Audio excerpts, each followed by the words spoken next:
I declare the Ordinary Council meeting on the 28th of August 2024 open at 5:30 p.m. Can everybody please stand? I wish to acknowledge the Garryotta people as the traditional custodians of the land and recognise their street residents and pay our respects to their elders past, present and emerging. Thank you.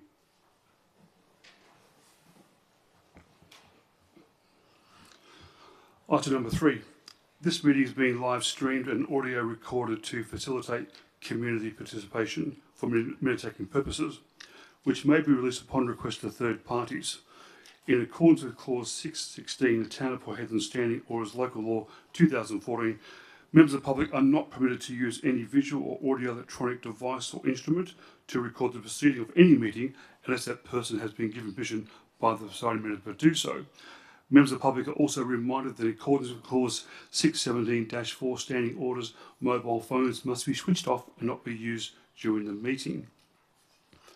3.1 Attendance. I note that all councillors are present and the attendance will be listed under item 3.1 of the minutes.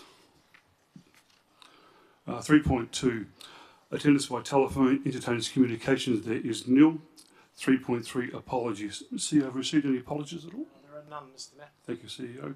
3.4 Approved leaves of absence. CEO, have any approved of absence at all? Again, there are none, Mr. Mayor. Thank you. 3.5 Disclosures of interest. Councillor, are there any disclosures of interest at all? Yes, Councillor Bello. I have one, Mr. Mayor. So this is with regards to item 12.3.6, response to WAPC for proposed Seafarers Centre. The nature of interest is impartiality. My husband works for Pilbara Ports, and PPA through its subsidiary sort of has an involvement with this project. So although there is nothing really, but I would still like to declare impartiality in this case. Thank you. Okay, thank you, Councillor Bello. Mr. Mayor, I also have a declaration from the Director of Infrastructure in relation to item 12.4.3 in relation to the Marine Rescue. She is a member and has declared an impartiality interest. Okay, thank you, CEO. Okay, item number 4, applications for approved leaves of absence. CEO, have received any applications for approved leaves of absence? Yes, Mr. Mayor, I've received an application from Councillor Turner for the Ordinary Council meeting 25th of September 2024. Okay, thank you, CEO. Yes, that's right. Can I get a mover for that, please? Thank you, Councillor Rents. A seconder, please. Thank you, Councillor Christensen. Anyone against that? No, it's passed. Thank you, councillors. Number 5, response to previous questions. There was no questions taken on notice held at the July 31st. Sorry, no questions taken on notice held on the 31st of July 2024. Item number 6, public time. Ladies and gentlemen, this is an opportunity for members of the public to ask questions of council with regards to tonight's agenda and business of local government. Clause 6.73 of the Town of Port Hedland Standing Orders requires members of the public wishing to ask questions to complete the question form and place in the completed tray provided. If myself as a providing member determines that questions and statements are out of order due to offensive or objectionable expression or defamatory, they will not be considered recorded or responded to. 6.1 question time. I declare public question time open at 5:34 p.m. CEO, have received any questions at all? Received none, Mr. Mayor. Thank you, CEO. Members of the public, are there any questions from the gallery at all? Yes, please come forward, state your name and address for the record, please. Thank you. Good evening, ladies and gentlemen. John Ashenden, 11 Spoonbill Crescent, South Hedland. My first question is, during each council meeting, we respectfully acknowledge the Garryotta people as the traditional owners of the land through welcome to the country ceremony. Given this, do you agree that the land we are on at this very moment is indeed of the Garryotta people? Yeah, I believe so, yes. Yes? Yes. Okay. All right, question 2. Considering your acknowledgement of the Garryotta people are the rightful traditional owners of this land, why are ratepayers' funds directed to a corporate body with an ABN rather than to the Kariyarra people themselves. In a time when values of diversity, equity and recognition of Indigenous culture are emphasised, wouldn't it be more appropriate and just for the traditional owners to have the authority to determine how their land is managed and, if they choose, to collect rates themselves? On what ground does your corporate body claim the authority to tax those living on land acknowledged as belonging to the Kariyarra people? I'll take that one on notice, thank you. Sorry? I'll take that one on notice. Take it on. Okay, Thank you. thank you. Do you have any more public questions at all?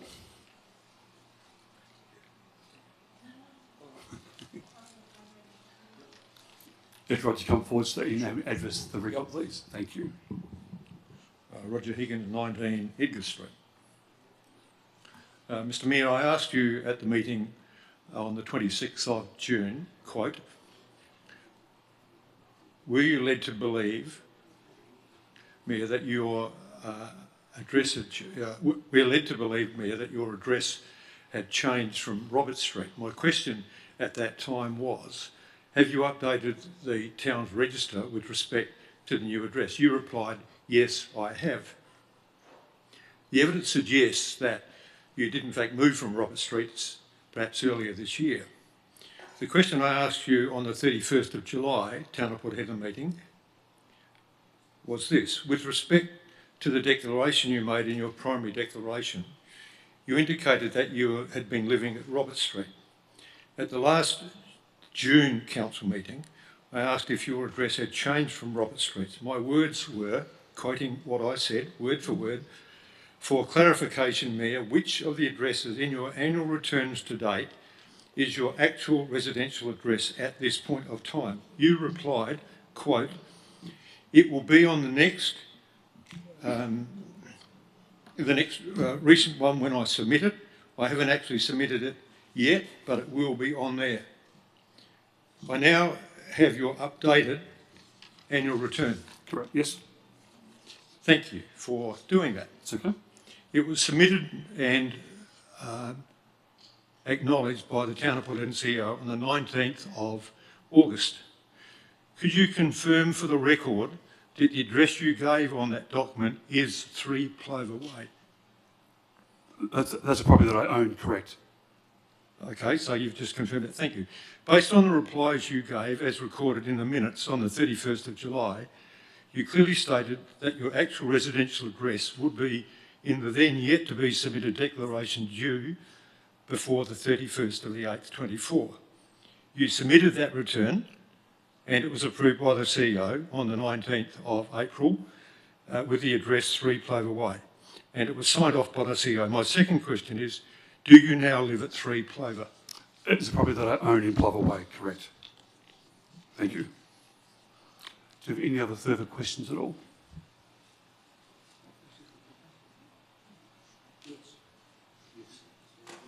Yes, Julie, come forward, state your name and address for the record, please. Thank you. Good evening, my name is Gillian Fisher. I reside at 3 Mitchie Crescent. I just have a couple of questions. First one is, could the Mayor explain to me and the people in the gallery, we were recently shown, well not shown, but there was a almost show cause notice issued by the Department of Local Government, Sports and Cultural Industries, and that was issued, I think, on the 12th of August. 12th of August, yes, and was given 2 weeks for the Town of Port Hedland to answer these questions. Now, can you just explain to me the background and why we're actually pursued by the local government, by the Department of Local Government to do that? The department asked for a list of questions and those questions have been answered and submitted to the department. Okay, Next and question. by the time frame? By the time frame, correct, yes. Yeah, okay. Yep. Can you Next. just, what was the background to that? I've answered that question. Do you have another question? Yeah, that is my question. The department asked for it and we replied to that. So Thank there's you. no background, otherwise it wasn't That's it. a result of the recent visits by No. the town, No. by the department? No? No. Okay then. And my next question, where was my final question? Oh, yes, so there's been a number of councillors that have attended conferences, including yourself, to Canberra. One of the ones that I was keen to hear about was the one in Canberra that has the focus on trust and developing trust and between residents and councils. I was wondering, hopefully there's somebody in the councillors that can get up and speak to that event. We never seem to get any reports. The reports are coming through shortly from the councillors. The reports are coming from the Yes, councillors? Will that be emailed that- on the Are website? you talking about the conferences? Yeah, the conferences that were, I think, Councillor McRae went, Councillor, did you go? Yeah, Councillor Turner? Councillor Rents as well. Yeah. So, And so, yeah, we obviously had a presence down there. I was just wanting to know what Councillor people Rents, would you want to found. answer that for us? Yeah, I'm happy to talk on it. I went to the one 2 weeks ago for the National Rising Regions Australia one. I don't think it's the one that you're talking of. That one was the NGO. one before. Yeah. I attended, and more than happy to supply you with the report and everything that I've got written up. If you want to reach out, I'll catch up with you afterwards and get your email, and I'll send that through. And if you've got any Yeah, questions no, on it, that'd be I'm keen. more than happy I'd to- really like to hear what... We also went Lots to of- the Adelaide National Housing Summit straight after that one as well on the way back. So I've got info on that too if you're interested on that. So Sure, no worries. Okay, thank you. Thank you. Do you have any other questions at all? Hi, Jan, how are you?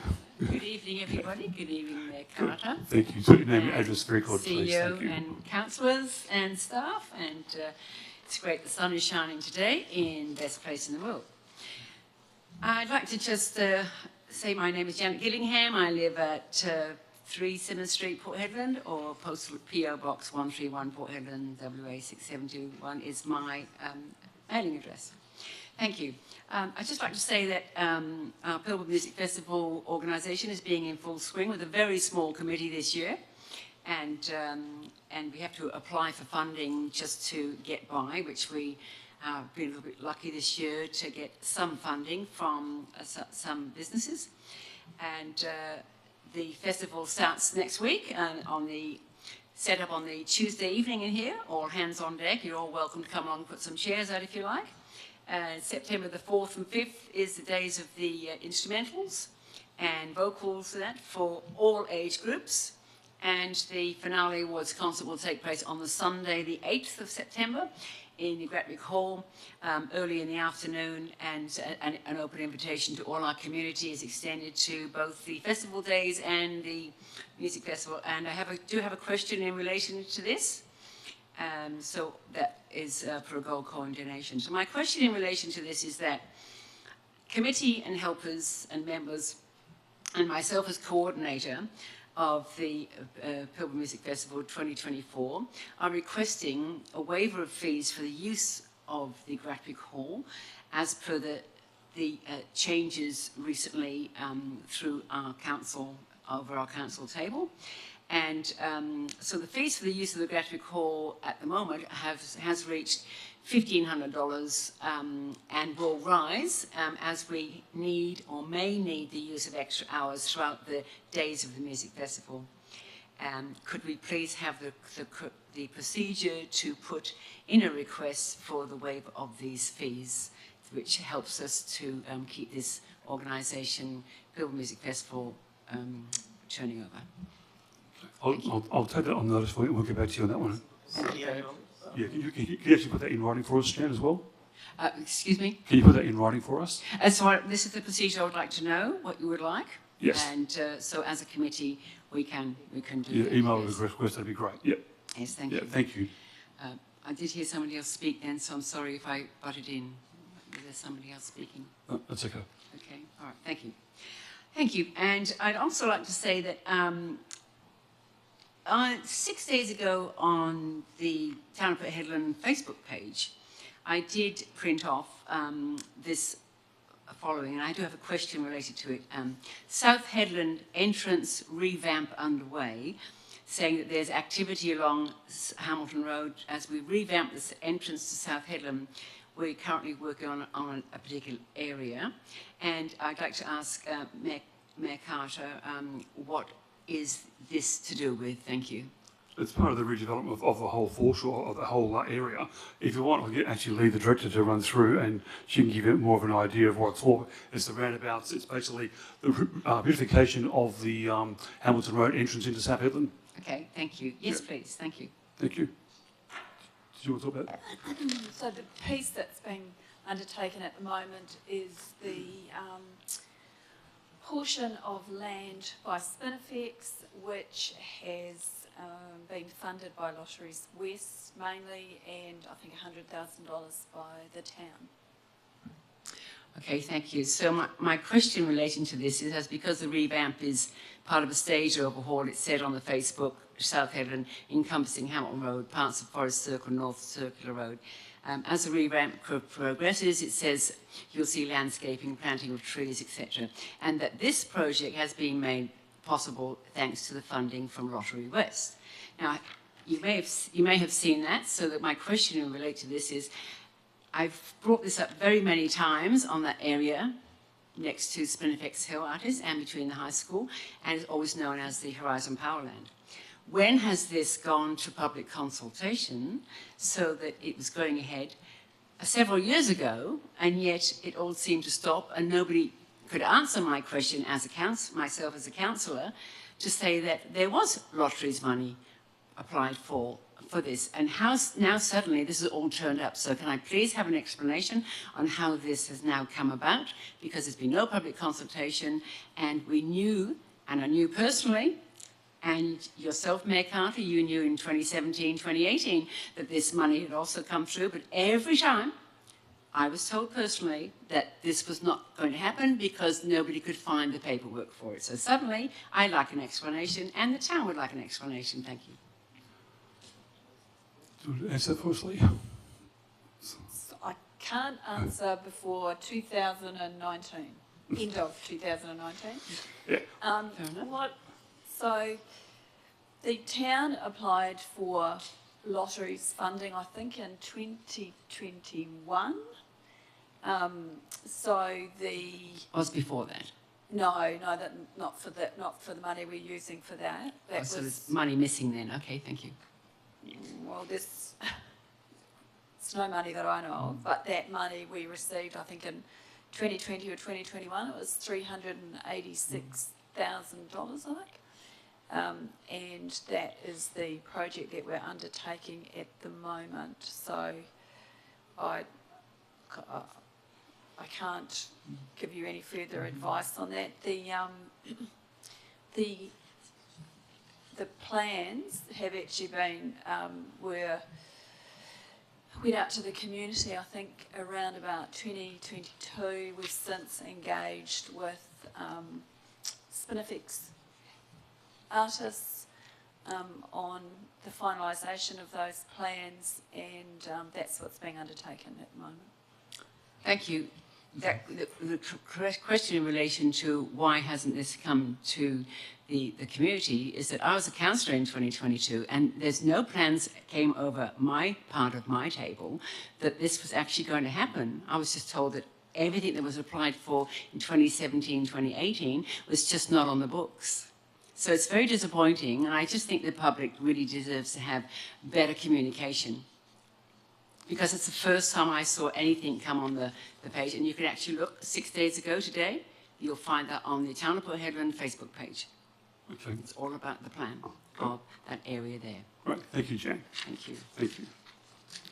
Is RGA still going to be put there? I have no idea. Thank you. Pardon? I don't know. You don't know? No. Okay. Thank you. Thank you. Do you have any other public questions at all? It's Renee. Come forward, state your name and address for the record, please. Thank you. Renee Coles, 58 Green Place in South Headland. My first question tonight is in regards to the length of the agenda. As a previous serving councillor, time allocation to go through a jam-packed agenda, has everyone given their due diligence for this particular agenda tonight? just that we've got the length that it's put in there, the pages of information. We've got absentees from elected members who have gone to conferences and stuff in the last few weeks that have been on and off. I know what it's like to actually try and digest and read every single bit of information, and knowing full well that a lot of you in the last few weeks or even this month has been taken out of town and you have spent time away at conferences and stuff like that. I dare say it would have been a very limited amount of time in my personal experience on serving on council that you would have spent on this agenda tonight to be able to digest all the information to make a good decision of everything that's been supplied tonight. Just that, like I say, I know how much has been put in this agenda tonight and the length that's actually attached with it. So I'm only hoping every single one of you, if you have got any concerns about the agenda tonight, to ask the questions tonight. Because quite frankly, it's a lot to take in knowing that so many of you were away, and I don't think you've had a time as a collective to spend together to be able to talk through the agenda successfully. But that's in my opinion as a serving councillor, so I do hope everyone tonight has taken that time out, especially with how much time you've been away. The next one is a question in regards to whether or not the town currently has a fatigue management plan in place for elected members. So is there a fatigue management plan in place for elected members? And the only reason why I'm asking this question is that I know for myself through obviously the meeting minutes is that certain councillors have only just returned probably about 4 o'clock, give or take, from Karratha from spending some 3 days down there. So taking that in mind, I don't think you would have had time then to catch up as a collective on Monday, Tuesday, prior before the meeting tonight. So I'm just wondering, does the town actually have a fatigue management plan for elected members? I think every council has an opportunity to take that up. So there is a fatigue management plan in place? No, there isn't. The town doesn't have a fatigue management plan for elected members. It does have access to our EAP services, which come from the organisation, so it has access to those. Okay. My last one, maybe that could be something that the town can look at as a fatigue management plan going forward for elected members. My last and final one is just recently, CEO, I emailed you through some information that came across to me by the community.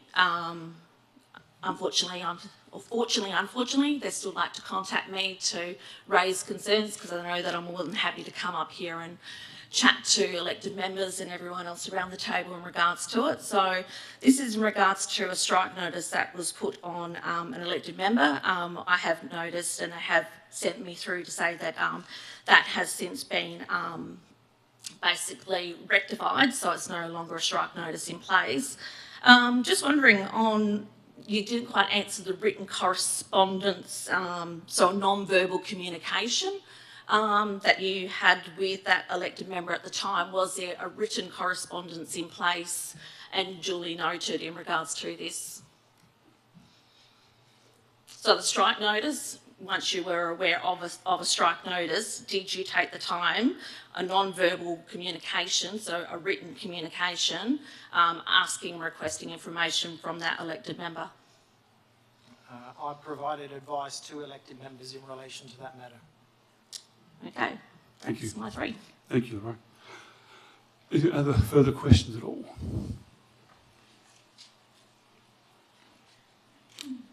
Yes, Mary, come forward, state your name and address for the record, please. Thank you. My name is Erin Browning and I am at Osprey Village, South Hedland. Just going on the show cause, I came in late, so this may have been addressed, but I just wanted to understand what was the reasoning behind you would be getting a show cause in regards to all these points. That's already been answered, that question already. Right, well I wasn't here, if you could answer it for me that'd be awesome. It's already been answered. Mr. Mayor, can you correct that that statement? I don't want that going in the media. It was not a show cause notice. It was was a notice as per 8.3, I think it was. Of the, so it was effectively a please explain. It was not a show cause. That's right. Okay, can you explain that? Well, please explain. Yes, it was being explained from the department. That's all it was. Right. It wasn't a show cause notice. Okay. Righto. So, I guess from the last meeting, I wasn't here for that one. So, from all points of entry into Port Hedland itself, all of the boundaries of the town Port Hedland Council, there are no welcome to Hedland on either the Great Northern Highway, north or south, or the Marble Bar Road. Even the Shire of East Pilbara has a sign announcing entry and exit to their shire. I was just wondering, you know, we can ensure that we're doing a welcome or acknowledgement of country, but we can't have a welcome to Hedland sign coming into our amazing town. So when will we get that signage? So you're saying coming in and out into town, there's no signs, welcome to Hedland? No. CEO? I actually don't think that's correct. I think the last time I drove up from south, there certainly is one on the southern road coming north, but I agree some of those signs are old. There's an item on tonight's agenda at 12.3.5, which is a signage strategy for the town, and those entry statements will be picked up through that signage strategy. But I agree with you, but they are there, but some of them need replacing and updating. So they are on the southern side, but they're definitely not on the north or east. Thank you. Okay, thank you. Mr. Mayor, they actually are there. Are they fallen over? No, they're the East Pilbara sign, the Shire of Karratha sign is quite large compared to the Port Hedland sign. That's very small and it's pretty faded, so it'll be easy to miss. Okay, thank you. Thank you. Thank you. Do you have any more public questions at all? Okay. I will close public question time at 5:57 p.m. 6.2 public statement time. I declare public statement time open at 5:57 p.m. CEO, have you received any public statements at all? I've not received any, Mr. Mayor. Thank you, CEO. Members of the public, do you have any public statements at all you'd like to make? If you can please come forward, state your name and address, that'd be great. Thank you. Roger Higgins, 19 Edgar Street. My statement follows on from my questions. I need everyone to understand that I'm not making any definitive allegation here. I'm just asking that this matter be investigated further by the town itself. It relates to the address that the Mayor says he now lives at. The address that has been given sits as in the eastern part of South Hedland, and when I went out there to have a look at it, I could find a number 5, but I couldn't find a house sitting on number 3 or number 7. But I may be mistaken, so this is why this matter needs to be looked at closely.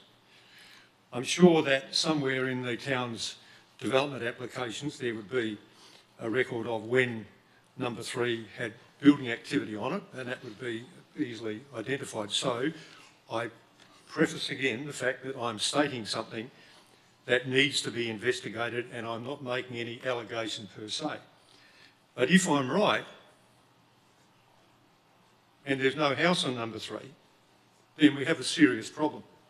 Because a serious problem, if that proves to be correct, implicates both the Mayor and also the CEO.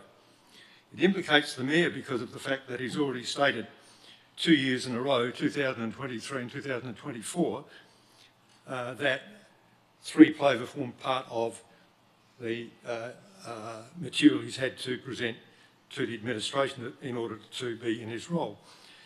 The CEO's involved as well because he signed off on the 19th of August this year when the Mayor made and presented his current statement. Now, I want to draw members' attention to the fact that under Local Government Act of 1995, there are sections that relate to the statements that people who are elected make. 578 talks about a relevant person. must comply with definitive sections of the Act. Truthfulness is one of them. There's a penalty of $10,000 fine or 2 years in jail for anything which is not true. So the 579 covers the primary returns, 574 covers the address. Now, I've already talked in my question time about 3 Plover as being a residential address, and again, let me state, this needs to be investigated. I'm not making an allegation. But it has some pretty significant potential outcomes if my little recce out there is in fact proven to be accurate. Because we had the Mayor for 2 years in a row make the same statement about 3 Plover, 23 and 24. And then the fact that the CEOs had to sign off on that would indicate that he would have needed to satisfy himself that this was all factually correct. So that is the only other things I need to make in this statement at the moment, because I think that councillors need to have a critical mind on this matter and make sure that the matter is thoroughly investigated and that the outcome is one whereby people like me who pay rates here and live in their own home can be satisfied that the rates we are paying, we're getting good value for money. And the councillors, you guys, need to make sure that these things like this that get brought to your attention get thoroughly investigated to your satisfaction and not to any alignments that you might have around that table. Thank you. Thank you, Roger. Mr Mayor, can I correct part of that statement? Just in relation to the Act, 5.79 was referred to as in relation to the primary return. My understanding is a 5.79 relates to the primary and annual return. Okay, no, thank you, Mr Mayor. Thank you. Do you have any more public statements at all?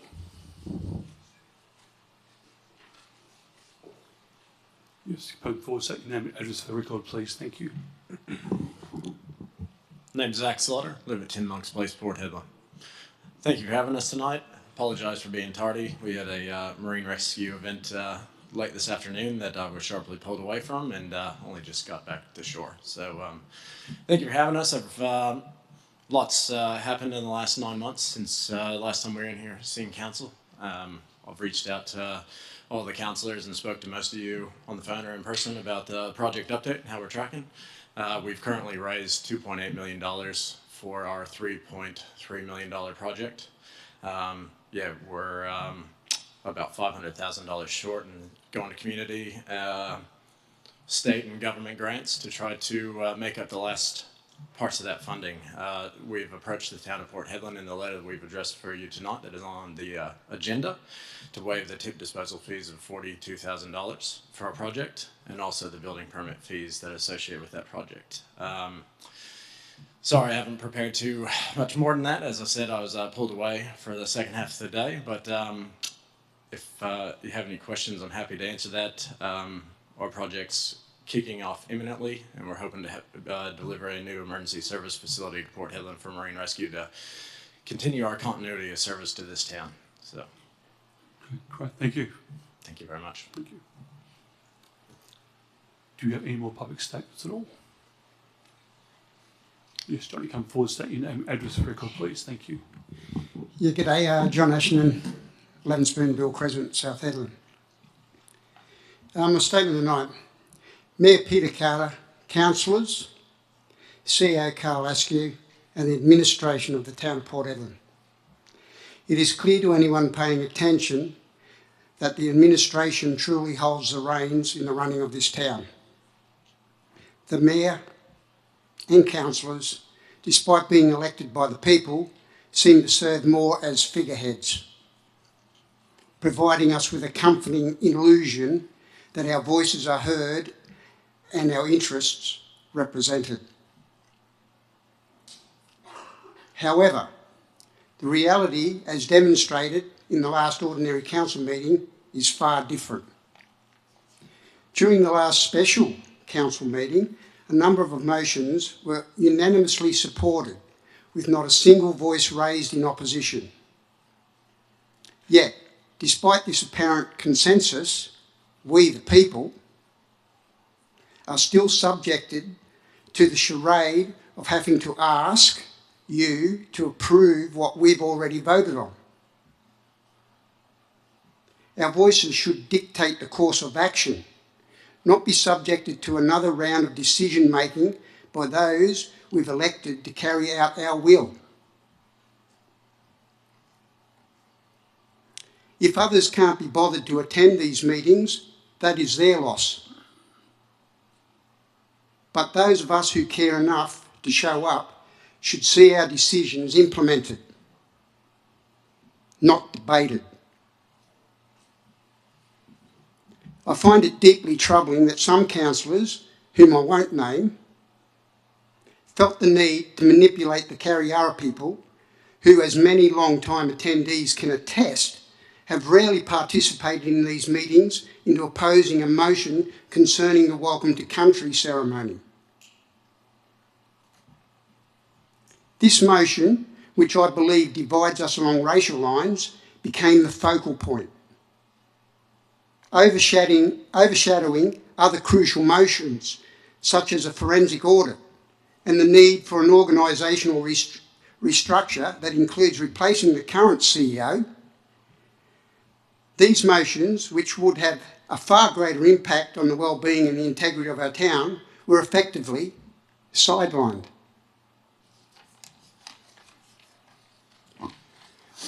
We must remember that there is only one race, the human race. The differences we see are cultural and behavioural, not inherent divisions, sorry. Those who seek to sow discord by emphasising nationality or race do so with malice intent, creating chaos where there should be harmony. Let us consider the facts. According to the 2021 census, the Aboriginal and Torres Strait Islander population in Australia was 983,700, representing 3.8% of the total population. However, only 0.5% of this number, approximately 4,918 people, are considered full-blood Aboriginal. This means that the vast majority, like myself, of Aboriginal people in Australia have mixed heritage, predominantly English or European. Why is it that their English-European ancestry is not equally recognised or respected? I have many such mixed heritage individuals in my own family, and I know firsthand the love and respect that crosses these cultural lines. I live it. Moreover, Councillor Ambika Rebello's statement, where she drew parallels between her experiences as a woman of colour from a colonised country and the plight of the Kariyarra people, served to further perpetrate a victim mentality that does little to foster unity. Must we continue to play the victim card? Must every council meeting become an opportunity to bash those of English-European descent? Ignoring the contributions of countless other nationalities who have helped build this great country?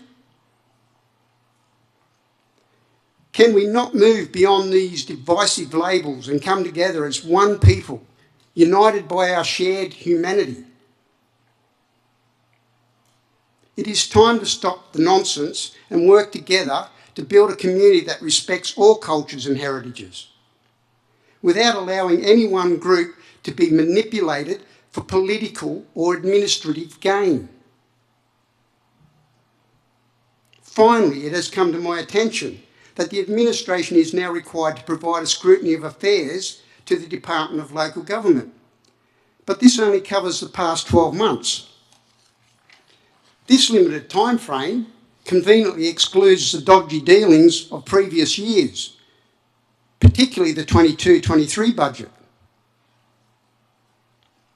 For the love of unity and progress, can we please move beyond this divisive rhetoric and come together as one people?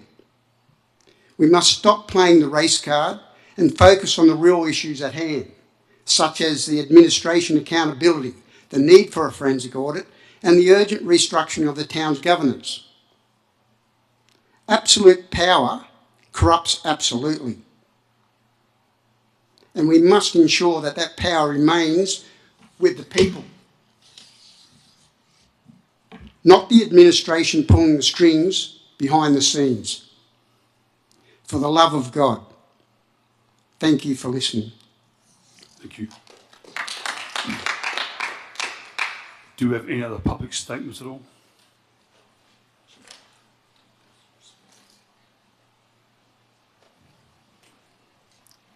Yes, Renee, coming forward, say your name and address, please. Thank you. Renee Coles, 58 Green Place. I just want to thank the staff for all the events just recently that they have been involved in. It's been absolutely beautiful to see such an array of events take place and the staff being so happy going around and being part of it. I congratulate the staff for everything that they have been doing. It's absolutely amazing. Odyssey didn't get to see week one, unfortunately, but it's definitely a wow factor for week two, which is looking really good, and obviously with sellout crowds as well. The race club, the way how they ran their season, absolutely phenomenal as well, even for a race day that basically was cancelled due to rain, but so successful in its own rights. The new marina, how fantastic it's looking. We've also got all the sporting groups with all their finalisations of their sports and how wonderful they've done as well, and how much unity it's actually brought to this town. However, why does it have to be overshadowed by going ahead and having LGA come in and have us investigated, go back over 12 months, when all we're trying to do as a community is lift this town up so much, and volunteers of this town and the staff of this town for going ahead and attending these events and lifting it up, but then we get overshadowed. It's saddened that this is what happens when we're trying to invite and try to get people to invest in this town, and then this happens. Then we come in here and we see the side glances. Then we see the note passing and the written notes and the hits and tuts and the sighs. It's so saddened, the fact that you're up here as elected members for this community, and yet this is what we have to endure when we've got a community so dedicated to this town and staff who are overworked, but they're happy when they attend the events. They're excited. The events are wonderful. But then we get overshadowed and we get brought into question. And then once again, Town of Port Hedland in the limelight, once again for the wrong reasons. Now, I know that you put your stuff together then to hand in, and it was done by the 26th at 4 p.m. in August. It's a shame that some people might not have been aware, and I have people coming to me, what's this all about? And I'm like, well, 12 months isn't enough in my opinion. I should have gone back to when the council war was reinstated, in my opinion. Why not? Go for gold. But it's just saddened that every positive thing that keeps coming out of this town, there's a negative side of things to what gets done up here. It's quite a shame, and it's quite sad that we have to see things and be, oh, this has happened and that's happened and this has been dragged down, that's been dragged down. So instead of sitting around the table, shrugging your shoulders and tusking and tisking and everything at each other and, perhaps not making eye contact or playing on computers or doing things randomly and actually paying attention to people who actually come up and right in front of you and actually, we're taking time out of our lives too to come up and speak to you guys. we're passionate about this town. Otherwise, none of us in this crowd will be here tonight. And it's absolutely wonderful that, you know, we've got Sea Rescue and all that up here as well. And, you know, fantastic what we've got down there and hopefully what's going to come for them. Hopefully that's a quicker time out there on the ocean for the people who get stuck. God, I know people being stuck out there. But I think it's about time that each of you take a look at yourselves, a real good look at yourself and what you're actually putting this town into. There's election next year. Be interesting to see how the community votes, and I'm only hoping people start voting in an opposite direction. Thank you. Thank you. Do we have any other public statements at all?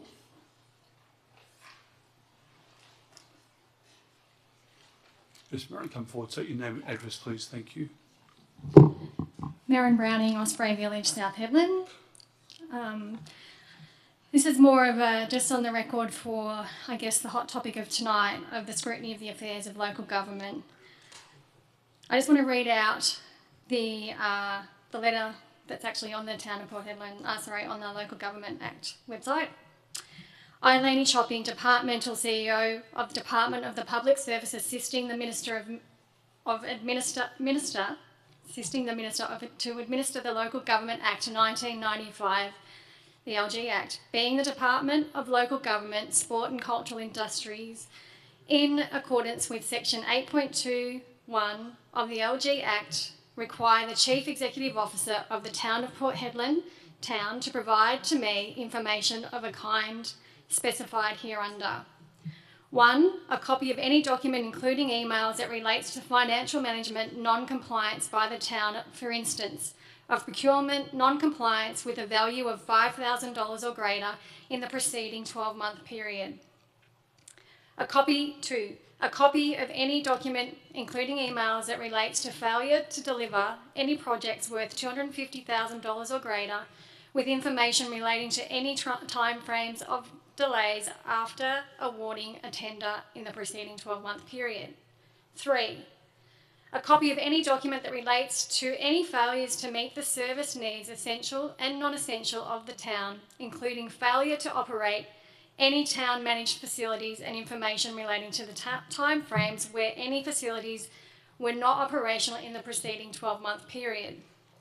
A copy of the town, number 4, a copy of the town's business continuity plan and record-keeping plan, and information as to when the plans were last reviewed.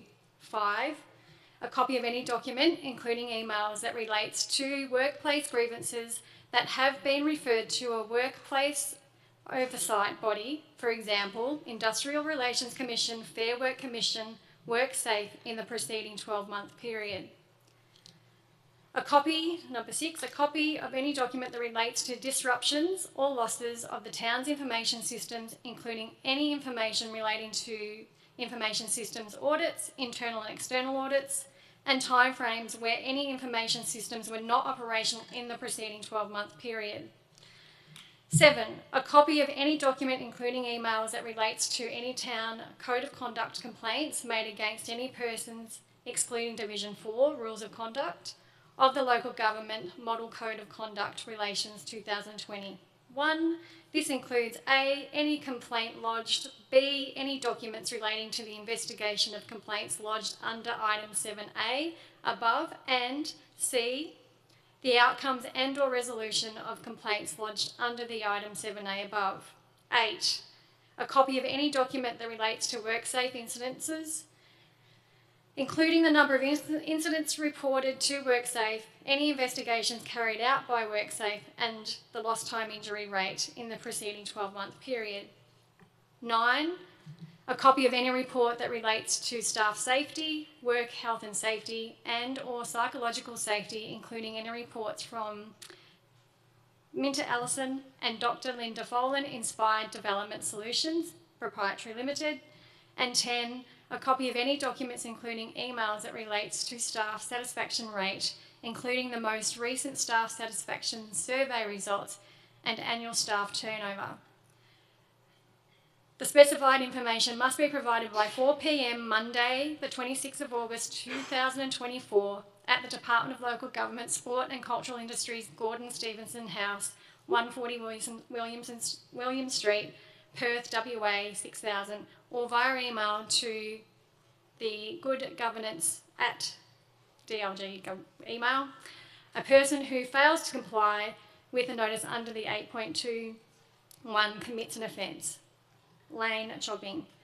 I really wanted to put that on the record because I believe that something like this, we've been coming here for years now, trying to get our voice heard, and these are the reasons why we fight for what we do, because it's not an individual thing, it is actually for the town that we've all grown to love, and the town that we may have grown up in, but we may not have grown up, but we're here and we're living, and we're all as one as a community. We are here as the people to be here as a community, not divided, as one. So I'm glad this has come out. I'm disappointed that it actually is only for the last 12 months, because there's more that could go through this, and every single one of you that is sitting on this desk here contributed to this in some way or shape or form. So I just wanted to put that on the record. Thank you. Okay, thank you. Do you have any more public statements at all? Yes, Gillian, come forward, say your name and address, please. Thank you. Good evening, my name is Gillian Fisher. I reside at 3 Mitchie Crescent, and I'm just going to speak off the cuff, and I'd like to thank the CEO for drawing my attention to the signage things that are going to be brought up tonight. So in the time between question time and statement time, I've had a chance to browse, I suppose, over the information in the 105 pages of the draft signage strategy. And now we have the style guide, colouring, beautiful town-based signage, virtually pages and pages of graphics, infographics, people standing next to signs at beaches and different size signages and that sort of thing.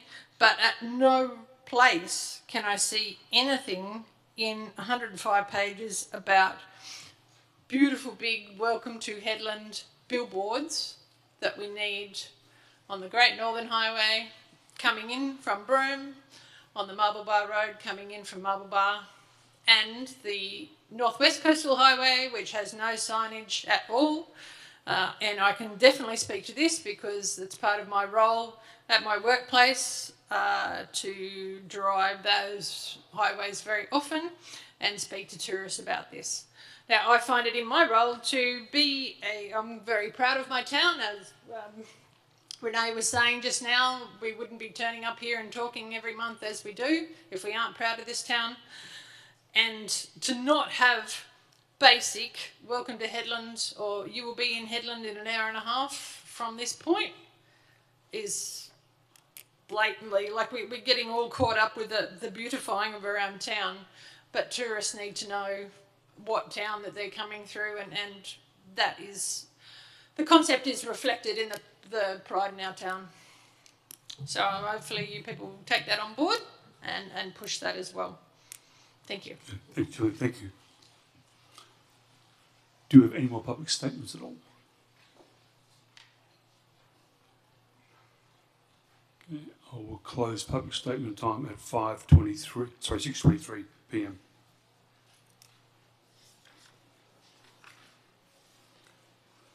(6.3) Petitions, applications and submissions. There is none. Item number 7, question for members without notice. Are there any questions related to members at all? Yes, I'd like to ask 2 questions, please. Yes, Maureen. Yes. My first question is, in the diary for you tonight, you had a meeting with Senator Fatima Hayman on a one-on-one. Could I please have a report to the discussions with the Senator for the Council? I can tell you now what it was. She was on a road trip between Perth and Kununurra, calling into Karratha, Broome, all the way up and down the coast, and also went down to Margaret River and so forth. Because she crossed the Fords as independent, and she's a West Australian Senator, she wanted to meet all the mayors of the state. That's what it was. Yeah, thank you. Yeah, okay. That's great. Yeah. And my second question is, through to the CEO, have we received a email as yet to Natalie Bramble coming to Port Hedland probably next week for the grant process? I haven't received it as yet. No, okay. Thank you. Okay, thank you, councillor. Any other questions, councillors? Yeah. I have a Yes, question. councillor Craig, yes. I've had a few people from the town approach me asking me about some of our projects.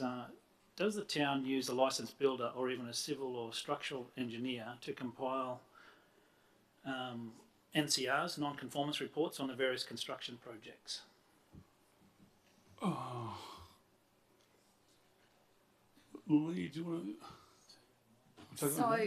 So all of our projects have various engineering certification, structural certification, electrical certification. Is there anything in particular? Yeah. So a lot of people have noticed, obviously, the aesthetics on the Kumbana Lookout, particularly the walkway, and just being in construction myself, and this is sort of what I do as my bread and butter. But some of the work on that job is sort of what I would say not up to spec, and I just wonder who will be using, and is there a way we can get, as councillors, can get a report of the NCRs on that, because clearly there's a lot that I personally can see with my own eyes, and I just wondered, is there a way that we can get an idea of what's finished, and before we get obviously sign off on the practical completion, because it's I'd hate to see our people's money being spent on something that's substandard, and that's really substandard. Okay, we'll take that on those and we'll get some reports for you on that. Okay, thank you, Adrian. Do you have any other questions? Any other questions? I have some, yes, Mr. Mayor. Yes, Councillor Blanco. I'll go through these pretty quick. So over the last 10 months, I've asked an endless array of questions relating to public-private business conflicts of interest and representations made by you, Mr. Mayor, and I've asked for answers to all those questions. Can I ask when will we be getting the answers to those questions? Shortly, thank you. Okay, thank you, Mr. Mayor. Council, can I propose a motion right now to request the Mayor answer all outstanding questions, and those answers to be provided at our next OCM? So I propose to move this motion right now. I'd like a seconder. And I also add some sections of the standing orders, which is section 678A, which requires this to happen. So I propose to move that motion now. Could I get some support from council on getting these questions answered? Thanks. Point of order through the chair for me. Yes, councillor. Can we just give him some time just to, excuse me, clarify what was just said before we move on? And yes, sir. Yeah, we'll take a 5 minute. Okay, we'll have a 5 minute recess.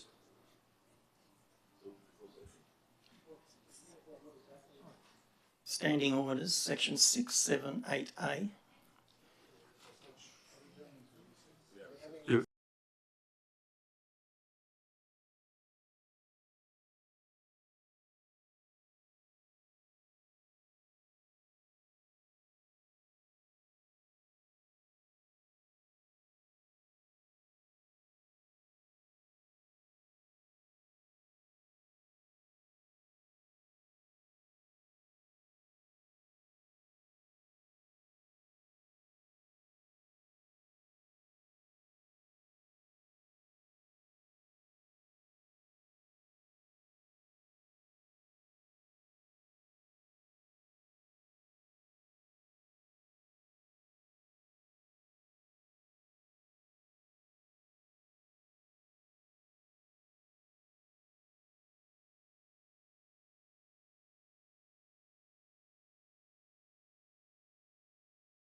by the administration, so I'm happy to be corrected on that. But Notice the motion. yeah, just happy to see where we lie with that. Okay,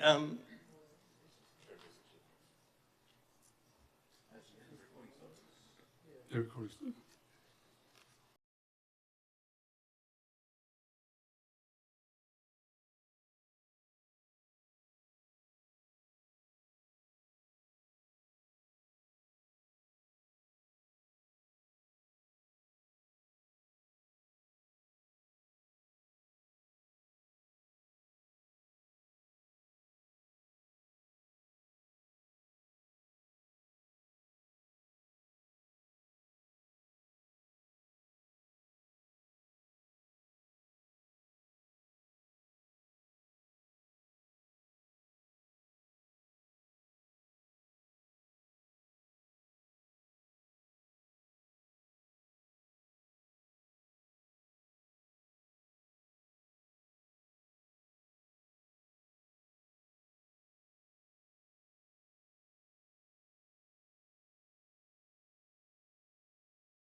I would have thought that, you know, the council would have, you know, agreed to something so simple, and there wouldn't be any objection. Obviously, I was wrong.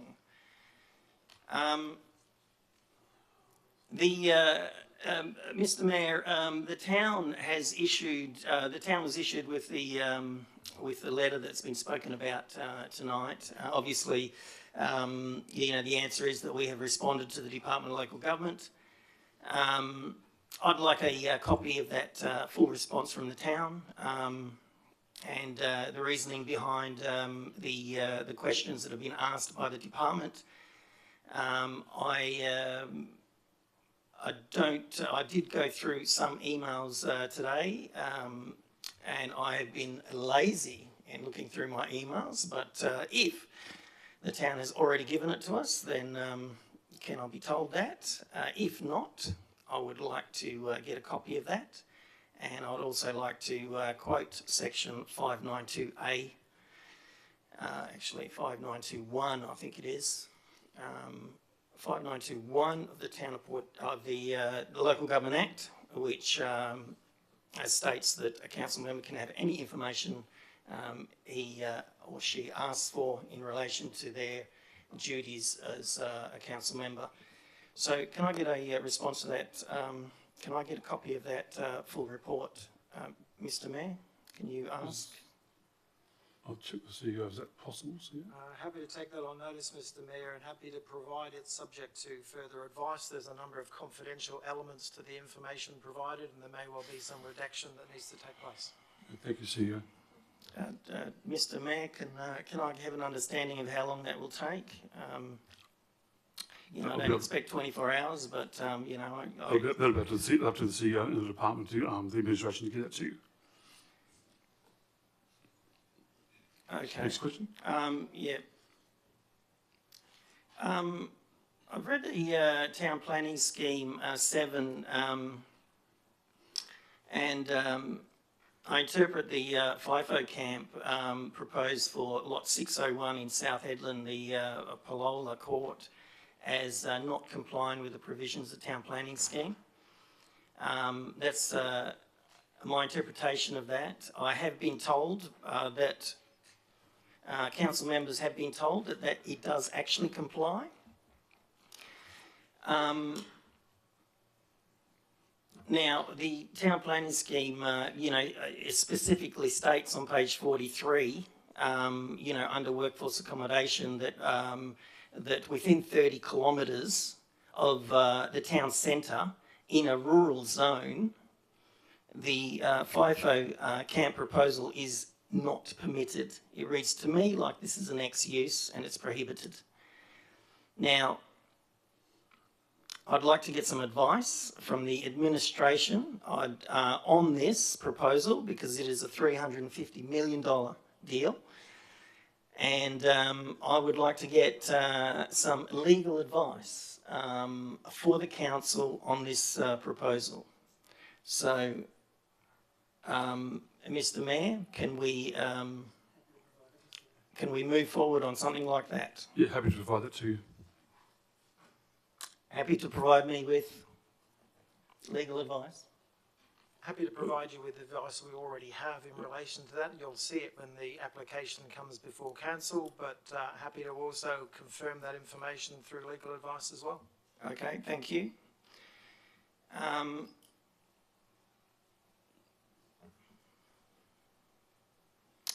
I asked about, you know, light poles being left on the ground by Horizon Power in November 23, and about audits conducted on our light poles and infrastructure in Hedland. Now, my understanding from answers provided, there's been 2 audits since that time I asked, and those same light poles are still laying on the ground in the same spot. So I just want to know if we could ask a question to the Horizon Power people on how many years does it take to change a light bulb? Happy if you can provide us with those locations. We will have that conversation with Horizon. The director might be able to comment. They're actually main roads, light poles, and we have... Oh, sorry, it is... yeah. And we have... made that, we have put in 2, not complaints, but have made the requests for them to pick them up. Thank you. Mr. Mayor, I'm not, that's not my understanding. My understanding is light poles are Horizon Power's responsibility. You know, I have been involved in these audits years ago, and Horizon Power was the agency that took control of the lights and poles. But anyway, whoever it is, can we ask the question, how long does it take? Yep, with that for you, thank you. Thank you.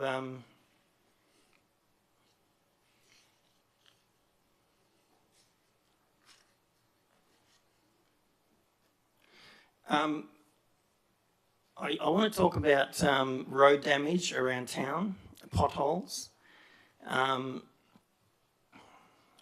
You know, it's quite extensive. So Walwork Road from Caltex Puma to the Finnegan Road turnoff.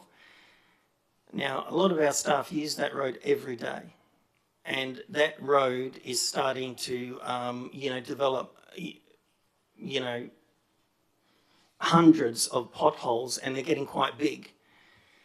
Have we put anything in place to fix that section of road in our budget? So, you know, that goes into the detail of the budget. That is one question.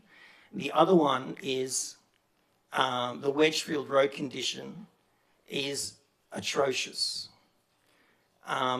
Now, we had a plan in 2018 to fix these issues, intersections, widen, get the road network up to the RAV10 standard. And now, can I get an understanding of what happened to that plan? And have we abandoned it? And can I just specifically talk about the corner of Murrumbine and Pinga, which I talked about in November last year. Nothing's been done about that. Piwa and Yanana and Marina Street in Wedgefield, they are dangerous roads now. So we should be putting danger signs up until we fix them. Munda, Trigg, Murrumbine, Suleiman need shoulder work. And the town needs to engage the Water Authority on the damage created to Harwell Way due to the continuous water service failures. When the pipe breaks, the water comes up and, the water digresses into the middle of the road, and then potholes, all sorts of damage is going on there. The other thing is our depot in Wedgefield. I don't understand how staff don't see their next door neighbour putting a 50-tonne excavator with metal tracked wheels across the road daily, and you can start seeing now, we fixed that road. I think it cost us about 400 grand. We fixed it about 18 months ago, 2 years ago. And they're ripping that road up now. Those sort of things we should be on top of. And don't allow those sort of things to happen, because what happens if we do allow it is rates just rise. I've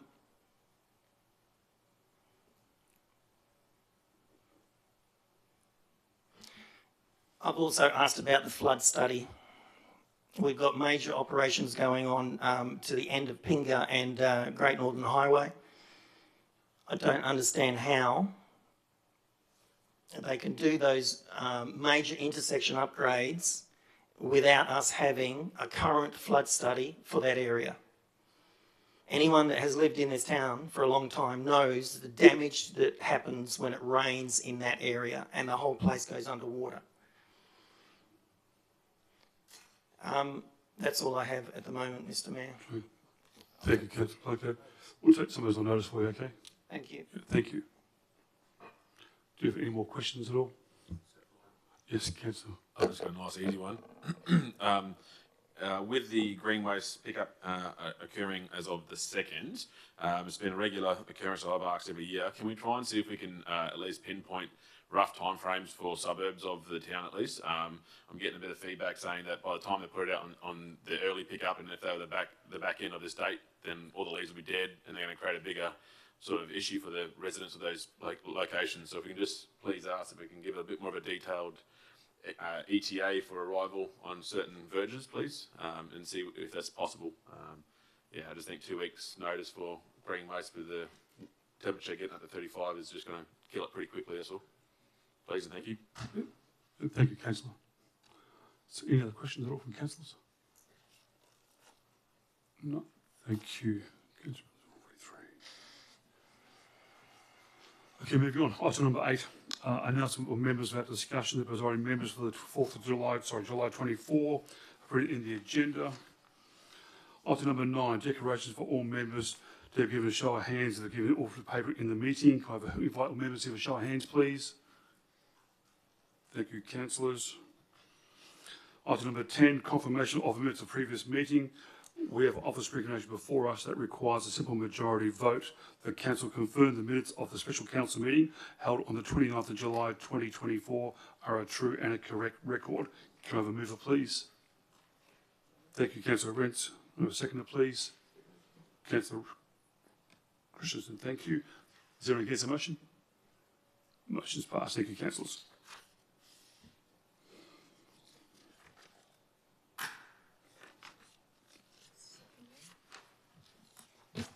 Where's the second one? Oh, there's, yes, all right, yeah. We offer a regulation before us that requires a simple majority vote. The council confirm the minutes of the ordinary council meeting held on the 31st of July 2024 are a true and correct record. Can I have a mover, please? Thank you, Councillor Rents. Your seconder? Councillor Turner, thank you. Is anyone against? Motion's carried. Thank you, councillors. Before we move on to reports of communities and officers, I'll remind members of the public not to take action on council's decision on items of this evening's agenda in which they may have an interest until formally notified in writing by the town has been received. Decisions made at this meeting can be revoked in line with Local Government Act 1995. Chair, if I may. Yes, Councillor. Can I move a procedural motion that we move a order of business up in the agenda, being that we have a galley full of certain individuals from a certain not-for-profit group, please? Which item number would you like? That's item 12.4.3, and I'm happy for that to go second after the en bloc if that suits yourself better. I'm just wanting to make sure we can get it ahead of time, that's all, please. Was it on the block? No, we can bring it forward. It's a procedural motion, Mr. Mayor. Yep. Is there a second for that? Thank you, Councillor Rance. Is anyone against? No, thank you. Okay. Go to the item number. And Councillor Bello. This was on block. Yeah. Yes, so for everyone's in the audience, we're going to move to item number 12.3.4, which is the, so, thank you. Yeah, thank you, set me up here, thank you. Economic Development Tourism Strategy being in progress. So on 12.3.4? 4.3, on page 101. The VMR.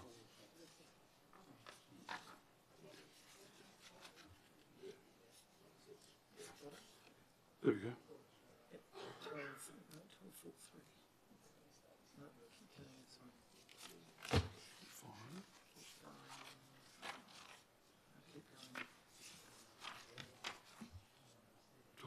Okay. So 12.4.3. Okay, so office ranking before us, that requires a simple majority vote. The council declined the waiver fees request based on the council's prior decision not to support the proposed change to the town's heritage inventory 2017 in relation to lots 55, 56 and lot 57, number 10 Mackay Street, Port Hedland. Council report item number 12.3.2 at the ordinary council meeting of the 29th of November 2023. Can I have a mover, please? Mr. Mayor, I propose an alternate motion. Certainly, Councillor. Thank you, Mr. Mayor. I propose option 2 of the alternative officer's recommendation. The recommendation that council waive building fee permit fees associated with the approved development application at 10 Mackay Street of $110 and waive the landfill proposal fees estimated at $42,000 for waste for the MRPH facility replacement project. I'll take that as a foreshadowed motion, Councillor. No, it's not a foreshadowed motion, Mr. Mayor. It is an alternate officer's recommendation. I'm moving it. That is what I propose, Mr. Mayor. I'm taking that as a foreshadowed motion. We're going to deal with the officer's recommendation first. Thank you. Okay. Mr. Mayor. The presiding officer. Mr. Mayor. Thank you. Councillor. Councillor. Thank you. Motion of dissent. Do I have a seconder for my motion of dissent on the... Point of order through the chair. Can I please ask that the member to my left, although correct in his assumption that you need a seconder on that motion, you allow the presiding member to preside at this meeting, please. As frustrating and as slow as it can be, can we please allow due process to take place, please? Thank you, Councillor.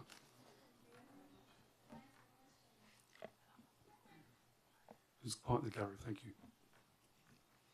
So we're going to deal with the officer's recommendation first. I have a motion of dissent on the table, Mr. Mayor. Point of order through the chair, Mr. Mayor, Yes. if I may. So I'm going through the process of motions, and where we deal with the original motion first.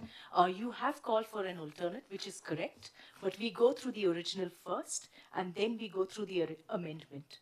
So I'm referring to this document here. So, Councillor, we've called for a motion of dissent, and that's a dissent in the Mayor's ruling, as you have outlined. So we need a seconder, Mr. Mayor. Is there a second for that? Okay. Put it to vote. All those in favour of the dissent? Who was against? 6-3. Motion's lost. Okay, so we're going to deal with the officer's recommendation first. Point of order, just for clarification for purposes, please. Certainly, Councillor. Can I please confirm that you are now taking what Councillor Blanco has requested as a foreshadowed motion? Foreshadowed motion, Thank correct. you. Yes.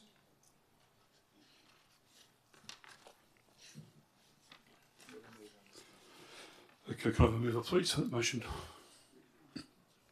The officer's recommendation.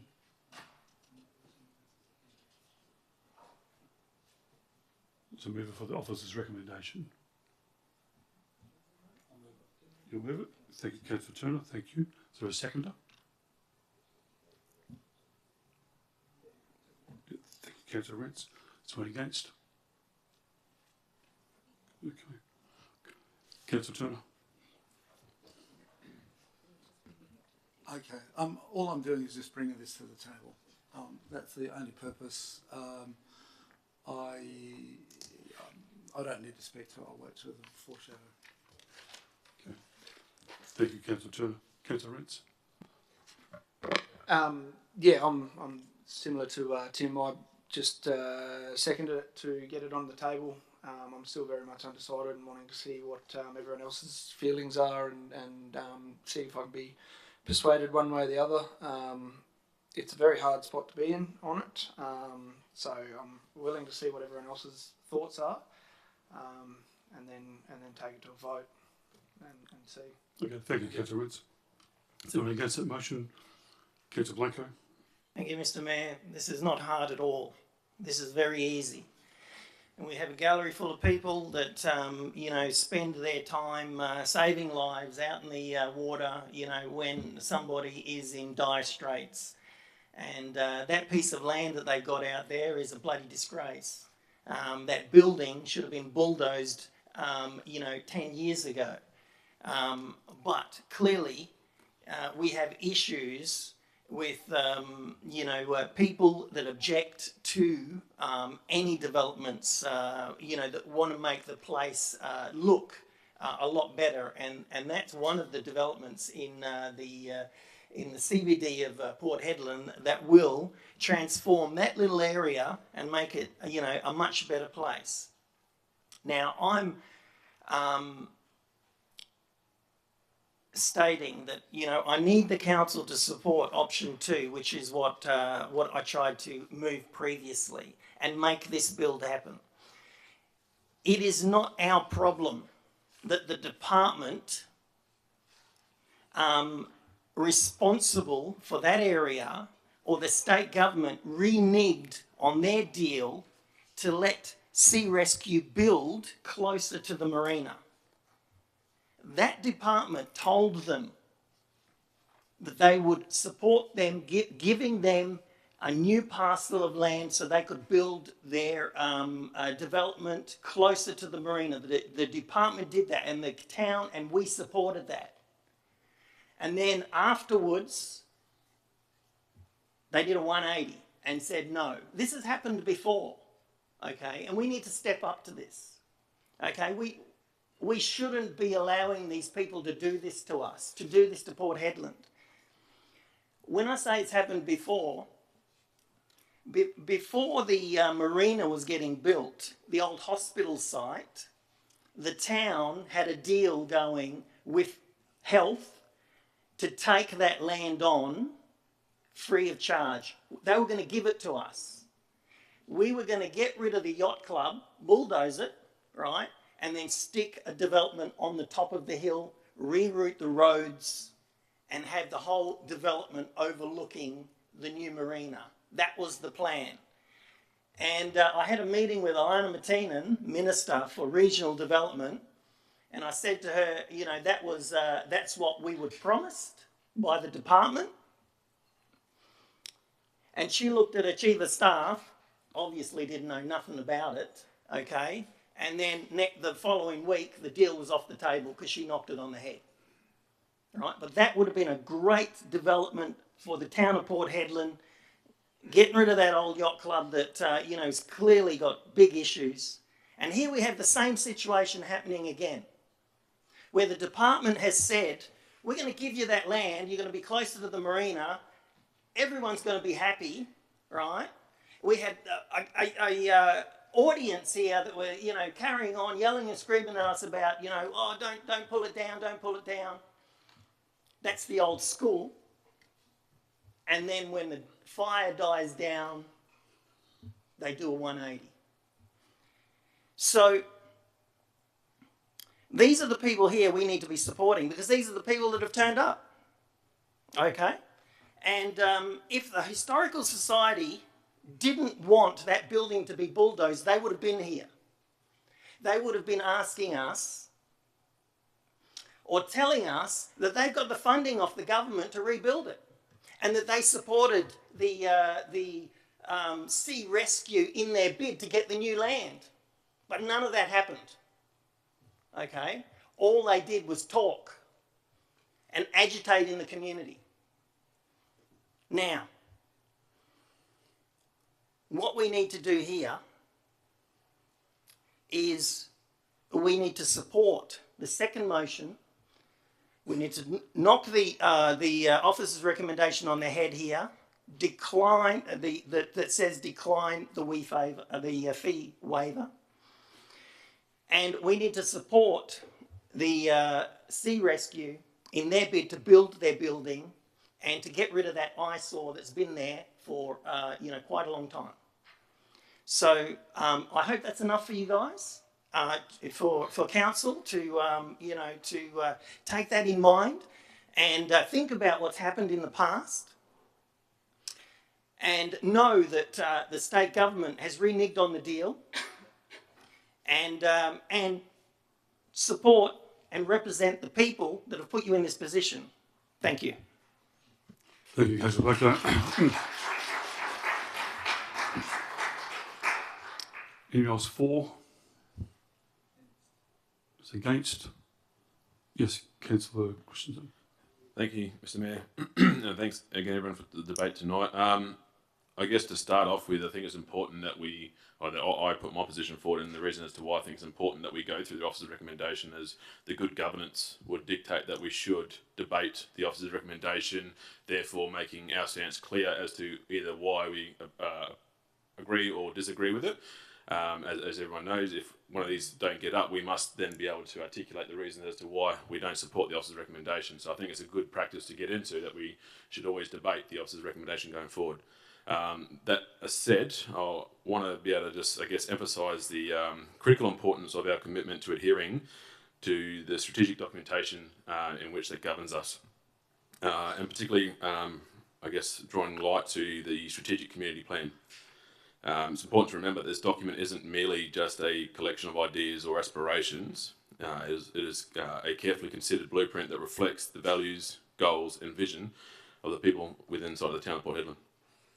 Central to this vision, I draw reference to the dual commitment that's been named, one of which being preserving our unique cultural heritage, and the second one being supporting the vital community organisations that call Hedland home and who produce invaluable services such as the one we here see tonight. So tonight we are faced with a difficult decision that highlights the delicate balance between these two essential priorities. On one hand, we have a responsibility to protect our heritage sites, which are invaluable to our town's identity and storytelling. On the other hand, we must also ensure that our community organisations, such as the Volunteer Marine Rescue Port Hedland, have the support they need to continue their critical work. As representatives of the community, we bear the responsibility of safeguarding the trust that has been placed in us. We must do more than respond to just mere immediate pressures. We must act with foresight, balance preservation with progress, and ensure that our decisions align with the long-term well-being of our town. I stand with the town of Port Hedland in expressing our collective disappointment in the recent decision made by the SAT. I call for a renewed effort to safeguard the community's historical assets. The need for a thoughtful approach to heritage preservation within the boundaries of the town of Port Hedland cannot be overstated, and in my opinion has been left dormant for too long. However, it's essential to recognise that the decision we face tonight is separate from the SAT ruling on the demolition of the State School building. Nothing we decide here tonight will change the regrettable outcome that's to come. Instead, I believe we should focus on and highlight the tremendous amount of work and dedication that has brought one of our premier non-for-profit organisations to where it is today. The Volunteer Marine Rescue Port Hedland has secured over $2.8 million in funding, sourced multiple reports, took part in endless amounts of meetings, overcoming countless obstacles, and lobbied effectively to achieve a beneficial result for their organisation and members. This success will ultimately benefit the town of Port Hedland and its residents. So I want to take this opportunity to congratulate and commend the committee and the support staff of the Volunteer Marine Rescue Port Hedland. What you have achieved is nothing short of impressive. And I hope other non-for-profit organisations in Hedland are taking notice and will eventually lead by your example. I feel the dollar amount being asked to be waived is a minimal in comparison to the service that we are currently receiving and the future growth of this service at the completion of this project. So again, like Councillor Blanco, I'm asking that all fellow councillors tonight vote against the officer's recommendation and instead support the waiving of the fees to help assist the VMR in their project. Cheers. Okay, thank you, Councillor. Anyone else for? Anyone against? So, did you want to say something, Councillor?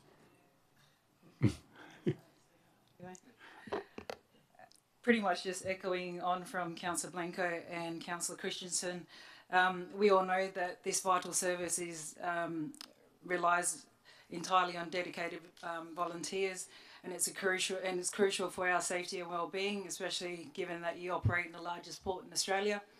I just wanted to state on the 17th of July 2024, the State Administrative Tribunal rendered a decision to demolish the heritage building. This decision now beyond the control of our local council. Despite our previous stance on November 29th OCM, which remains unchanged, the matter is no longer within our jurisdiction.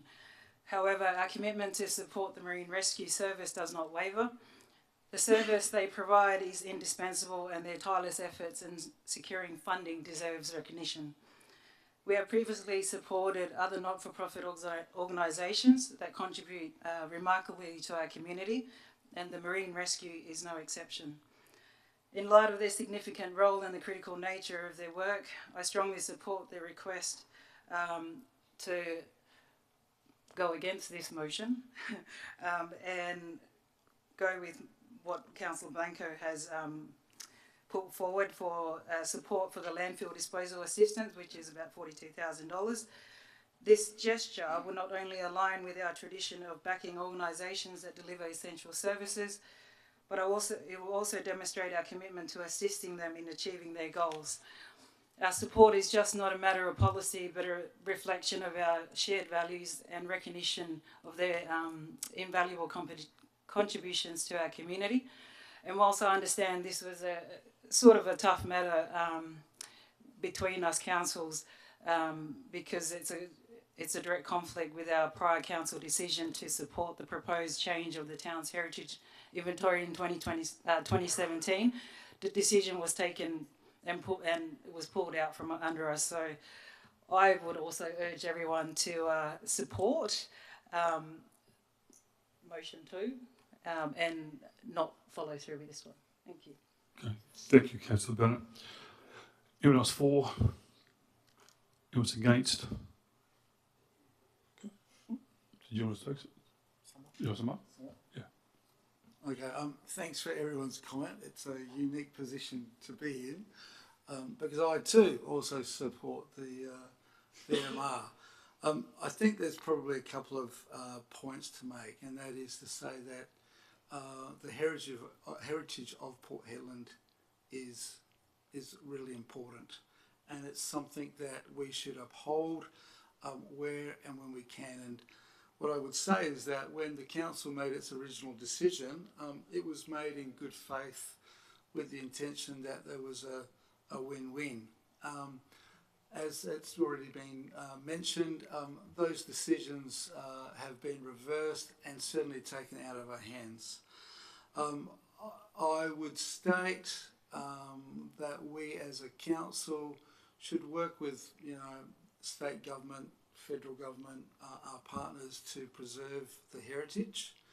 But in doing so, I have had spoken with VMR, and I have every confidence in their development that they will do their very best to represent the heritage of that building and provide a landmark which is really state of the art. So I'm happy to, with those sentiments, I would happy to go to the vote. Okay, thank you, Councillor Turner. Okay, we'll now put it to the vote. All those in favour? All those against? Motion's lost.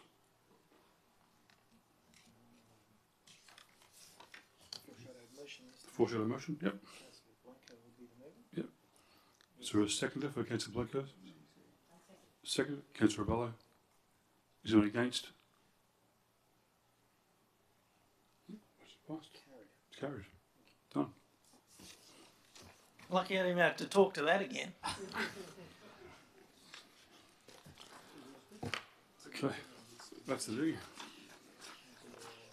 On block, yep. Okay, I'd like to recommend that the following agenda items, as shown on the screen, be decided en bloc by the council, which means that these items, which don't require a decision, be made in our favour.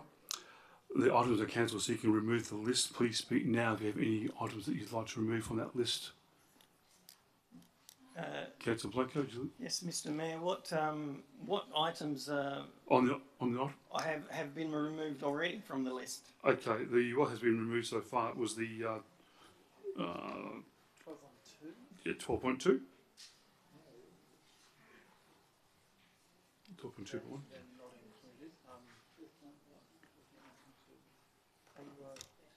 On the screen in front of you, Councillor, should be the new list. Motion is that the new list? Okay. Circulated.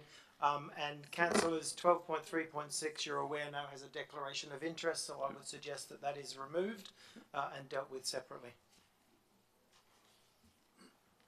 Okay, Mr. Mayor, 12.1.1. You'd like that taken out? Yeah, 12.1.3. 12.3.1.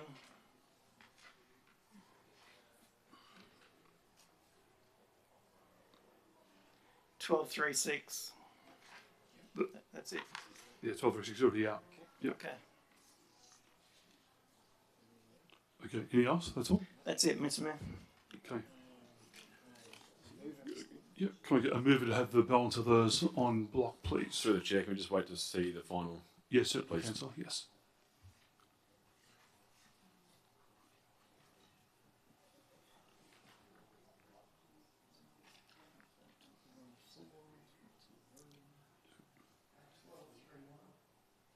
Yeah, 12.3.1's coming out.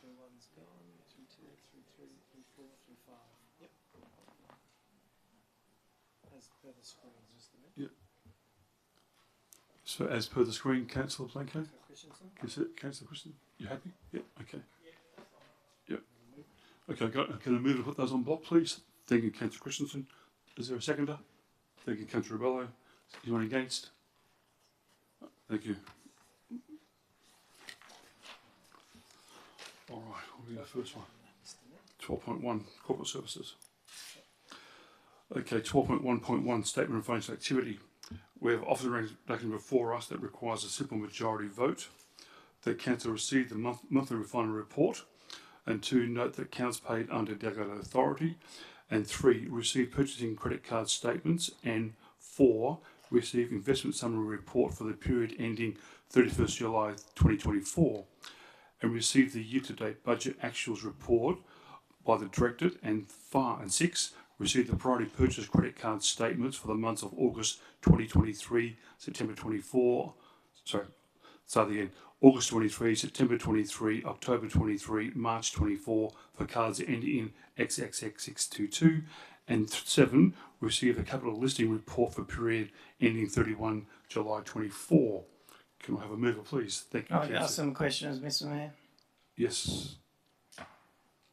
Thank you. I see Councillor Arentz as, am I saying that right? Yeah. Arentz? I'm right. It's pretty good. Has asked questions about the credit card expenditure, and good on you for doing that.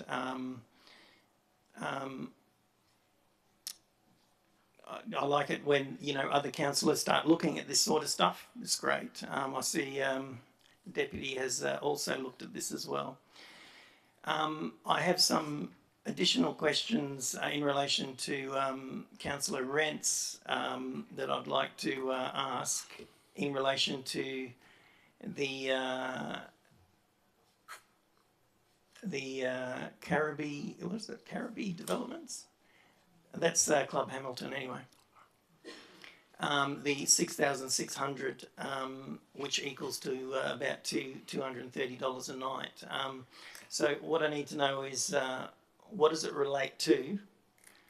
Is it our staff that are staying there? Or is it additional costs in relation to tenders that have been provided to somebody else? What are we? There's a whole list. You know, this is just one, but there's a whole lot of other costs associated with you know, accommodation on the credit cards. And I'm happy to take that on notice. That's fine. Okay, I'll take that on notice for you. Thank you, Mr. Councillor.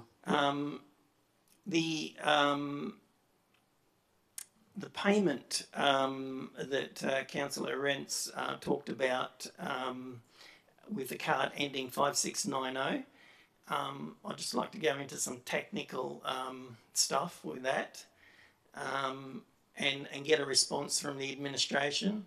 Apparently it is a watch that has been bought for a 25-year service gift, $1,348.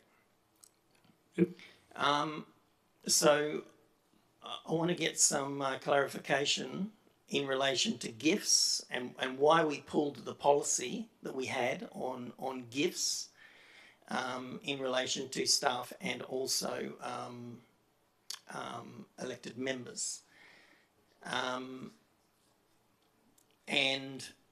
Section 5.57 of the Local Government Act and the Regulation 19AF of the Local Government Administration Regulations provides the following definition: prohibited gift, a gift worth $300 or more. So it is a question that I want to ask about, to see if gifts provided to staff, you know, have got a cap on them. Because the way I read it, it does. And I'm happy to take that on notice. Okay, I'll take that on notice. The next one is the fuel cards that is listed in the attachments. Now, the vehicles that are used, the information that is on those spreadsheets is absolutely useless to me if nobody puts a speedo reading in on the spreadsheet. And the speedo reading is very important. So can I get a reason why we do not use speedo readings, and whether the cards are used for specific cars, or whether you have a card that can be used across the fleet? there's a lot of information in different policies and procedures of local government relating to fuel cards and purchasing of fuel. And the CCC goes into this in depth. Can I get some answers on that? And that's all I have, Mr. Mayor. Yeah, we'll take it on notice for you. Thank you. Point of order through the chair. Yes, Councillor. Going by, I guess, tradition and what's happening in this location, can I ask the question, would these questions not be best suited in part 8 of the questions by members instead of it going just before we actually start to debate? I always thought these forums are designed for debate, not necessarily questioning and talking about a lot of things. Well, I appreciate questions that you asked. We've got a whole section here where it's literally part 8, questions by members. So I'm just curious to see why we're not utilising that location in the standing orders to be able to ask all the questions we need to ask, and therefore we can come into these without having to be stop, start all the time. So just... I can answer that question if you like. Would you like an answer to that? Okay, answer. In the past, I have a long list of questions that have been abruptly stopped by point of order. Okay, so you can't have it both ways, I'm afraid. All right, so I limit my questioning at the start, all right, and I'll ask questions on the item that relate to the item. If you want me to ask questions at the start, I'm happy to do that. Don't point of order me and try and stop it, because I'll ask the questions further on. Okay? Thank you, Councillor. No, it's okay, because by the definition of a question, you should get an answer. The fact that you don't want the answer right now doesn't mean, should indicate you don't need to ask the question right now, is my point. So if you want to wait for the answer, by all means have it.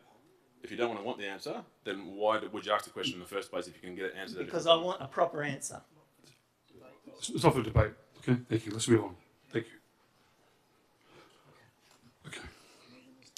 Do you have any other questions on items, Mr. Blanco? Mr. Mayor, that's all I have. Happy to move the item. Thank you. You move the item. I already have Councillor Christian is the mover for the item. You'd like to sit? The item's moved already? Councillor Christian moved it. Second. Okay, thank you. So any against? Motion is carried. Thank you, councillors.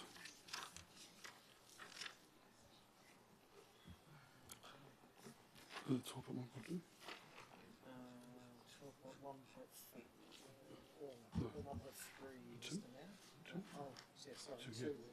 2, of course. 12.1.2. We have officer regulations before us that requires an absolute majority vote. The council, 1, appoints 1 elected member of council to become the member of the Audit and Risk Finance Committee.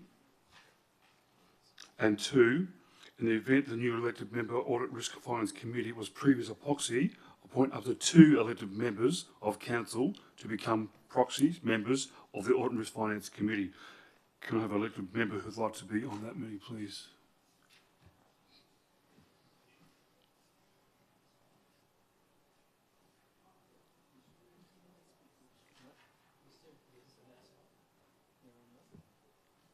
Councillor? Chair. Yes, Councillor. The new re-election is a whole lot, because I was the committee member left, the only one.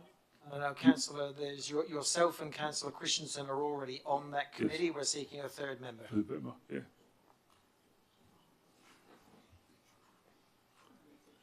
Mr. Mayor, would the council like me to go back on there? Oh, you know, if you all say that, yes, that's the case and you'll support my, views on finance, I'm happy to go back on there, but not unless I get some sort of consensus from the town, from the council.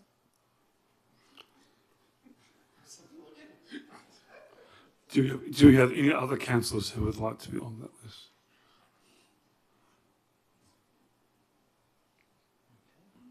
Councillor Christensen?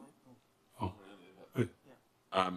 In the event this doesn't get up, are we looking into potentially asking for a motion? And again, apologies for this is the last minute amendment. It's not what I'm trying to do, but the request would be then in the terms of reference, we allow ourselves to have a external party. Would it be worthwhile if we can't fill it with a elected member that we put a motion forward that we actually ask for the administration to put it out to the public for interested parties? It's not in the terms of reference, is it? It is. It is. Yes. Yeah. As a terms of voter reference member. allow for an external member to be a part of an audit committee. Yes. an auditor. Okay, sorry. on a, Councillor Blanco, Councillor Rebello. Councillor Rebello has put her name up. Okay. Thank you, Councillor Rebello. Okay. The two proxies. And so, Mr Mayor, just for clarification purposes, Councillor Rebello was one of our proxy members with Councillor McRae. And so if item 1 is endorsed, you might want to ask for a second proxy nomination. Do we have a second for proxy?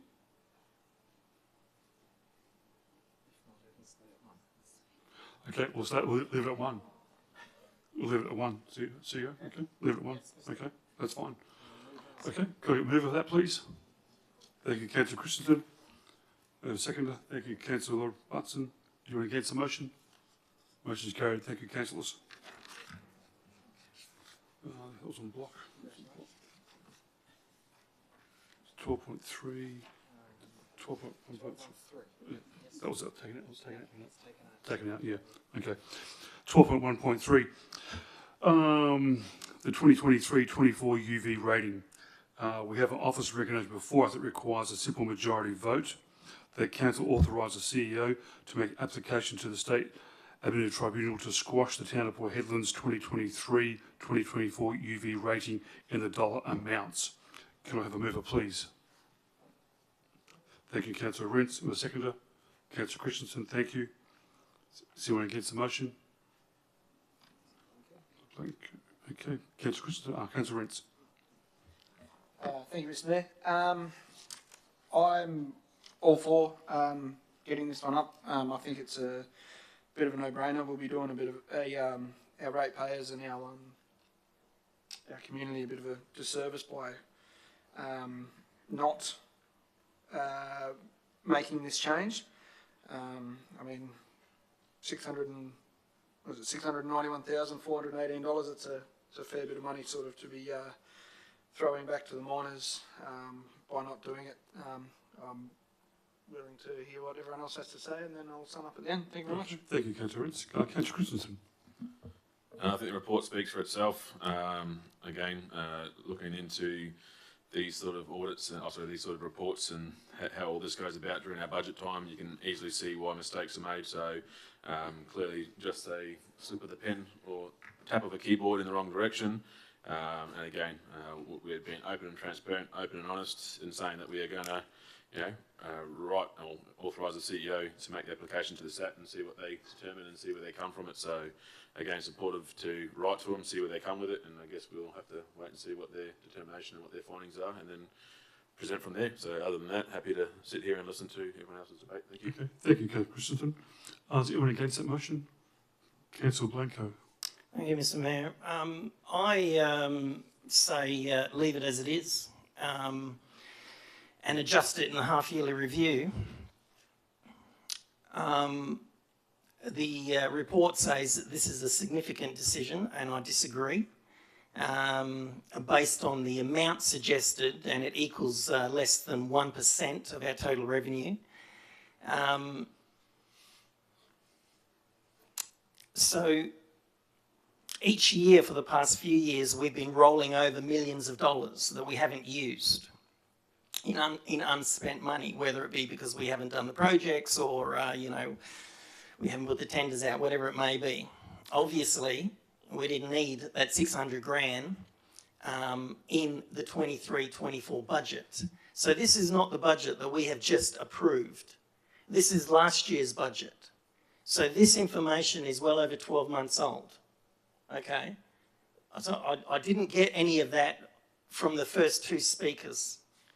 Okay, so I don't know if they understand that, but we are retrospectively changing the charges that we have issued. Doesn't matter that they're mining. Okay, they've already paid their rates. Okay, and now we are going to change it. If we've made a mistake, okay, we've made a mistake. Let's cop it on the chin and let's move forward, but not retrospectively change it a decision that was done well over 12 months ago. And before we, think about changing it, there needs to be some questions that need to be asked about this. Because we're at fault. And, clearly this, like I say, it's 12 months old. So while some people might get agitated about it, I need you to understand, or the council needs to understand, how did we find out about the mistake? Did we get the info from the ratepayers, or did we find out? How come the financial system didn't pick up on the mistakes for well over 12 months? How come we didn't know about this in the budget that we just approved?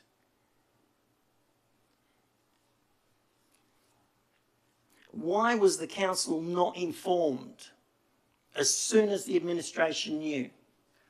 Maybe they knew about this 6 months ago, I don't know. Or maybe they have just found out. So, there's some issues around this problem. And one of the issues that I have with it is, why didn't the auditors pick it up? Internal or external? And if they did, why weren't we told about it? And if they did not pick it up, why didn't they pick it up? We've got all of these processes and procedures in place for our finances to make sure that this sort of stuff doesn't happen. We've got a new computer system out there that's supposed to be fandangle. Why don't we know about this much sooner? Why didn't we fix it up in the adoption of the budget that we just adopted last month? Okay, so I say leave it as it is. And let's find out where the mistakes have been made so we know for next time. So we are educated, next time our budget comes in, or we're looking at the budget and we're looking at the rate and the dollars and all of the stuff that's going on that goes over everybody's head. So I say we leave it as it is. I'm not going to support this motion. I think we need a lot more answers to this, so we're well informed next time. Thank you. Thank you, Councillor Blecker. Anyone else for? Yes, Councillor Bella. I have a point to make. So there was an email that came in from the Director of Finance last month citing this matter. And there's another email that came in on the 21st of this month. So we were aware, and that email clearly states that it is to do with 23-24. So I feel like Council is aware that it is from last year. However, that has come to our notice now, and I would feel that when it has been brought to our notice, you correct it. That is what you do. And if you also look at the numbers, it is 0.214 and it was 0.211, meaning that it is a human. So firstly, I'm saying it's a human error.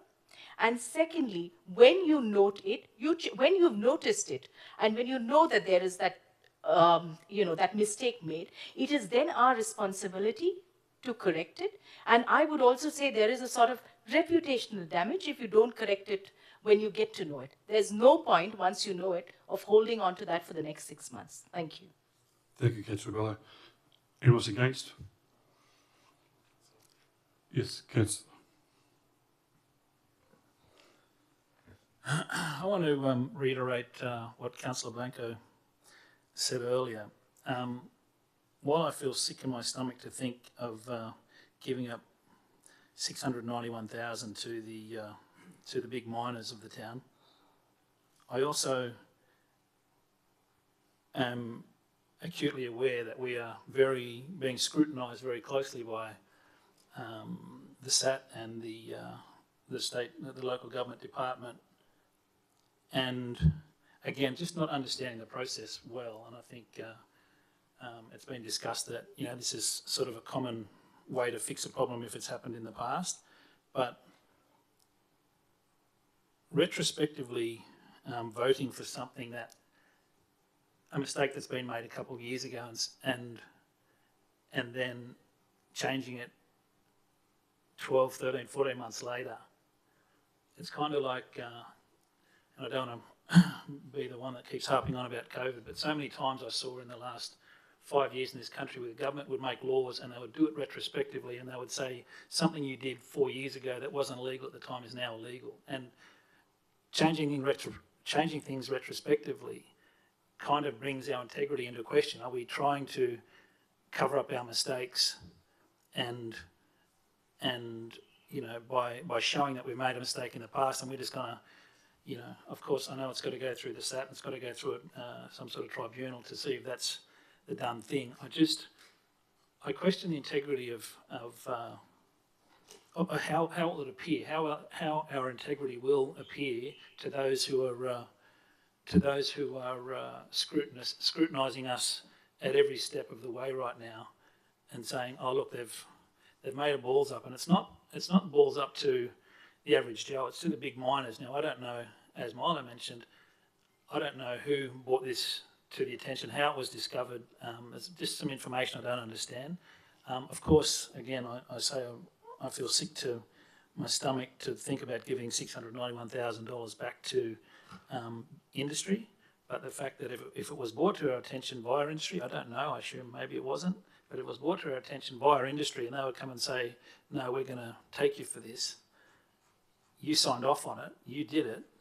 Are we opening ourselves up to one, reputational damage, and two, litigation from industry that has far more resources and legal teams than we ourselves have. So again, I'm not either way on this debate. I just really wanted to put that out there. I just want the team here to think about that, because certainly going back and changing the rules after the fact is it's not a, you know, we can put our hand up and say we've made a mistake, but the fact that it involves dollars, and dollars, big industry relies on dollars, and they certainly have the ability to really hurt us.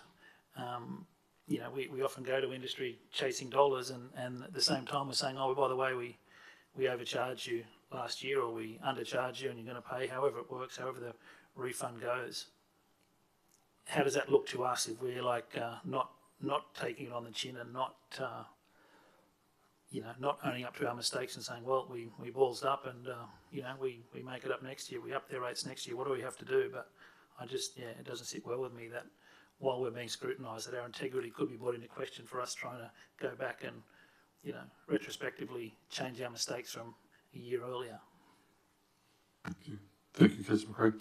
Anyone else for? Anyone else against? Sum up, Councillor Rents.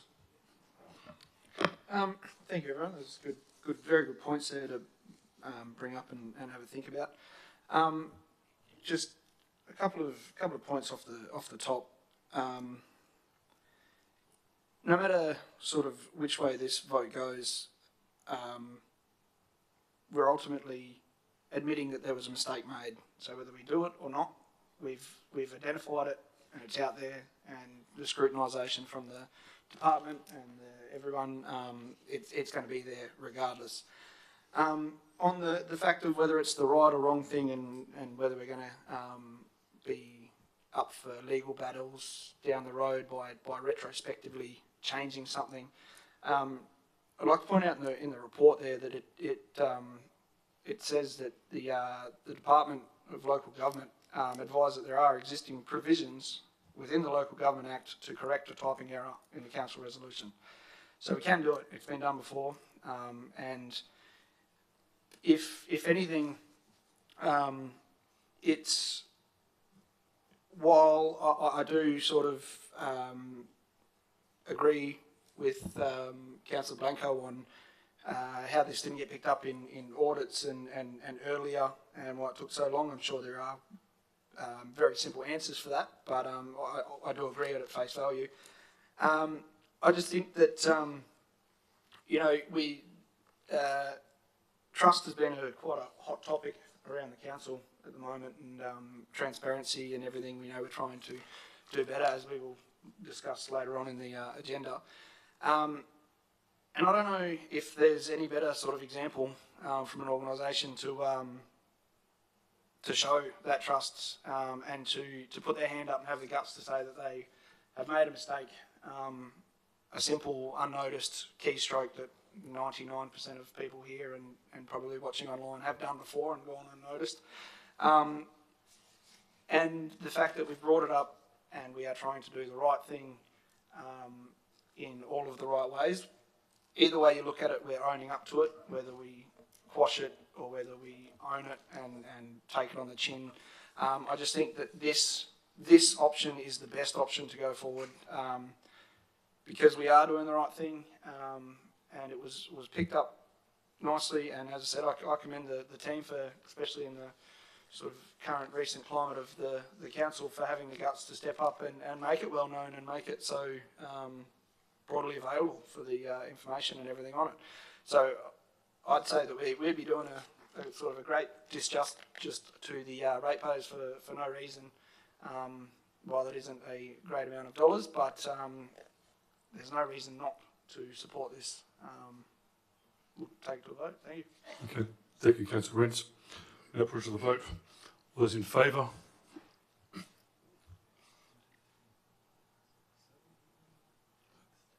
Seven.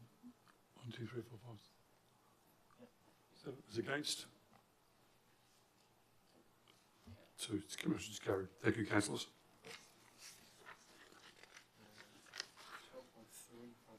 12.3.1. Where are we? 12.3. Regulated services. Yep. Okay, 12.3 regulated services. 12.3.1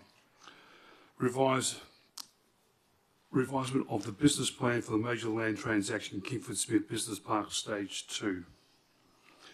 We have obviously recommended before us that requires a simple majority vote that council, 1, notes a revised business plan for the major land transaction Kingford Smith Business Plan Stage 2, and 2, note that the business plan must be re-advertised, and 3, endorse public advertisement for the business plan. Can I have a mover, please? Thank you, Councillor Rents. Have a seconder, please. Thank you, Councillor Rebello. Anyone against the motion? Okay, Councillor Rents. Thank you, Mr. Mayor. Look, again, I'm all for this motion. I don't see any issues with it from the outset, unless someone can bring something up that changes my mind. But it's look, end of the day, this is a legal and community responsibility, because these changes are so significant. We're legally required to re-advertise the plan. So I mean, I don't think there's too much we can really argue on that. So I'll leave it at that and see what everyone else has to say and something like that. Okay, thank you, Councillor. Councillor Bello. I'll very quickly go through the officer's recommendation. So firstly, they are asking us to note the revised business plan, and secondly, to endorse it for public advertising. I believe the item also states that there is a demand for that stage 2, and therefore we are doing what we have to do as a council, and we are putting it out there for public advertising, going about our business, and I would request council to support this motion. Thanks. Okay, thank you, Councillor Bello. Someone against that motion? Councillor Blanco. Thank you, Mr. Mayor.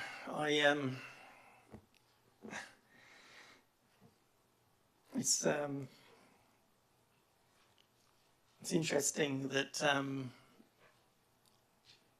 you know, when someone votes against these items, that the explanation on the support of the item is weak. You know, council members here, they like to wait to see what is being said by the opposition before they actually comment, not actually understanding, you know, the content of the report. So obviously, I, you know, haven't been attending any of the briefings, Yeah, specifically, I need to protect myself because I might have some mental issues if I come, or someone might put a complaint in against me. So I'll just talk about this stuff while we're doing these motions. So the report is interesting, and I do support it. But the expected financial impact has been revised from the last one. Obviously, I suppose that is the reason why we have re-advertised it, because it would be significantly different from the previous business case. But when we have a look at the approximate net income, 1.73 million, to the expected net income between minus 344,700 and up to 1.81 million over a 20-year period. So is this for each block, or is it a total? Okay. So again, like I say, not enough information on this. I want to know what our expected sale proceeds are going to be in, and incorporate this into these, figures. To find out what the total outgoing costs of the project will be. So, is it going to cost us, negative 344,000, or is it going to cost us 1.8 million? But those numbers don't add up, because, if you have a look at the cost of land sales for industry or commercial, whatever the area's zoned, I would expect the land sales to be 300,000 per block. There's a 10,000 square metre one in there, so that's got to be up there. So effectively, the way I see this is we're going to sell the blocks, right, for a suggested price. We're going to use the money that we sell the blocks at to redevelop the blocks to a point where we can sell them. We can't forget about what's happened previously here. We've already been through this, especially in Kingsford Smith. I've talked about this many times. You drive in there and the road is at a certain level. We approved the council accepted that development. I don't think any council member at the time actually drove out there and had a look that the road was nearly 2 metres higher than the actual block of land. And the drainage was way above the level of the land. That's where our costs come into in this project. We have to wear it now. But when we've done these developments before,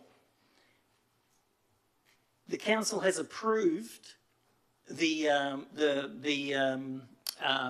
fixing of the land and getting it up to the right level so we could sell it, and then an item has come back to council for additional money to fix the block. It's happened before. So I don't see how it's going to cost us 1.8 million. To fix it, or, we're going to make 1.8 million out of this, or we're going to lose 344,000. There's a lot more information that needs to be supplied to the council, so we have a detailed understanding as to, what this costs are going to be to get the land to a sale price, and then what our expected return is going to be. And that expected return now is, a wild guess because of iron ore price dropping, and, the way the world economy is currently, and other things going on in other countries that may impact the ability of Western Australia to export iron ore.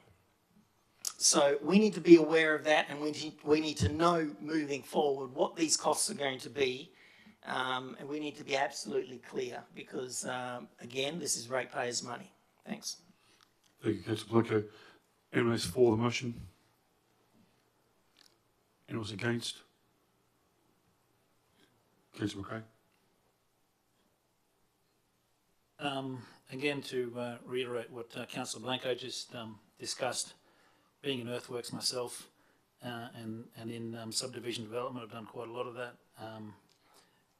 To me, there was enough information in this, in the addendum to this, to understand exactly what's needed to be done to bring these blocks to a saleable thing. Of course, I would support any sale of blocks, but if there's, when you start seeing, you know, wild estimations of minus 344 to 1.8, that's, you know, it could be 10 times that less, could be 10 times that more that we make, but it's too big a risk that I don't want to put the council through right now without the required information. Okay, thank you, Councillor McRae. Anyone else for? Yes, Councillor Christensen. Yeah, so I'll I guess open up by, while I appreciate and share some concerns, I guess, in relation to information or detailed information, I think we've got to go back to the initial intent of what we're trying to do here. And like I've always challenged and questioned us in the past before is, you know, are we here for a commercial outlet, or are we here to do a new service to the town? And this is always, I think, one of the biggest debates we need to be having at the table. I draw your reference when we talk about risk appetite.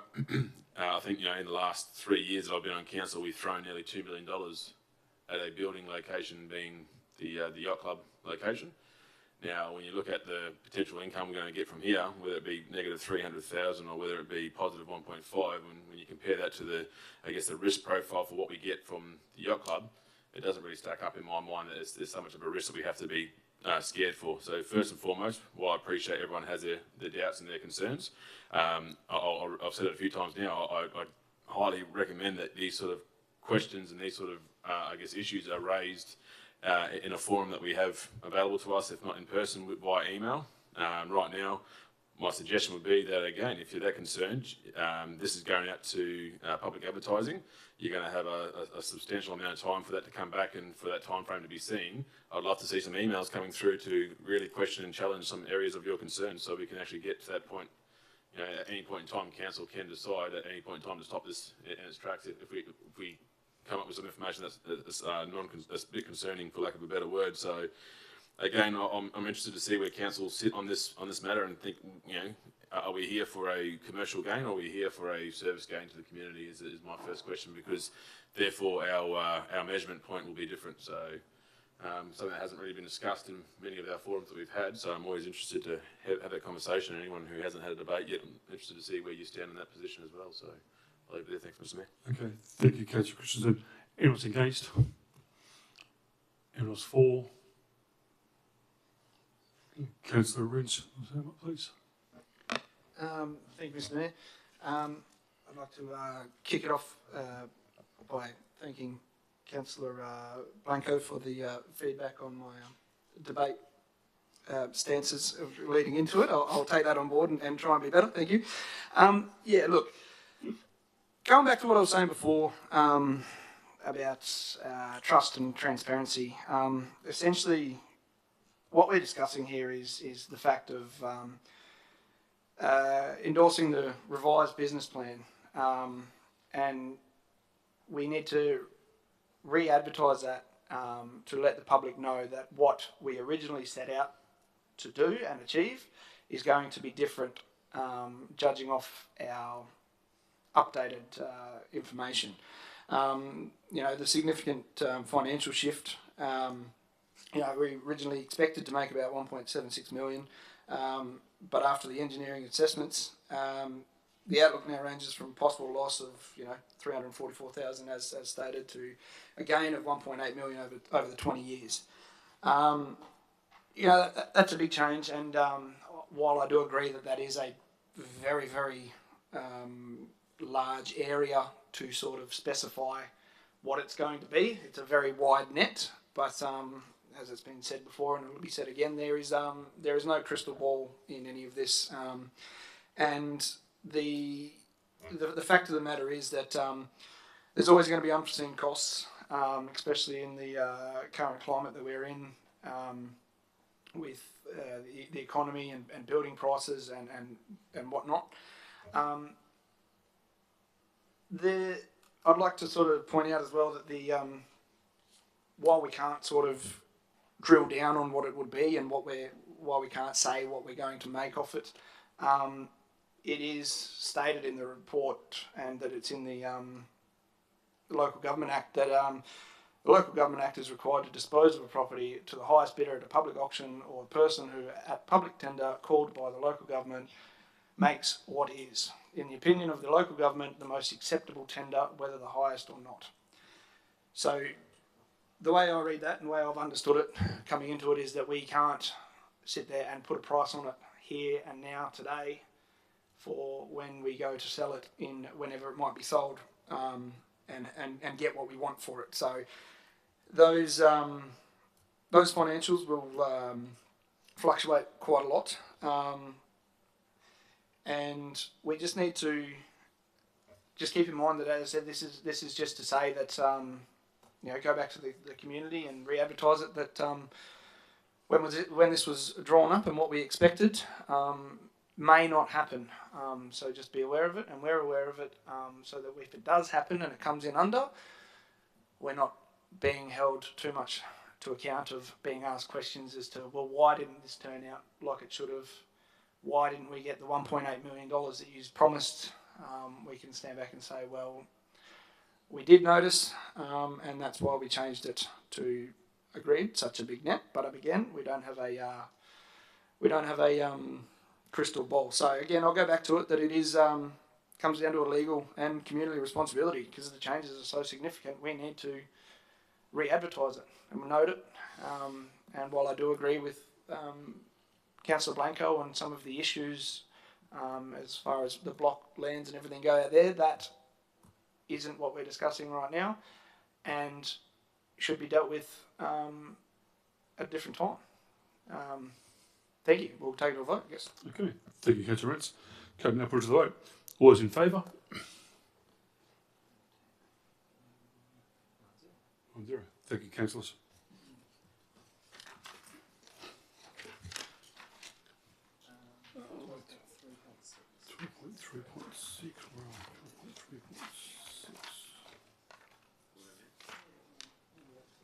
$12.3.6.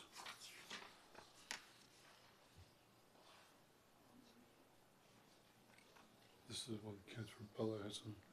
Interesting. Yeah.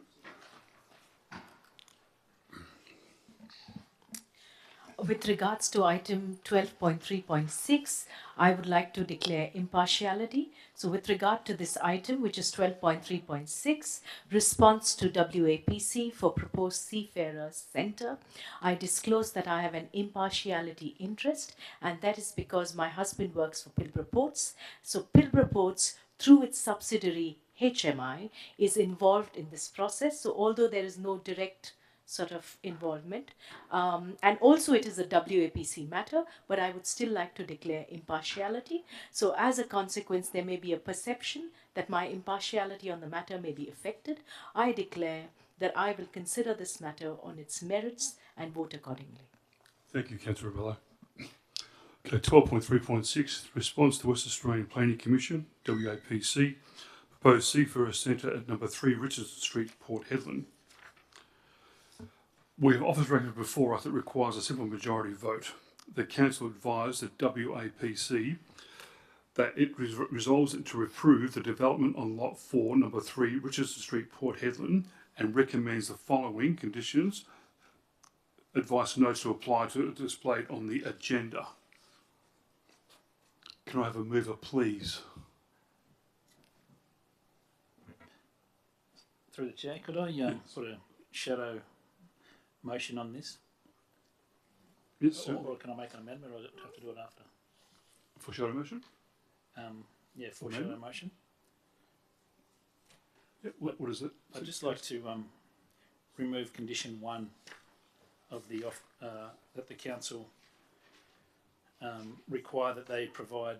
These guys. So the public art, is it? Yeah, the public art are $100,000 in cash to the council. These guys are going to spend, millions of dollars on doing a new development. That I just think it's a slap in the face to ask them to either give us $100,000 in cash or buy a piece of art worth $100,000, which is completely, what's a piece of art? You can buy $1 million banana these days and stuck to a wall. That's so the amendment. So the amendment you're doing is that right? Yeah. Yeah. All right. Is that? So everything as is, just minus. Point of order for the chair. Yes. Can we please ensure that we go through process by, and I'm happy to be corrected, but I'm sure we have to move the substantiant, have a seconder, and then we can allow for the amendment. Correct. Yes. Yep.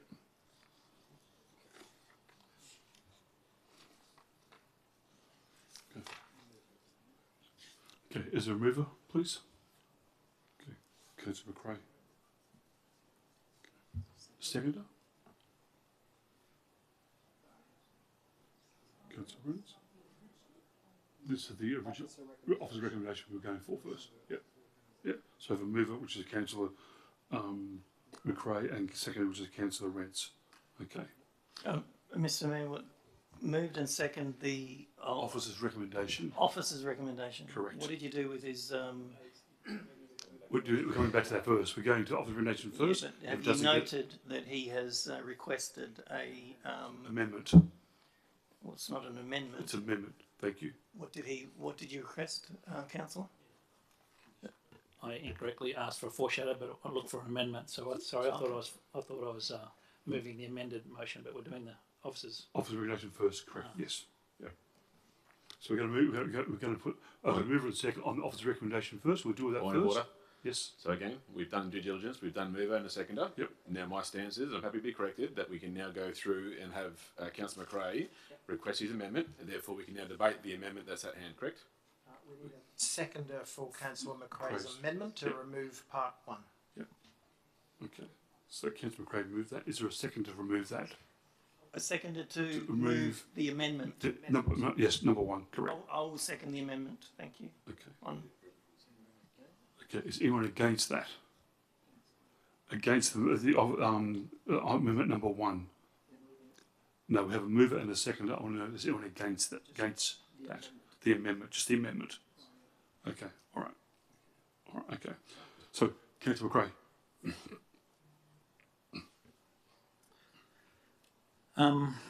Yeah, I just wanted to bring it to the attention. I'm sure the council has read all this, but certainly it shocked me when we're looking at a $10 million development in the town, and just before they begin, we're asking for a $100,000 guarantee of a $100,000 piece of art, which is an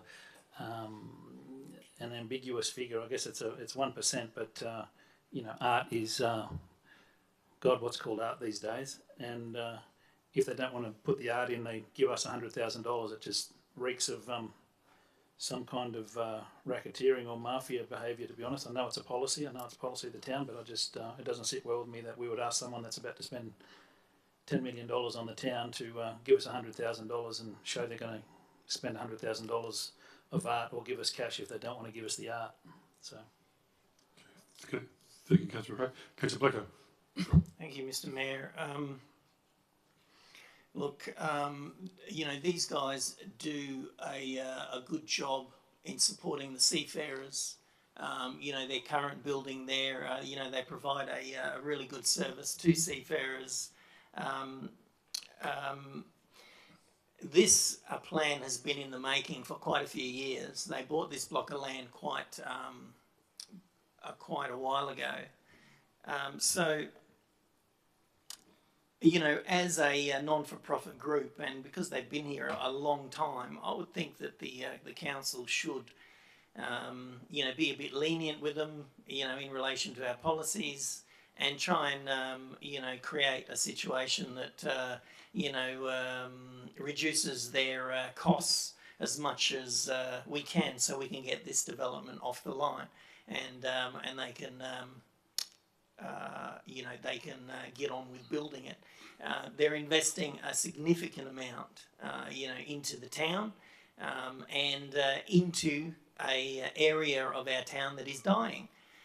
So, you know, we as a council should be supporting them as much as we can. And when we see, you know, injustices like this pop up, you know, we should support our local non-for-profits and make sure that we do all we can to, you know, reduce their costs as much as we can.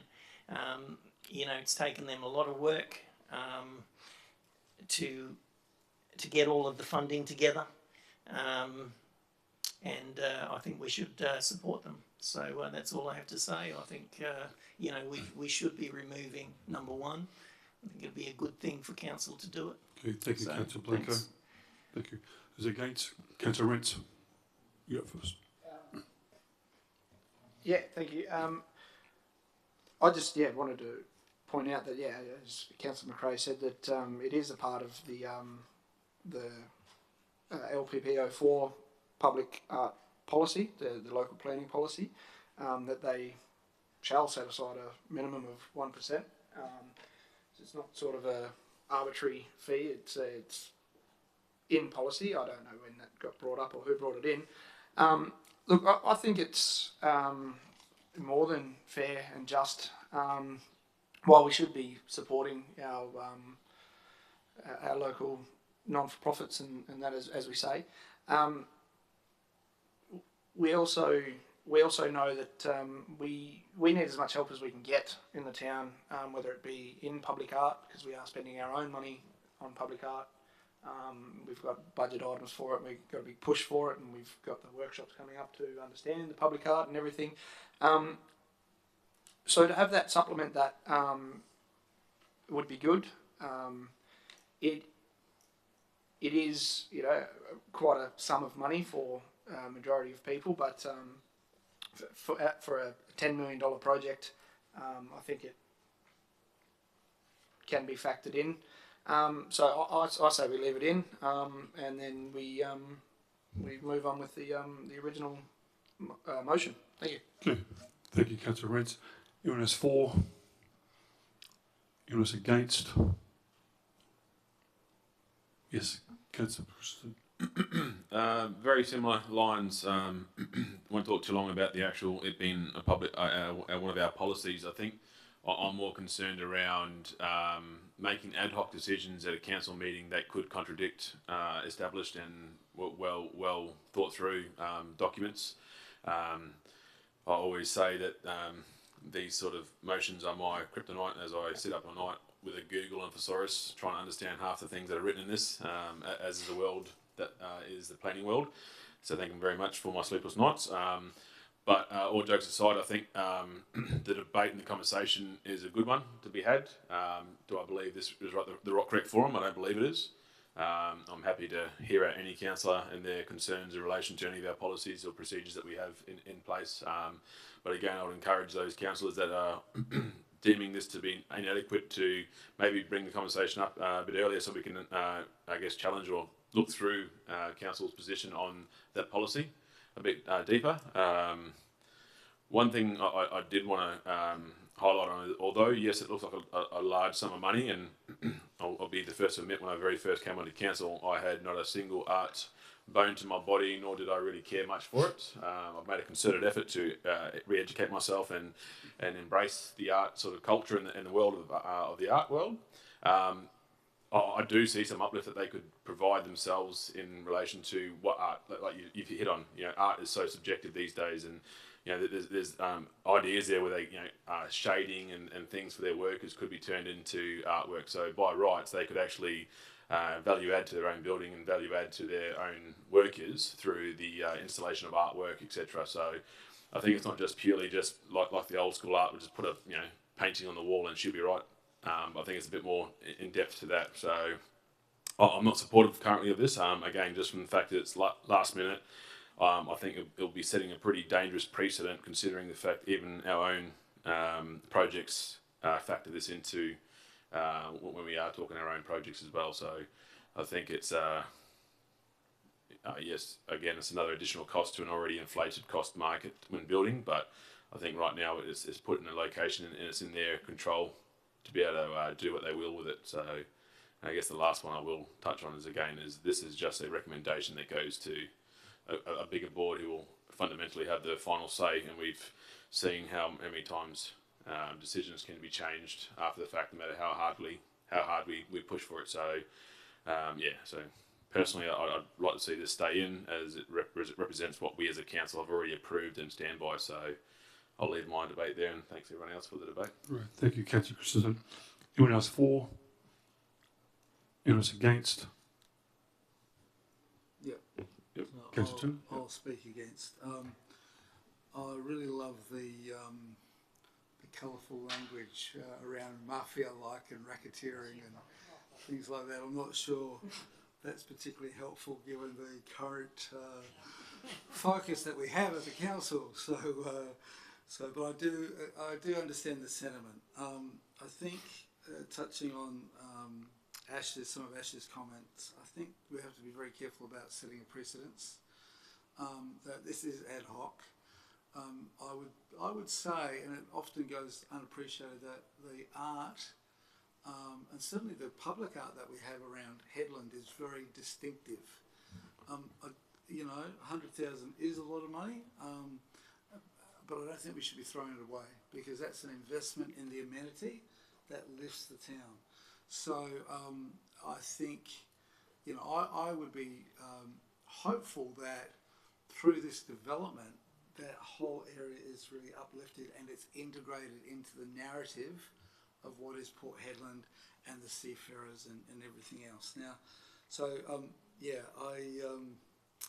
it did make me smile when you said mafia and racketeering.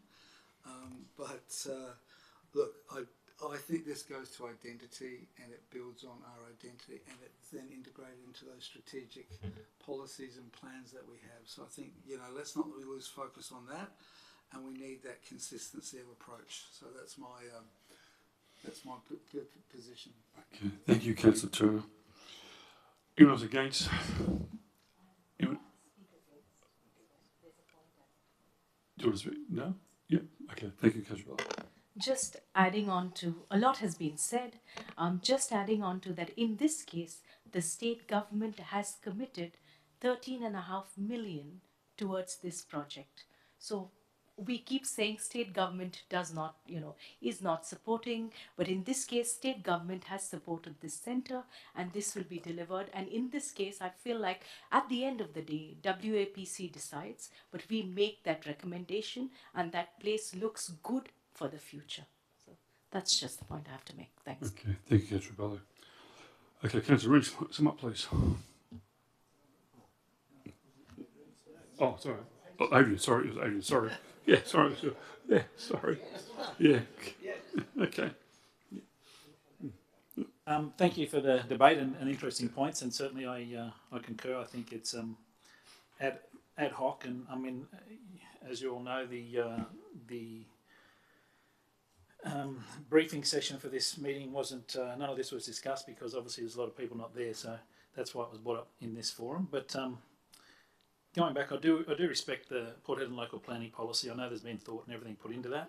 I just, just sitting here, and we've just waived $42,000 in fees to another development in town, and with people showing up here, and I think these guys provide an equally similar, not similar, but like another service that is really important. And if I can, if there's any way that I can save them $100,000, then certainly I will.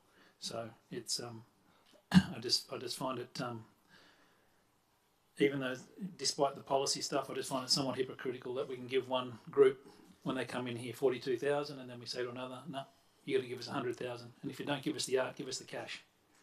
And that to me just doesn't sit well. So. Okay, thank you, Councillor McRae. We'll now put it to the vote.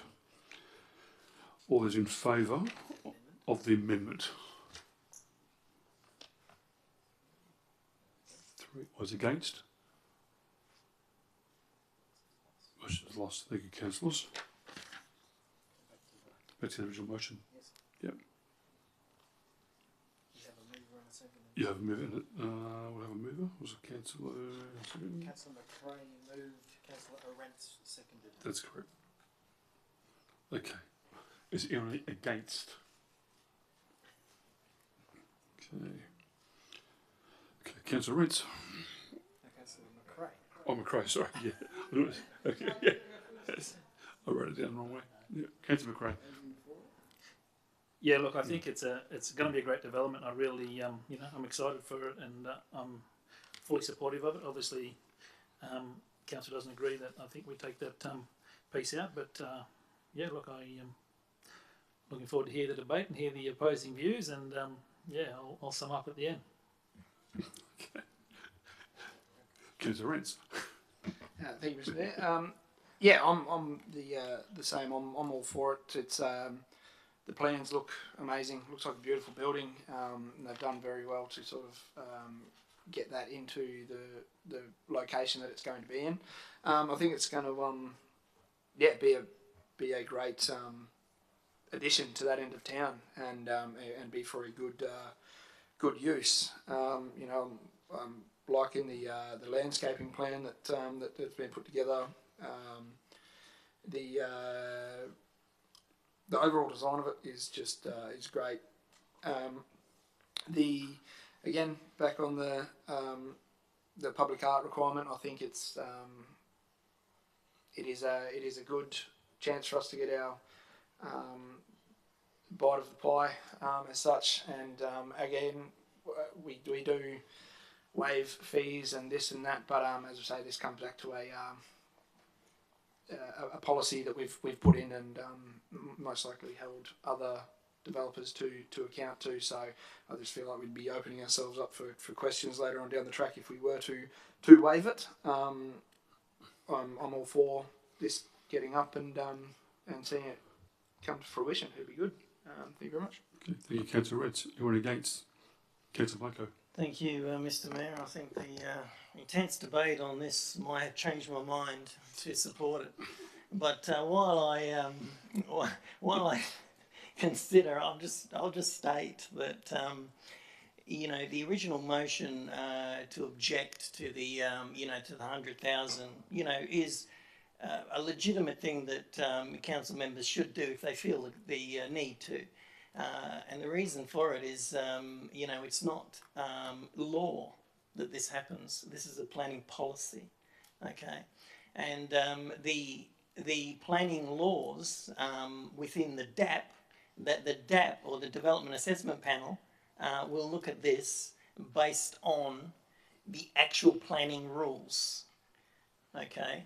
So if the proponent wants to object to it at the DAP, now, if they look at this discussion that the council has had, then they will be able to put their objection in the DAP, and the DAP will look at the planning laws and see that, there isn't actually a requirement for this to happen. It is just a policy, so it can be removed. So now it's up to the proponent to do that if they want to. They might not want to do that. They might find that the 100,000 can be given to the town. Whether it be a statue of a kangaroo, that we used to have around town and they took away, we can put it back out the front there, or, something else. But it's always good to have these discussions. If you feel like you don't agree with something, then put it out there and, and let's nut it out. Just in relation to the state government and the funding that they put in, don't thank the state government for this, okay? They're required, right? They're required to support this proposal in the port. They will have an obligation to put money towards it to make sure that seafarers are looked after. It's legislated, okay? So no, let's look at the seafarers themselves. They've done a great job in putting this proposal together and being able to spend that sort of money, on a development like this that will enhance that end of town. Thanks. Okay, thank you, Councillor Blanco. Anyone else for? Else against?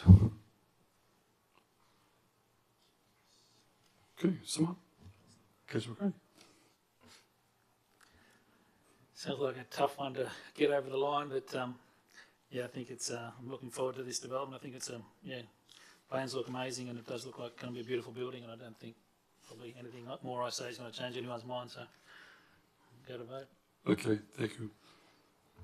We'll put it to the vote. All those in favour? 9-0. Thank you, councillors. What are we going to now? Yeah. 12.4.1. Mayor, through the chair, can we just have a 5-minute recess?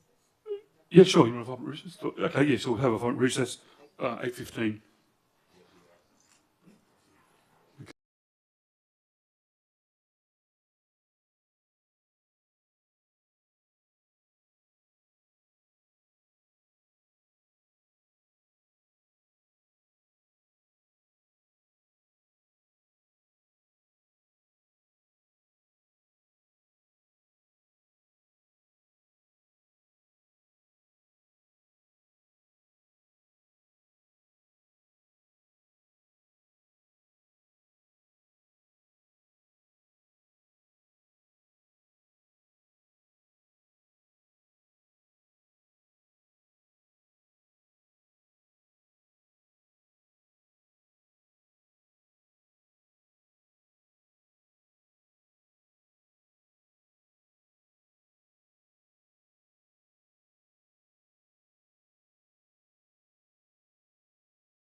A majority vote that Council 1 declined all tenders for the South Headland Key Worker Housing Project And 2, request the CEO to investigate an alternative project in Apakuika housing to be delivered for a more cost-effective.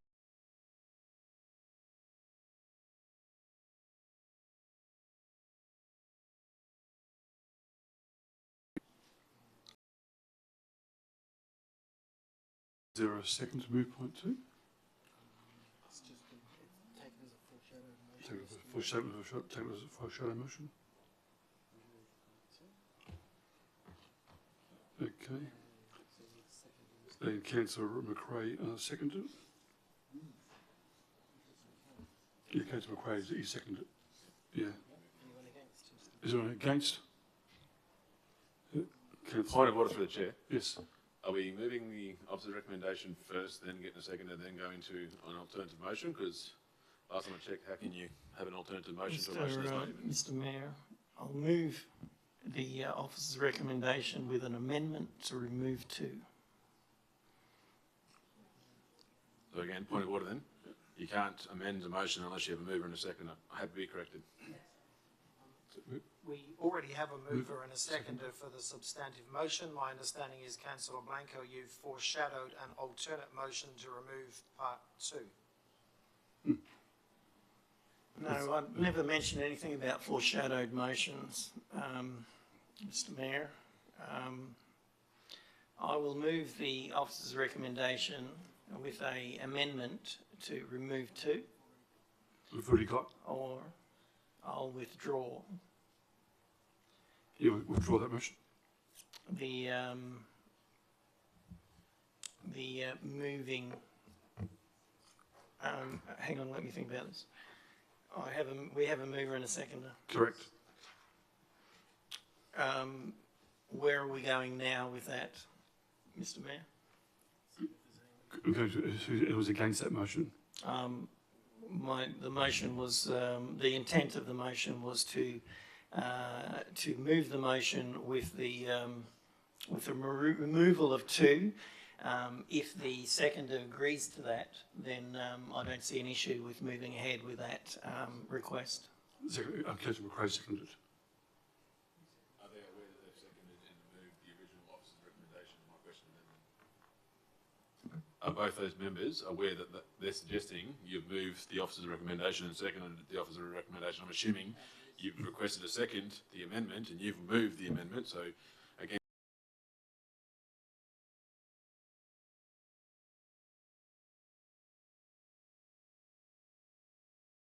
years later, we're still debating.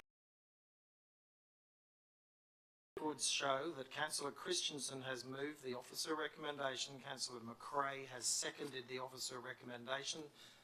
Councillor Blanco is suggesting an alternate motion to remove part 2. I would suggest that be done as an amendment, Councillor. Yes. I missed that totally. Did you move it? Correct. Yes. Oh, and you. And I missed that. Yeah. Okay.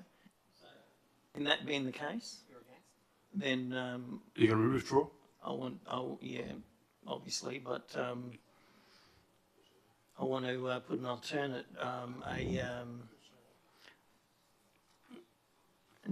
move an amendment to remove 2. Okay. Okay. And was there a second?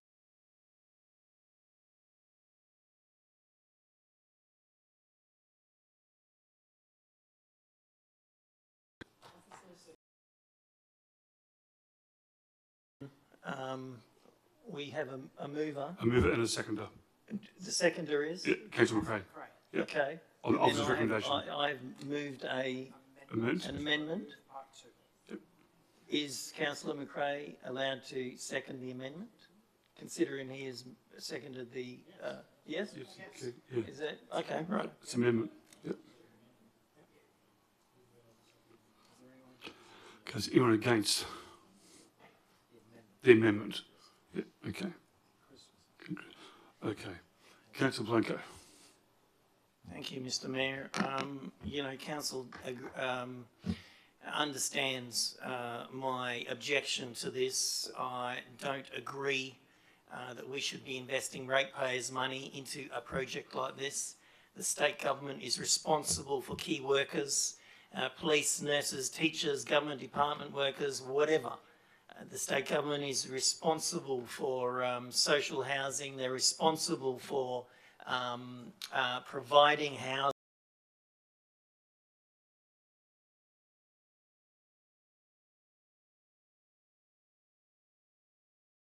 Bitterly continue to complain about that, and yet we are agreeing to take on the responsibility of the most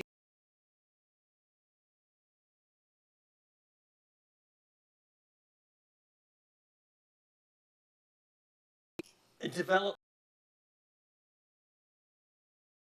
in service workers housing.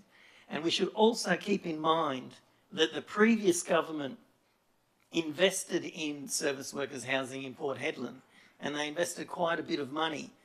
And then this current state government bagged them out and said it was a waste of money. They weren't going to do stage 2 of the expansion of that service workers housing. And here we have a situation now that they're giving us a little bit of money, all right, to build it ourselves. So then we hold the responsibility and the maintenance and whatever else costs are associated with something like this. We should not be getting involved in this sort of a project. We should not be spending ratepayers' money in this proposal. It is not going to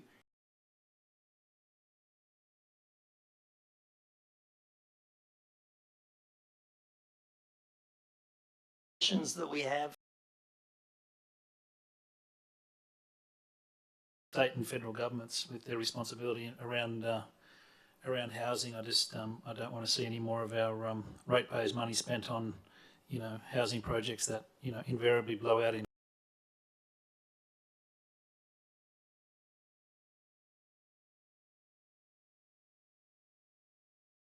layoff big chunks of change, especially when the percentages, you know, when this first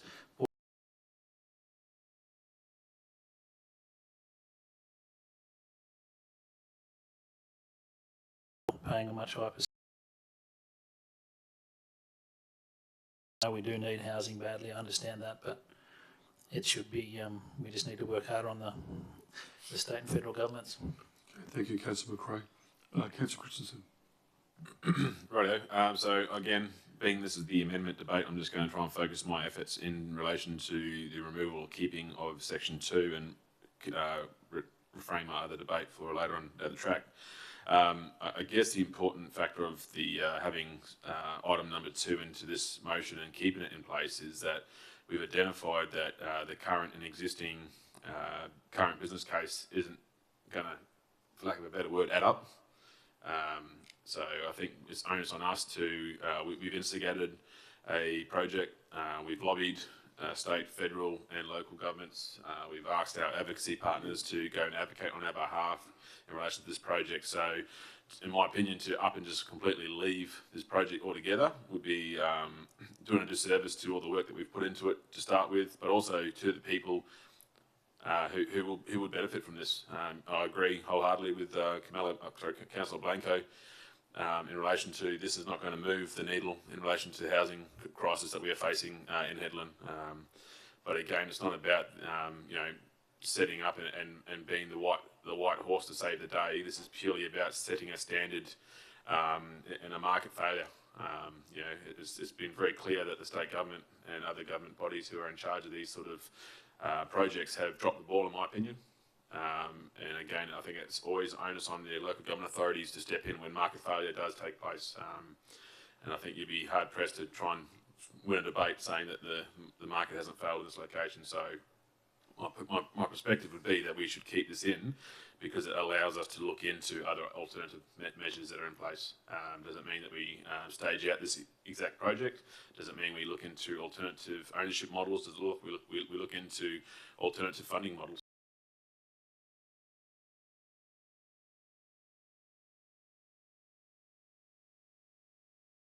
Come back to the drawing board. Go ahead. That's just business 101. So I think we'll be doing ourselves a disservice if we don't allow motion item number 2 there to allow for us to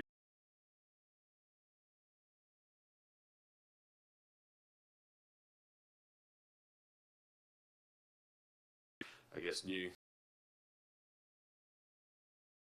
Councillor Turner. Yeah, look, I just echo Councillor Christensen's comments, taking point 2.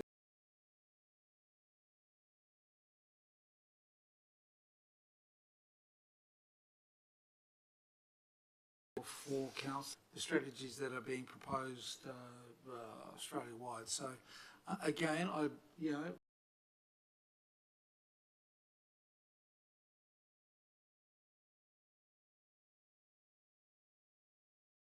again, I'll just leave it at that. Okay, thank you, Councillor Turner. Anyone else for? Anyone else against? Yes, Councillor Bello. Right. I have a few points to make. So firstly, I attended the developing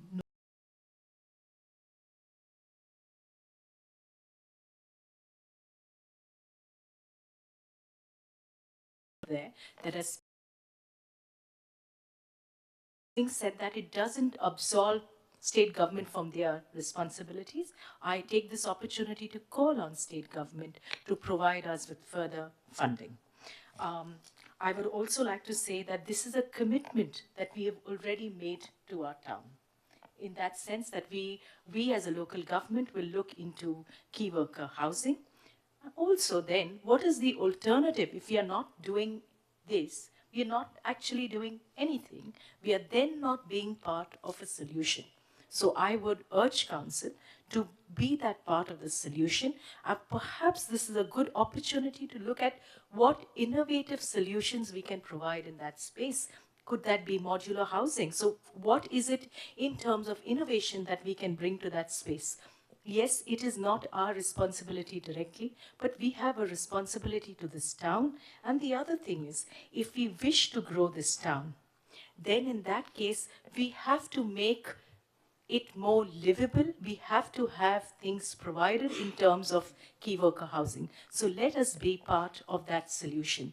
And lastly, because this is a significant change from the previous plan, this plan will now be, there'll be a revised business plan, which I can assure those against it, it will come back to council for consideration.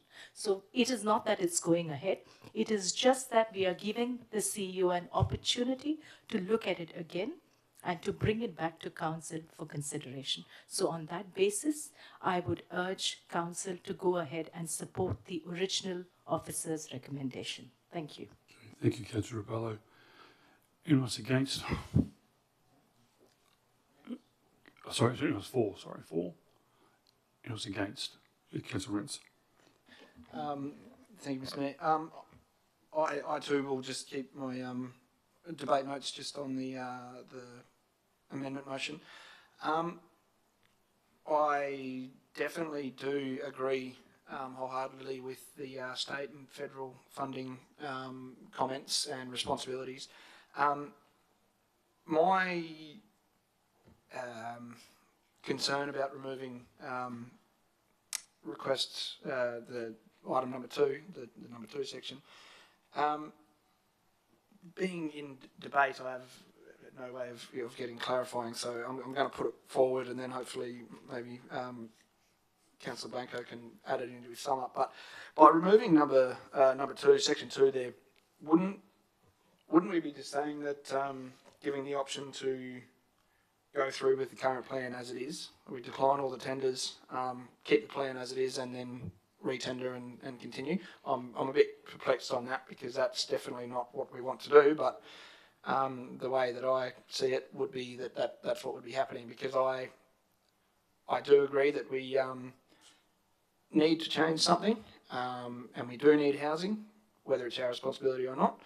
And to confirm Councillor Turner's comments that there were a few of us that did go to not only Adelaide but the Canberra Rising Region Summits, and there was a lot of good information, good ideas coming around, saying this is the perfect chance to be able to make those amendments and look at it from a different view and change the idea and get it down cost effectively. So I would like to keep that in and then work on it and bring it bring it forward to keep this continuing. As I said, while it's not technically our responsibility, and we should be calling for federal and state government to do their part and step up to the plate, something needs to happen.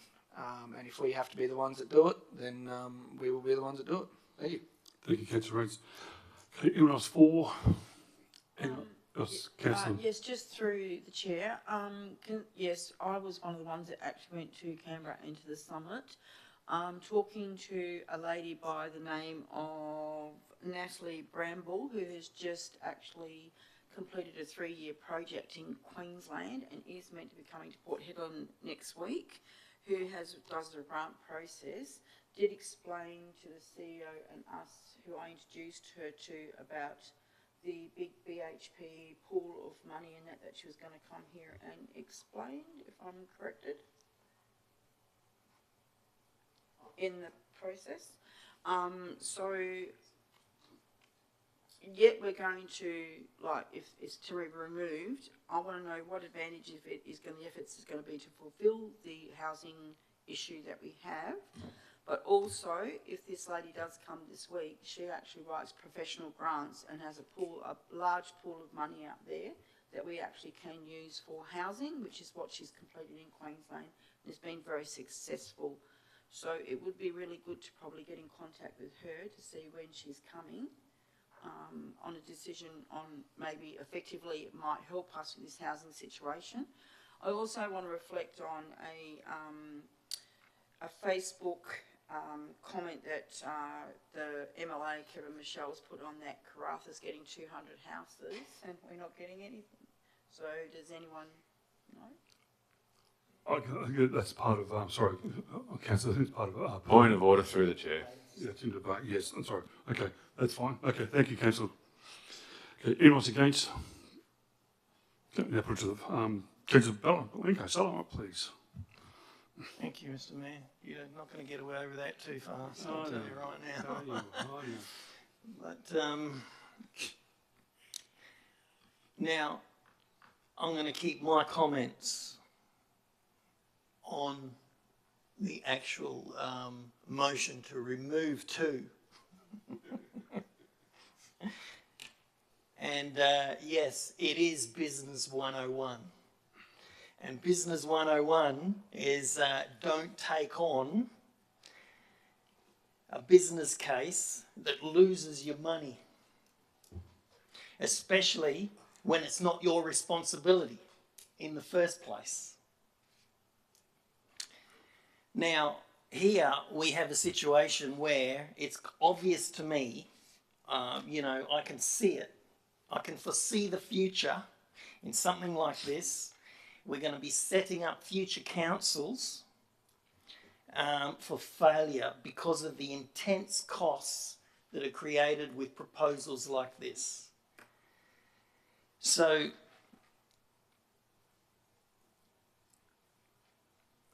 again, I stress to the council, building houses or getting into service workers' housing is not our responsibility. We don't have the expertise to be doing things like this.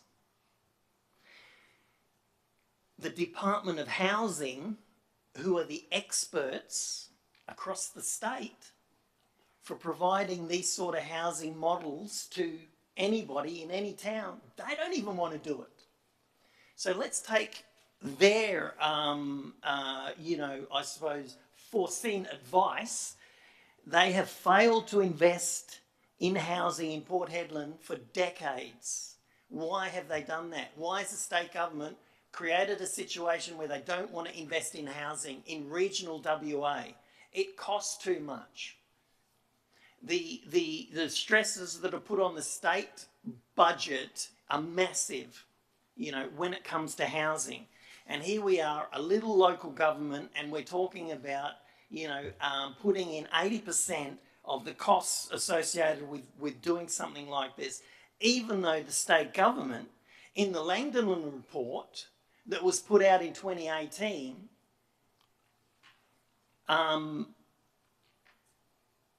had nothing good to say about the service workers' housing that was built in South Hedland. even though that development has always been between 80 to 100% full all of the time. So, and then when we come to the building industry, as soon as the building industry sees local government or state government as the supplier of funds to do these projects, the price increases dramatically. And then, you know, all of the excuses under the sun come out about, you know, the extra costs that need to be charged to do the development. Well, we didn't see this or we didn't see that. And because the local governments across the state are too weak to fight against these companies, we end up paying lots more for the proposal. Again, I stress that we stay away from this development, that we don't get involved in it, because it's not our money, it's the people's money. And, you know, I want to keep rates as low as we can, but when we start investing big dollars in these sort of proposals and manage it ourselves, you know, and it's going to be a disaster. I can see it now, and I'm not going to be supporting something like this. Thanks. Okay, thank you, Councillor Rebel. Blanco, we'll now put it to the vote. Those in favour of removing the item from the item 2. 1, 2, 3. Those against? 6. Motion's lost. Okay. Yep. So we go to the original motion. Yep. Is anyone against the substantial motion? I am, yes. Okay. Okay, Councillor Christensen. Thank you, Mr. Mayor, and thank you everyone for the debate again. Seems to be a good night for debate, so let's continue it forward, I guess. Again, talking from this motion as a holistic look ahead now, it's look, it's hard to disagree all the time with yourself, Councillor Blanco, when you start talking around the dollars and cents that have to be invested in order for it to be, I guess, beneficial. But the one thing I will draw to attention of the councillors was the original conversation, and like I said to my previous debate, was each and every single one of these projects has to have an initial outcome, and the outcome was never going to be driven for this sort of project, was never driven by fundamental cash flow. It wasn't a profit loss win statement, so it was never there to profit. It was purely there to provide a service that is no longer, or hasn't, as you stated, hasn't been provided for decades. I think it's dangerous to change and just squash decisions like this hastily without due process taking place. All your points are relevant. Anyone's points for or against tonight are going to be relevant. So I guess it points to the bigger picture of why 2 was so important, was because it allows that conversation to continue and understand where council's appetite and where their risk appetite is going to be for this sort of project. We now know the project will not stay as it currently was, therefore fundamental changes have to take place. So you name it, I'm assuming it's going to be on the table. It's a discussion point that needs to be had with the limits that council are willing to sacrifice or put forward, or however you want to say it. But we need to have that conversation, and I think we'll be doing ourselves and the community a disservice just to stop this right here, right now, without any, I guess, further investigation into possible outcomes. Because, like Councillor Turner had alluded to, there's been some serious conversations happening in some of these summits that we've been to that we're excited to share some context with you. There's some really out there ideas, and there's some ones that ones that I never would have thought about myself. So I think this is a part of the journey that we need to be a part of, and actually bring these sort of conversations to our table before a decision-making process, to allow to see what we might be willing to sacrifice and to really I guess commit to. So right now I'm supportive of declining the tenders, and yet again allowing for an alternative solution to be found, and therefore the business case to be recirculated through the council and to, I guess, refine the barometer for this type of project. So happy to leave my debate there. Thanks, Mr. Mayor, and I'll open up to everybody else and see where we go from there. Thanks very much. Okay, thank you, Councillor Christensen. Councillor McRae, you're the seconder. Oops. Look, I reiterate what Ash said. I think we've got obviously a need there. Of course, I'm not a big fan of spending more money on housing right now. I think that we're coming into a potential time where we don't need houses, but I wish this debate was in 2 months' time. It wasn't right now, but I think if we just vote to wipe this motion altogether, then we actually don't decline all tenders. So just looking at the wording of it, we kind of have to now go with it, because if we go against it, then we don't decline tenders, and we may still go with tenders. So it's kind of a reverse negative. So at this point, then I think we have to go with the officer's recommendation and decline all tenders. If we don't do that, then I guess we don't decline all tenders. Okay, thank you, Councillor McRae. Anyone against that motion? Councillor Blanco. Thank you, Mr. Mayor. I get to talk on it again. I'm sure you're all happy about that. But again, I'm going to keep harping on about this. This is not our responsibility. Local government should not be involved in social housing, whether you want to call it service workers housing or whatever. It is social housing. You know, the proposals or the intent of the housing to start with is all you know, well and good, but it changes as councils change, and then we have this asset that costs ratepayers huge amounts of money. We've been here before. I've said this on the on the last item. We've been here before. We know what it's about, because the retirement village was exactly the same thing. It wasn't a retirement village. It was a deal that the town did with the Department of Housing. Okay, and then it went pear-shaped, and it cost us a huge amount of money. We've been there before, you know, and again, we're just making the same mistakes again, because nobody actually knows the history of what's happened previously, or is looking at the detriment created to local governments when they get involved in things like this. It is a state government responsibility. They're the ones with all the money. We are using ratepayers' money, and they haven't got much of it, let me tell you. But anyway, I don't agree with it. I will be supporting the motion because, you know, I have to. We need to get rid of this, you know, these tenders.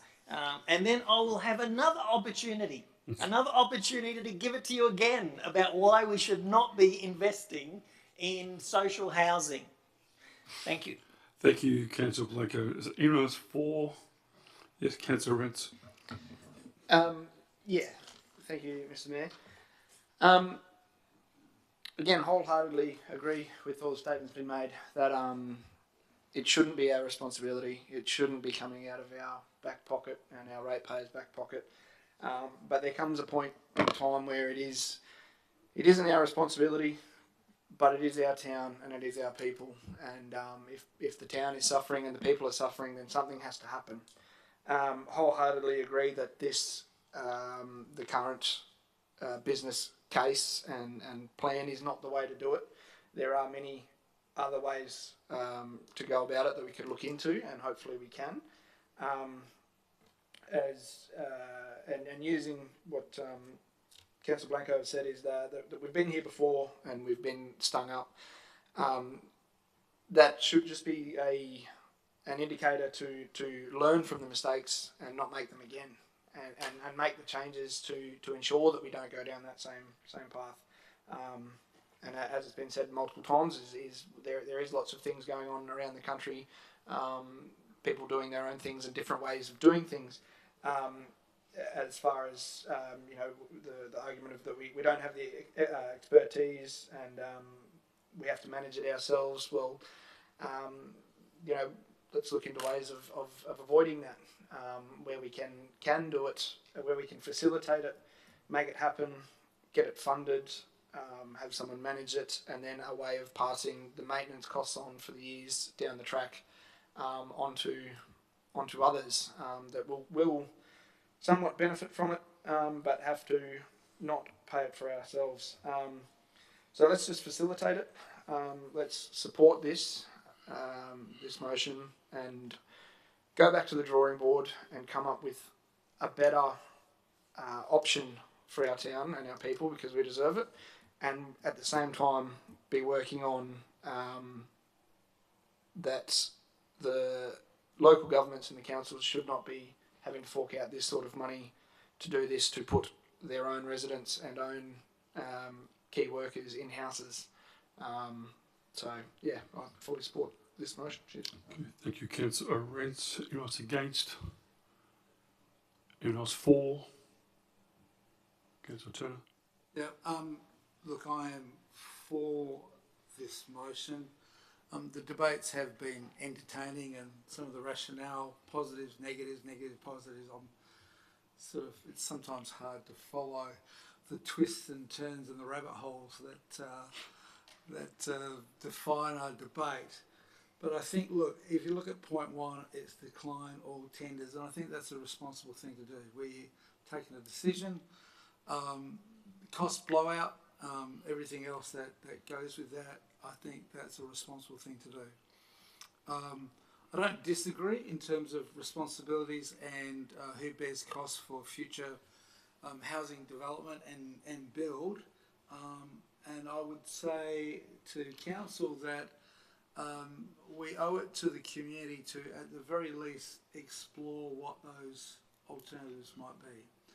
You know, we've just invested in 3 or 4 councillors travelling across the country, which I fully support. They have, had some really good conversations in Canberra, Adelaide, and we've just had some councillors go to Karratha, which, and that's a good thing to do. One of the things, I guess one of the takeaways from the conference in Canberra when we went to the national conference was really, what appeared to be very evident was that council business can almost be anything. We've got councils doing childcare, we've got councils doing aged care. So the idea that it's the old, rates, rubbish, roads, a little bit of recreation, that's pretty much, it's a different future now. So I think we need to make ourselves open. I think this will go a long way for us to exploring what those options might be. And as it's already been said, there's a definite crisis of housing.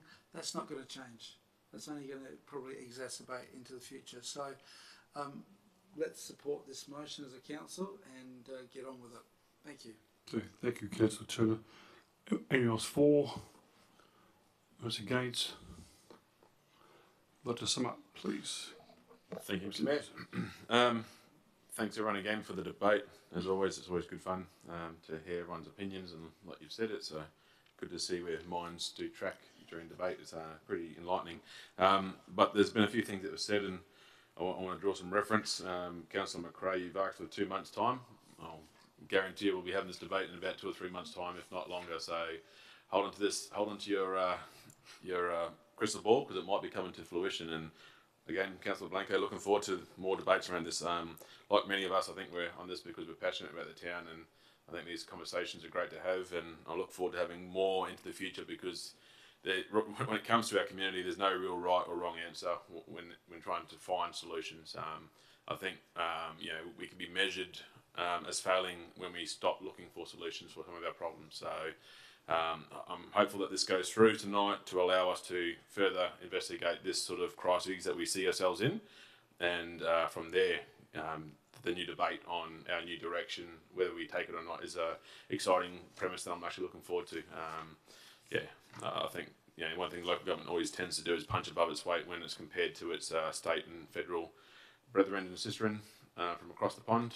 So I think I'm looking forward to seeing what we can come up with here, and again, make a solution that's good for our community moving forward. And that's, I guess, to Councillor Blanco's point is one that's actually not going to detriment the future prosperity of the generations to come as well. So all valid points, and I look forward to seeing what the outcome of this will be in the future months to see. Thanks very much. Okay, thank you, Councillor Christensen. We'll now put it to the vote. All those in favour of the motion? 9-0. Thank you, councillors. 12.4.2. Yep. Okay, move on to 12.4.2, the CTV maintenance contract amendment. We have an office recommendation before us that requires an absolute majority vote. The council, 1, rescinds the council resolution CM 202425/101, award of RF 2324-29, video surveillance, access control maintenance and upgrades and replacements for the former recommendation number 2.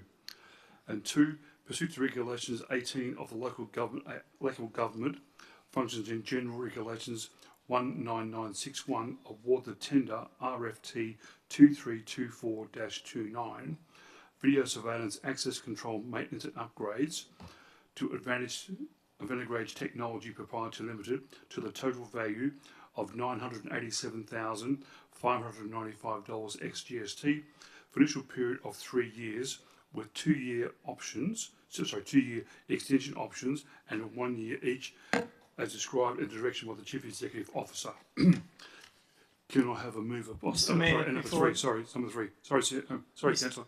There's number 3. Number 3, authorise the Chief Executive Officer to amend, vary, execute necessary legal adjustments and implement this amendment. That's number 3. Yep, need a mover, please. Mr. Mayor, can I have a question before we go? Before we move ahead, have they signed the contract yet? After the resolution was passed? No. It's not signed. Thank you, Councillor Blanco. Can I have a mover, please? Councillor Rents, thank you, Councillor. Can I have a seconder, please?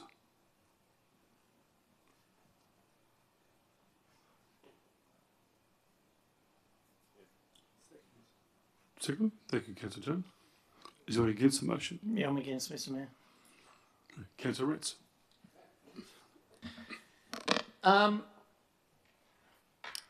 This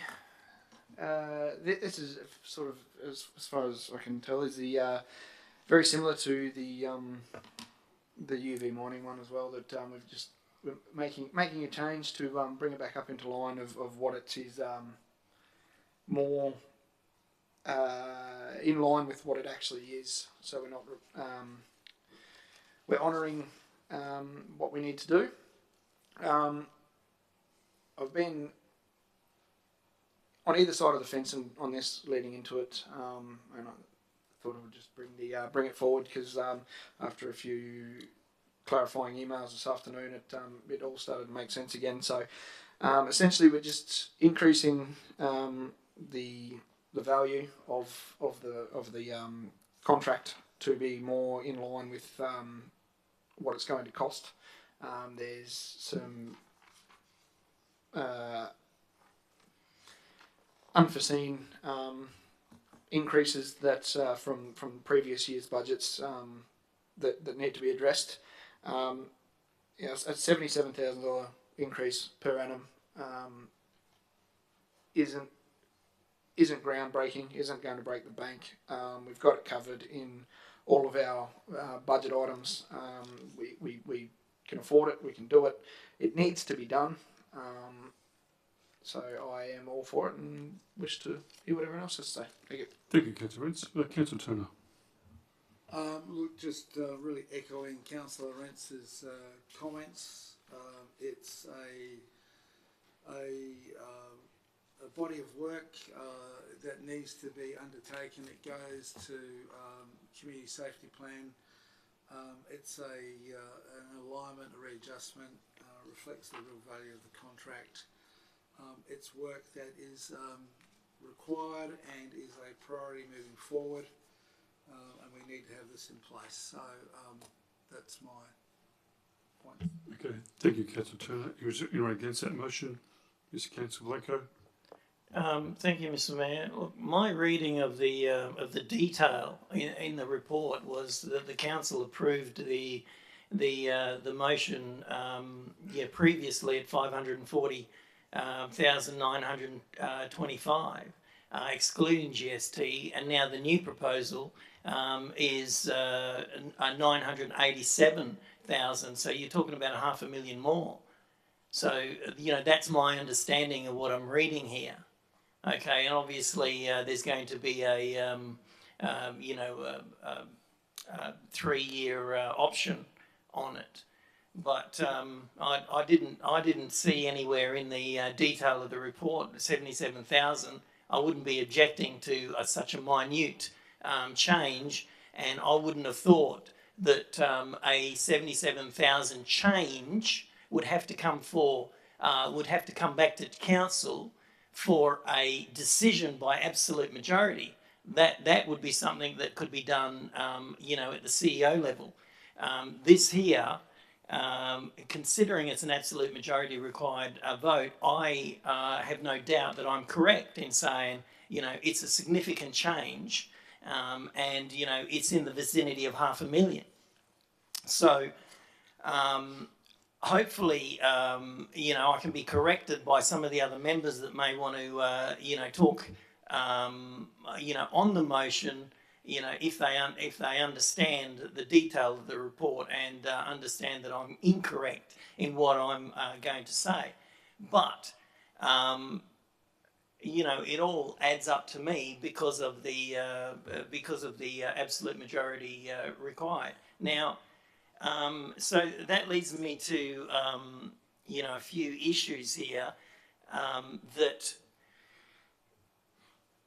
within the body of the report, it talks about the original tender going out to the, I would say it was advertised on Tenderlink for people to look at and put their tenders in. But then in the background, there was a deal struck up that, it says in the report, the original planning for this requirement was based on the town providing the accommodation and equipment support. That's a pretty broad statement because, when you're talking about a tender that's, worth $1 million a year. And it also states competing priorities may not realise a capacity to accommodate contractors. So with the understanding I have on tendering, I would have thought that we should just squash the whole thing and take it back out to tender because the people that may have looked on Tenderlink originally may have been misled into thinking that they had to provide accommodation and then put the quote to the town, or they might have been under the understanding that they didn't have to provide it. But either way, there looks like there's been some information supplied to some and maybe not to others. That's what it looks like to me. So I think, in all fairness here, to make sure that we don't do anything wrong within the tender process, we should be just knocking this whole thing on the head and re-tendering the tender with the correct scope attached to it, so people can then determine what the real costs are going to be, and not provide it to the winning proponent without any of the others given the option to put their prices forward. Thanks.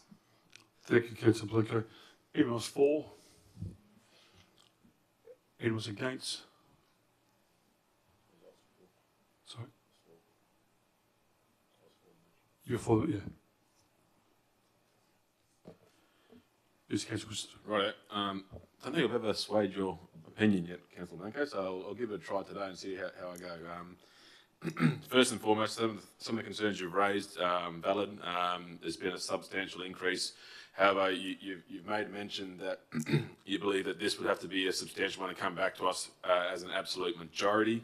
I draw reference to the fact that the $987,000, as you'll be well aware, goes over the 5 years.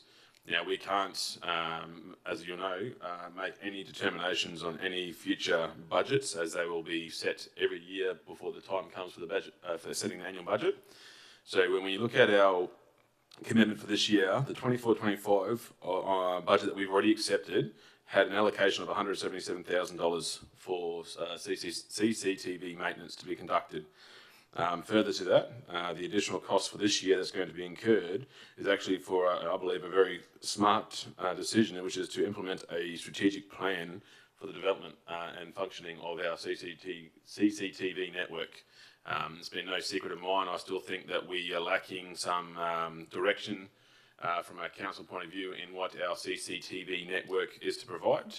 And fundamentally, that should shift and change the way that we upgrade, develop, and increase that service. So fundamentally, I think there was just for lack of a better word, a boo-boo that was in place when we came to approving this original tender.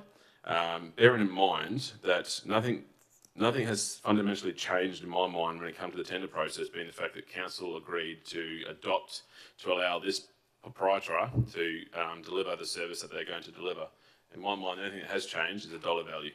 And when you can compare the apples to apples from the previous years to this year, is, as you said, $77,000 difference, give or take, obviously pending certain things going right and going wrong in what happens throughout the time of the maintenance.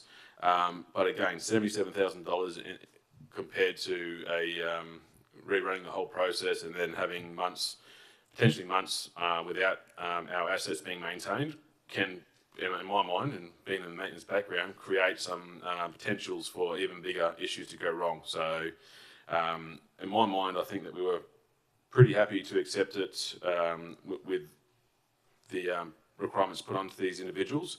Again, the increase, I believe, is somewhat measured. The previous contract was a 5-year contract that has just since ceased. We've accepted tenders with other local non-for-profits that have increased dramatically too, and yet we didn't really bat an eyelid at that. So understanding that we need to challenge and question some of these increases, sometimes I do believe that, we've increased the network, we've increased the amount of cameras, we've increased the complexity of our network. So all that comes with, a level of intricacy when it comes to maintenance and maintenance management of these assets. So I look at the total value, $1 million for a maintenance strategy over 5 years for an asset pool that is tens of millions of dollars in my mind for an asset worth. I think it's pretty acceptable sort of risk that we can take. Again, I'm supportive of this, and again, I won't really go into the ifs, what could have happened, what happened during the tender process. Right now, I believe that we've received an open and set forth tender review and tender system that's taken place as per our policies and procedures. So more than happy to be corrected at a later date if that's the case, but we'll request that other councillors support us in getting this over the line to ensure that a very big piece of the puzzle for our community safety is actually looked after and maintained into the future. Thank you. Okay, thank you, Councillor Christensen. Is anyone else against? Anyone else for? Councillor Bello. Just one small point to make, and this is for the benefit of Councillor Blanco. There was an email that came in at 2:37 today from Lee. If you have probably you've not had a chance to look at it because it was fairly last minute, that gives you further details on, and probably that will clarify for you as to what further questions have been asked, and that sort of email might answer the questions you have. So just saying it, that's all. Okay, thank you, Councillor Bello. Anyone else for? Anyone else against? I'd like to sum up, please. Councillor Rents. Thank you, Ron. I'll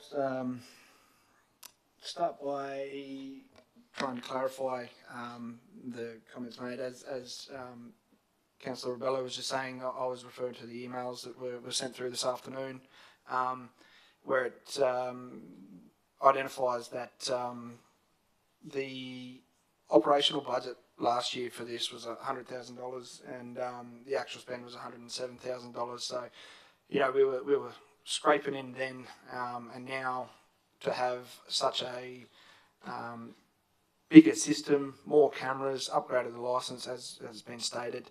The cost has gone up, and we need to realise that. As I say, I'm not here to argue on whether the tender process was perfect or done correctly, because I feel like it was. As I said, to put it into perspective, the old contract was for $100,000 per annum. New contract is for $177,000 per annum, increase of 77k. The increase of 77k, but in total from last year's spend, it's only an extra $85,000 to $90,000 from the actual spend. Now, when you break that down to it's the work that's being conducted, quarterly cleaning and such, you break that down, that's you know, only an extra $22,000 per quarter to come and do the same work on a lot more, getting a lot more things for it. So I believe that it's yes, and it's just the fact that it is such a large number there that is quite shocking when you look at it. But when you break it down to that, that we're paying, as I said, we're paying an extra $21,000 per quarter for the work to be done. It makes it more understandable and realistic as to why we need to do it, and it is a very important piece of the community that we rely on and we are quite proud of our CCTV coverage and use, and we should be supplementing that with looking after what we have. Thank you very much. Thank you, Councillor Rents. We'll now put it to the vote. All those in favour? 8. Those against? 8. No, 8-1. Motion's carried. Thank you, councillors.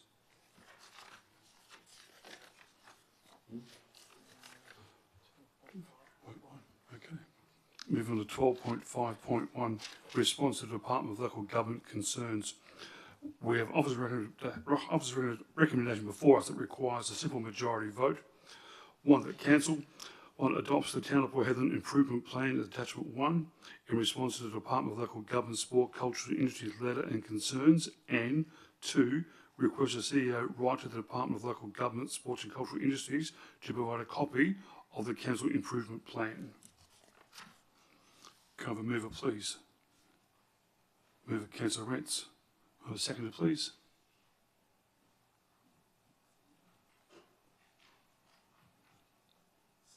Second, Councillor Turner. Is anyone against the motion? Okay, Councillor Rents. All right, thank you, Mr. Mayor. Look, this is something that needs to be done and that we have worked on for a long time. Put a lot of thought into it and brought it to a reasonable position. But look, we need to outline the clear commitment to the town's future. This motion is about making real, tangible improvements for the future of Port Hedland. And if you're truly committed to that fact and to the process of developing our town and making it what it should be and what we all know it can be, supporting this motion is a no-brainer. Voting against it is just isn't just opposing the motion; it's standing against the collective effort that we're all trying to make Port Hedland move forward and work together. We're here to work together for the betterment of the community. By supporting this motion, we're showing that we are united in our vision for a better Port Hedland. We've all said it and we'll say it again that we don't have to be best friends on here and we don't have to agree on everything. That's the beauty of democracy, but we do need to make it run as a well-oiled machine like it should, and definitely be a safe place for people to work and come and be a part of. The responsibility to our community, the community expects us to make decisions that will improve their lives. Supporting this motion is a clear step to fulfilling that responsibility. I can't see a way that voting against it would show that you were interested in that. It would sort of signify that you were actively against trying to work together to make the town what it should be. And just to sort of preempt discussions, but this is a way of taking ownership. We've created this position, nobody else. Whether you agree with the department, the consultants that we've had on what we do right and what we do wrong, this is the position that we're in, and this is a perfect way to take ownership. It shows a great deal of character when a person is able to take criticism and complaints on board and be able to acknowledge that and make the changes for the better. And this motion is just saying that we understand that we probably haven't been running as good as we could. Let's make a change, and I'm willing to make that change, whatever that change needs to be, that I feel like has been stipulated in the letter to the department quite well. So I will leave it at that and see what everyone else has to say about it. Thank you very much. Thank you, Councillor Rents. Councillor Turner. I don't have anything necessarily pre-prepared. This has been a decision that I've given much thought to. Sorry, through the chair, if I may.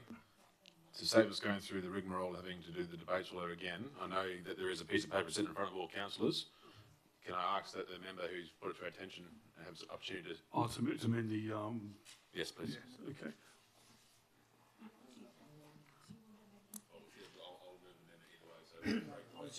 She's your member, yeah.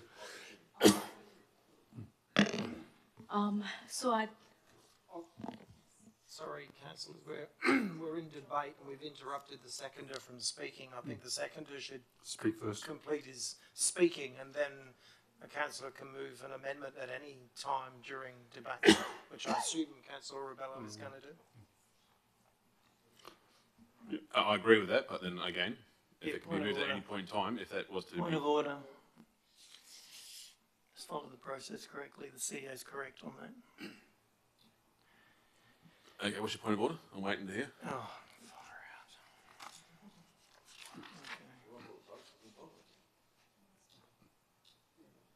out. Point of order is 1.4.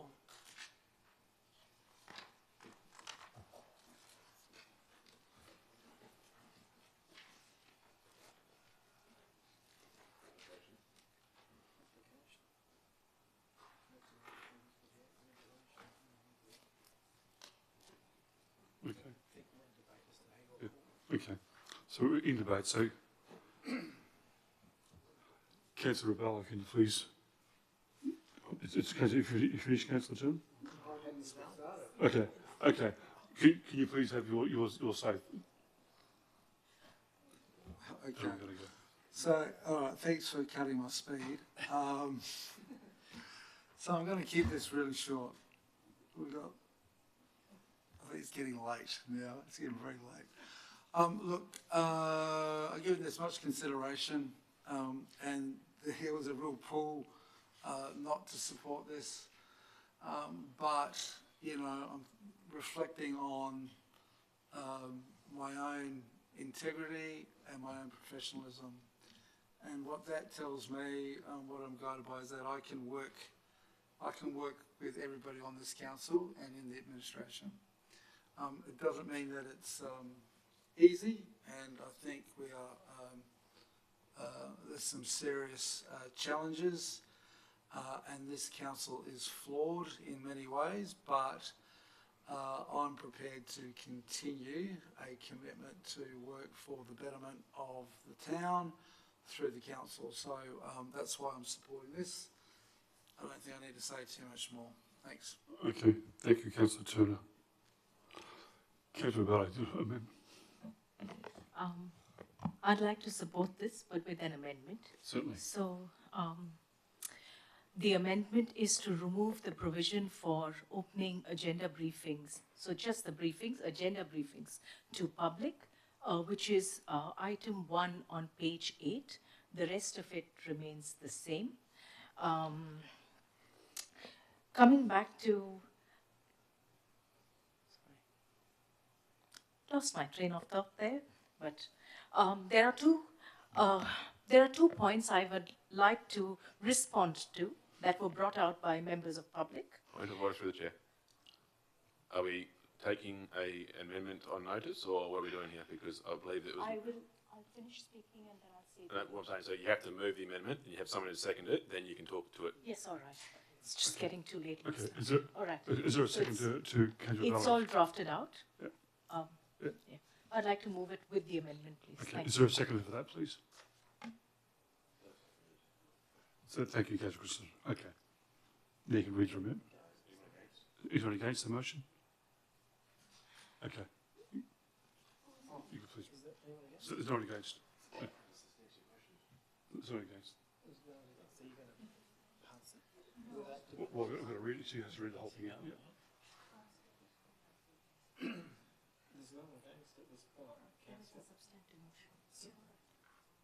For everyone's benefit and clarification, councillors, so we have an amendment.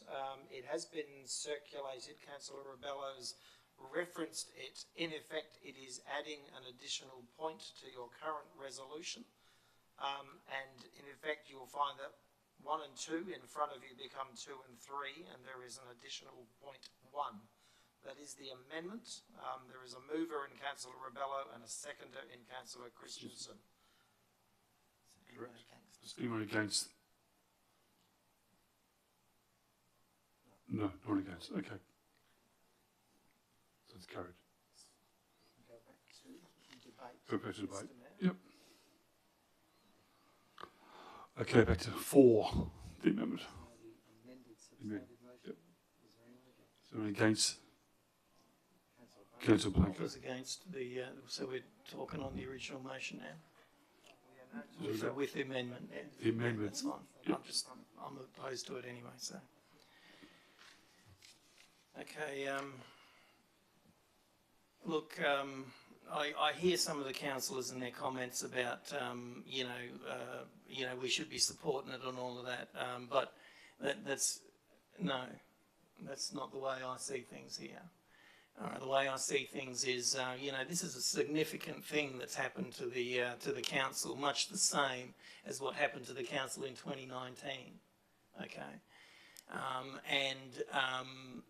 you know, the advice back then was to, you know, keep it all quiet and let's not talk about it. All right,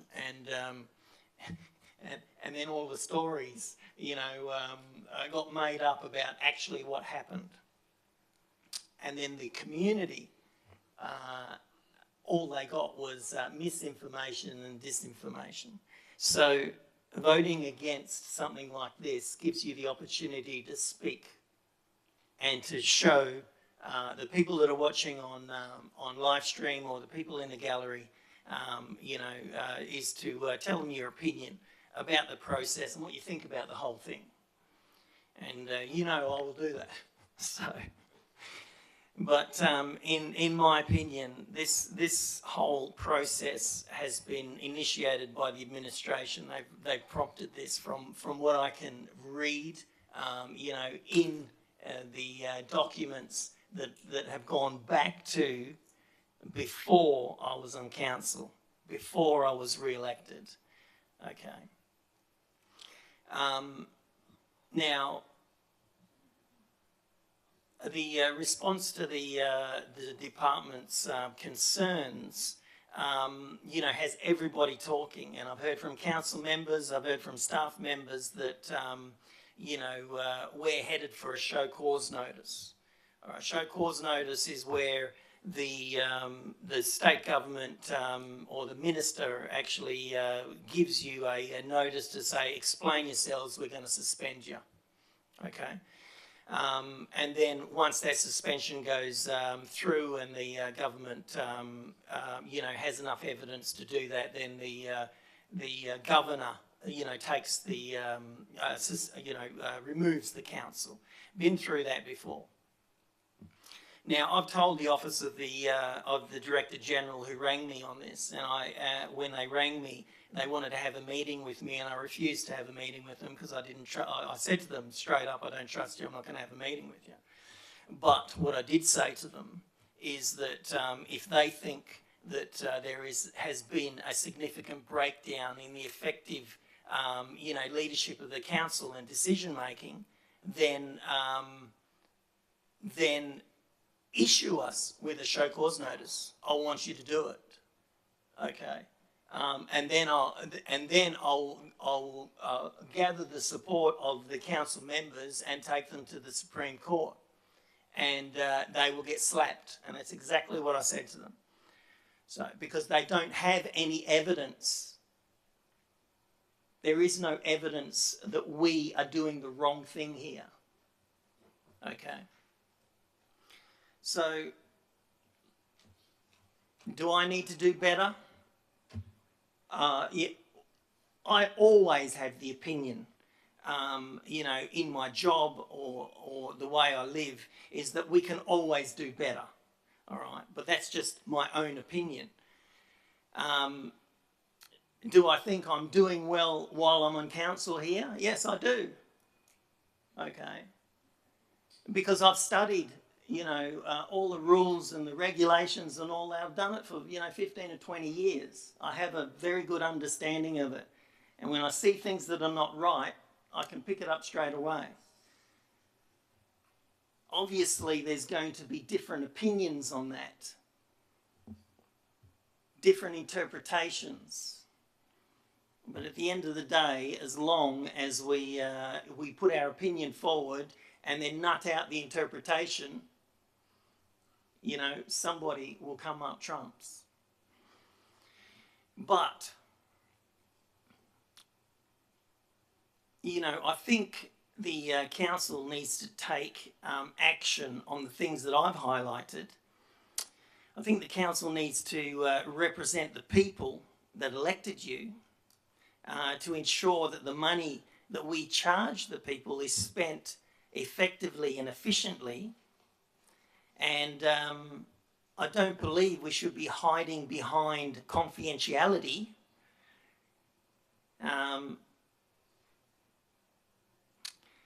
Now, the letter was read out today.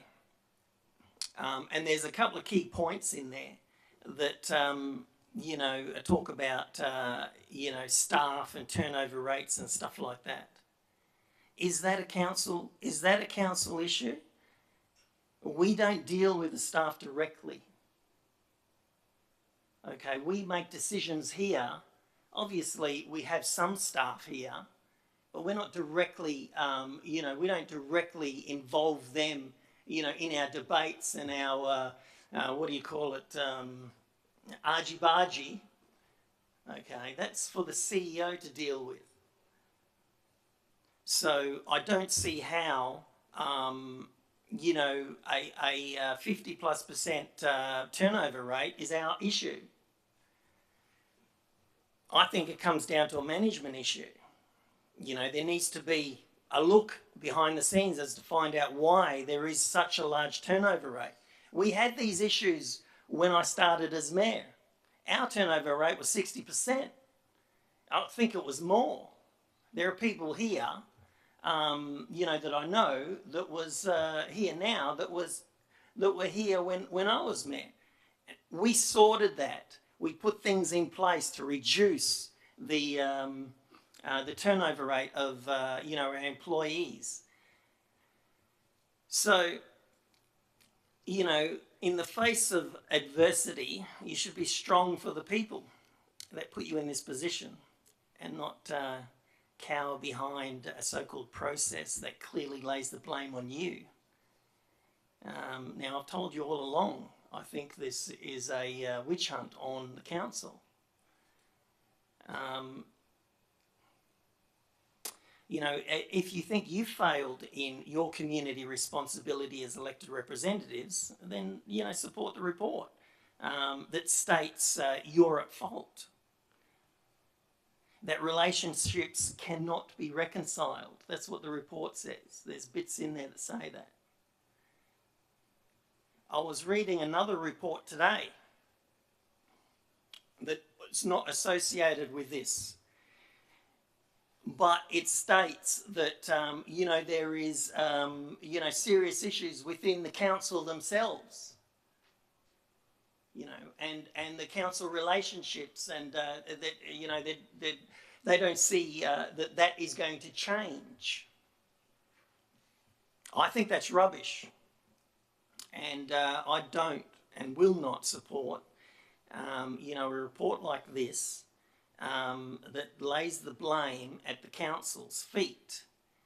We have the responsibility to make decisions that people are not, you know, that there's always going to be somebody that disagrees with our decision. We're not going to have 100% support from the community 100% of the time, and that never happens. So, again, the report talking about, you know, perceived lack of transparency or alignment with council strategic approach in respect to the mayor's business dealings as they relate to the town's council business. This is all in the report. Inappropriate use of council question time. What's inappropriate about the council members asking questions, legitimate questions about what's going on with our town? You know, this to me looks like this report wants to shut the council up. We're not here to be shut up. We're here to outline the issues that are going on in our town that we've lived in all of our lives. And, you know, I'll be the last one that shuts up. So, you know, I don't think the council's behaviour and conduct and interactions between members and staff are, you know, inappropriate or potentially leading to an unsafe workplace or, you know, psychological hazard. That's some serious stuff. You guys are going to agree to this. You agree that this is the case. And then the state government's going to come, oh, you agree with it? Oh, you're bad people. Yes, we'll suspend you. Okay. Not something that I'm going to agree with. You know, it's clear over the past 10 months that I've been able to uncover a large array of financial issues, you know, to go back a fair while. You know, obviously the council hasn't supported my approach for a audit, but, you know, that's not going to stop me from talking about it. I need to keep reminding you because eventually you'll come around. You know, a proper investigation with a correct timeline on it needs to be, you know, implemented to uncover the issues that that we're facing. And again, in the report, it was clear the state government or the department has issued that letter. Most of those things that are said in that letter, I've already said. So, you know, we need to be looking at things like, you know, clearly I don't agree with the state government's 12-month information request. I think it should go back 3 years. But, you know, what really irks me about this is, you know, the processes that have failed within the local government system. We've got huge amounts of processes. And, you know, the audits that, you know, we do each year, you know, clearly have completely failed us. The Office of the Auditor General, what can I say? clearly I do not agree with you know, the way they have conducted their audits, and I've sent you all the emails between myself and the facilitator that put most of this report together, and you know what I was talking about. You know, totally out of order, totally unprofessional conduct by somebody. This whole report should be shredded, thrown in the bin because of what happened there. So clearly, you know, we all have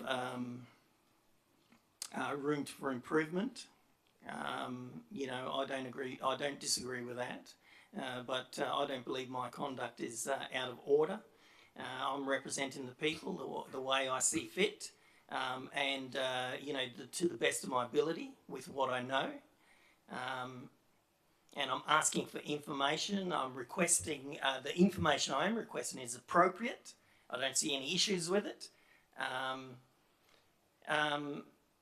And as a whole, you know, the whole council needs to do better. I know that, but, you know, I'm not going to condemn the council, and I'm not going to say that the council is, you know, at fault for these issues and the stuff that's in this report. I think we've got a lot of work to do to uncover a lot of issues that, you know, town of Port Hedland has. That's all I have to say. Thanks. Thank you, Councillor Blanco. Anyone else for?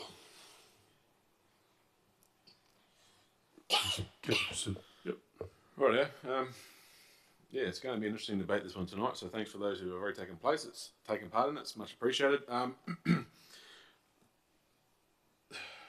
Fundamentals are strange things and that we talk around, and one of the biggest things I've got in my mind is that, in my personal opinion, I don't believe this improvement plan, or however you want to call it, is an admission of guilt by any one party. Instead, I think it's a deliberate attempt to show our, I guess, team effort to respond to the allegations or the suggestions put forward of things that aren't going so well in this council. I think you'd be hard pressed to convince me to sit there. Anyone sits here and says this council has not got a lot of improving to do. That goes from a council point of view to an administrative point of view. This system's fundamentally one of the hardest systems I've ever had the privilege and the, I guess, the lack of a better word, the misfortune also of being into. Like, the system is so broad. There's so many measurement points that come into this location, and like you said, you know, policies, procedures. Holy hell! I've come from a mining background who I thought were more policy and procedured than ever before. Then I've come to local government and realised that we don't have QE on the local government authority. So first and foremost, I want to sit there and say that, again, to me, this is not an admission of guilt.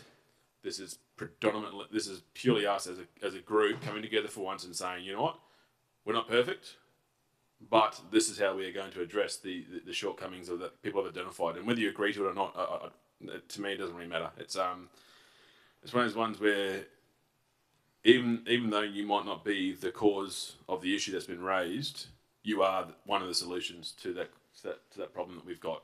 If you don't agree so, then I challenge you in why you're here as a leader for this community. Every single one of us 9 on this bench are a leader of this community, and we should be doing a hell of a lot better to represent this community in a more punctual way, in a more responsive way as well.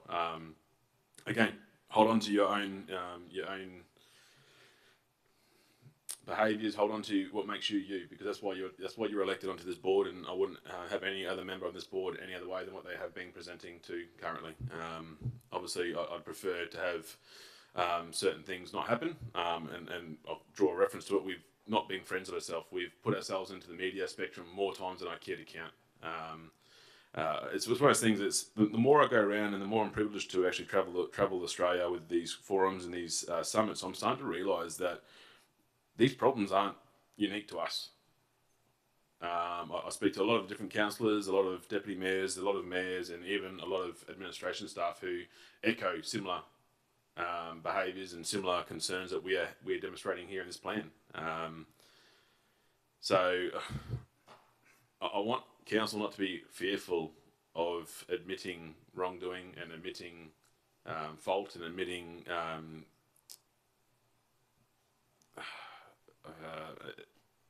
admitting self-defeat, because at the end of the day, we're all human.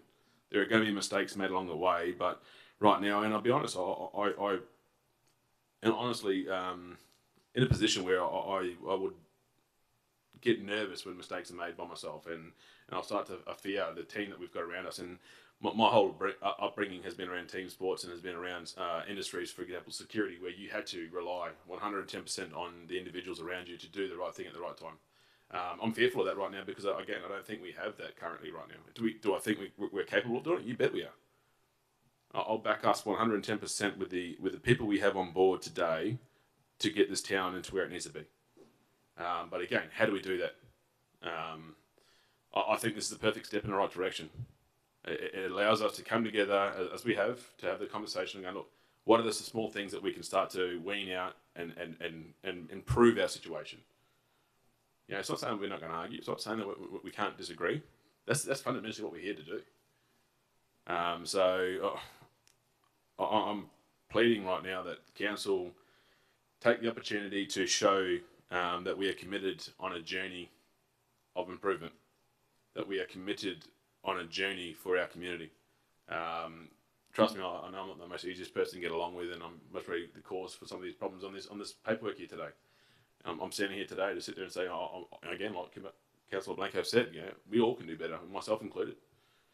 So I'm hoping tonight that we all sit here, we have a conversation, put your thoughts across the board, and reach deep down inside and ask the question, you know, are we committed to joining this journey together as a team to move forward and create even more great things for this community? Because fundamentally, I don't necessarily disagree with you, Councillor Blanco, where we're not necessarily failing per se. We're getting some good sound decisions made in this council, and a lot of it is due to the fact that we've got a great support from some of our administration staff supporting us along the way. So fundamentally, I think, you know, we're not as big a basket case as the media likes to put us out to be. I think we're our own worst enemies when it comes to that. But again, fundamentally, I think we're actually doing pretty well. So again, all I can do is plead with the fellow councillors here that we go, you know what, a step in the right direction here would be to endorse this plan and tick these boxes. Don't just tick the box and go, yeah, we've done it, off we go. Fundamentally, agree to want to make the change. You know, I was born and raised in this town and love it to death, so I'm hopeful that we actually have some more time together and can actually lead this town to where it really can be. So, yeah, thanks very much for the time, and see how we goes for the debate and the vote. Thanks. Okay, thank you, Councillor Christensen. Is anyone else against? Yes, Councillor McRae.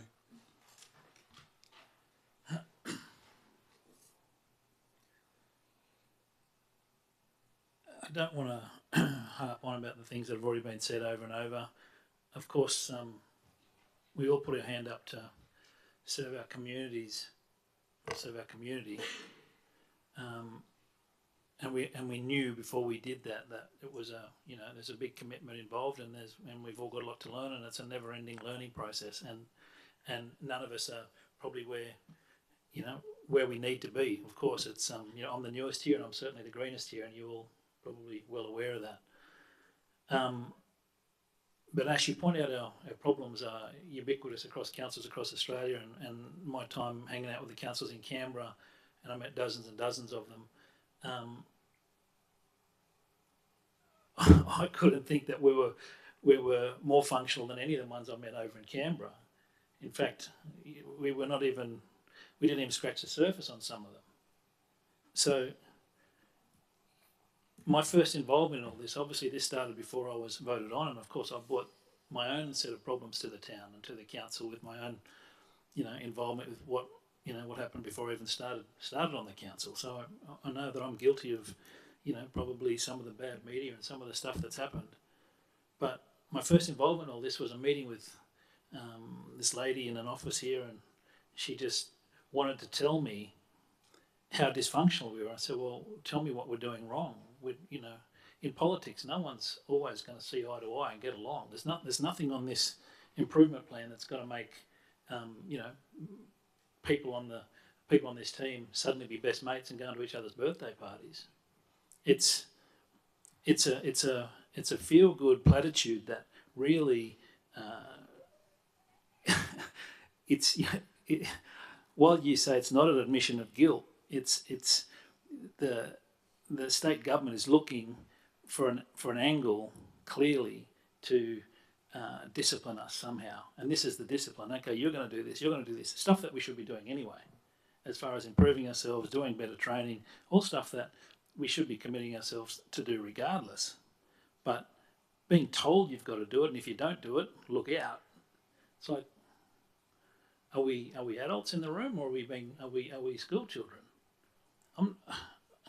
I don't see eye to eye with, prime ministers or state premiers or whatever. These people are not necessarily, well, clearly not on our side, not on the side of the people. We saw that from 2020 until 2023. We saw some of the most draconian, horrible things happen in this country, where governments were shooting their people because they opposed what they said. And now we're going to consider bending over and saying, oh yes sir, we'll do this. It's all these improvement things, that the stuff that we're learning and doing that we should be doing as we go. You said that we're committed on a journey. We are committed on a journey. I enjoy working with everyone here. I don't get along with everyone here necessarily. We're not out partying together, but there's no one here I don't respect. I respect everyone sitting around this table. And it's because my opinion is different politically, it doesn't mean that we can't work together. We do work together. I've never seen anything around this council bench that pointed out that we are dysfunctional. And Linda went on to tell me, oh, you're dysfunctional. I said, well, tell me why we're dysfunctional. She said, oh, it's because your council meetings go too long. I said, we meet once a month. In my mind, we should be going much longer, because the longer it goes, the more I learn. I've learned something from everyone sitting around this table, and the administrators included. And it's a fluid situation where we're always going to be learning from each other. Some of you guys that have been here longer, and some of you spend more time. Ash, you spend an incredible amount of time learning the rules and regulations, and I've learned a ton of stuff from you. I've learned a ton of stuff from the mayor. I've learned a ton of stuff from Milo. I've learned a ton of stuff from these guys who sit beside me. But it's going and doing a few extra courses and committing to some improvement plan is, I see as nothing but an admission of guilt. You guys have, it's just saying that you guys are dysfunctional, and Linda would have it no other way. You're dysfunctional. And I said, well, not compared to all the councillors I've just met across in Canberra at the National General Assembly. We're as functional as anything. Our job here as councillors is to direct the strategy of the town and make sure we spend our ratepayers' money wisely. And I'm probably voting on the wrong side of most decisions and losing most of the time, but I don't feel bad about it. The council's voted. It's what happens in democracy. And if we don't disagree and we don't have our issues, then it's not democracy. If we all agree on the same thing, that's communism. So again, I don't endorse this. I don't certainly going to when Linda's report is even part of this whole report, this of what we're being put in front of us. That's disgraceful. She said things to some of us, me included, that were so blatantly wrong and unprofessional and biased, and she clearly had an agenda. I'm sorry, I mean, she'll probably hear this and see the recording of it, but that's the reality. And to even consider that report is going to play an impact on how we decide our future, that's just for me it's sad. It's sad that we're not bigger than that. Okay, thank you, Councillor McRae. Anyone else for? Yes, Councillor Rebello. Let me start out by saying that we live in the great democracy of Australia, for which I'm grateful and I'm proud of. Just to bring it to public notice that the amendment that I put in was something that the majority of council agreed to. So it is not me doing this. It is all of council said that at this stage, this is majority of council said who were present on the night of the internal briefing said that this is what they would like. So this is just for public information. Another point I would like to make is we do not just meet once a month. We meet minimum of 2 times a week. There are several hours that we have put in. So to say that we do not meet enough is not right. I have thought long and hard about this. And I do feel that if we do not manage our behavioral issues, if we do not come to the table with an open mind, this is not going to work for us. We are here not to behave like the government in power and the opposition. We are here to be a board that is able to work together. This improvement, let me just say, firstly, Councillor McRae, you did not attend. You weren't there at the point of any of these training sessions. So to make such a big assessment is sort of have a think about that. And not all of council attended the training sessions. I did.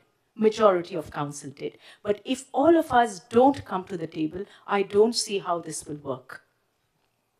At the same time, I'm here to represent myself and to speak for myself. So I can say that I'm here to conduct myself in a professional manner. I am here to continue to do the work that the public has elected me in for. So that is my duty to continue to serve them. I'm here to continue to stay true to my values. And so for that reason, I will support this. I would also like to say to those councillors who are not happy with the training, please go ahead and put in your complaints, because then that will be looked into. That's all. Thank you. Thank you, Councillor Rebello. Is anyone else against? Yes, Councillor Bennett. Firstly, I'd like to say thank you to the councillors who have directly reviewed the improvement plans. I also recognise the effort and dedication that has gone into this process, and I'm aware it has been, or it's required significant commitment. Me personally, I'm unable to fully support the current improvement plan. While I remain open and committed to implementing improvement plans, I believe this plan will not effectively resolve the existing issues and conflicts within the team of this council. I do feel many of us are willing to make a genuine effort to this plan to make it successful. However, it only addresses the symptoms of the issues that we are currently experiencing rather than the root cause of the problem. So while the plan represents a step forward in supporting the councillors overall, the central problem remains unaddressed, which diminishes its effectiveness of this improvement plan. I believe that council environment and situation will not change until the core issues thoroughly discussed and addressed amongst us all. Without tackling this fundamental problem, I feel it will be challenging for us all as a collective to uphold this plan. So therefore, I'm uncertain, and while I support the efforts to improve our situation, at the moment I'm uncertain whether this plan is going to do that if we don't tackle the actual underlying issue within our core team. Thank you. Okay, thank you, Councillor Bennett. Anyone else for? Anyone else against? Would you like to sum up, Councillor Rentz? Yes, you. Well, thank you very much, guys. It is a big discussion, a lot of feeling, a lot of opinions, and that's goes to show that that's exactly what we're talking about. We've all got different views, different opinions, and everything. A few things that I'd like to sort of sum up with is Where to begin? This report, this letter from the department has been written and on the proviso that it's their perception of what it is from professionals. Whether you agree or not, that is their job. That's what they do, day in, day out. So if they perceive that there are these things that have been noted going on, then we should be listening to that. I couldn't agree more that we are here to represent the people. Absolutely, wholeheartedly. While there are times where we want to do what's best for the community, what the community want all of the time, there are times where what works for the community isn't what's best for the town in a way. And if people aren't willing to take a step forward and come together to come to a solution to that problem, that's where the standoff lies. If we can't work together in that face of we have a problem, the solution isn't quite right, so what do we need to do? Instead of just standing off against each other and waiting to try and bring it up in the night and swing people's views, it's just not working and it's not right.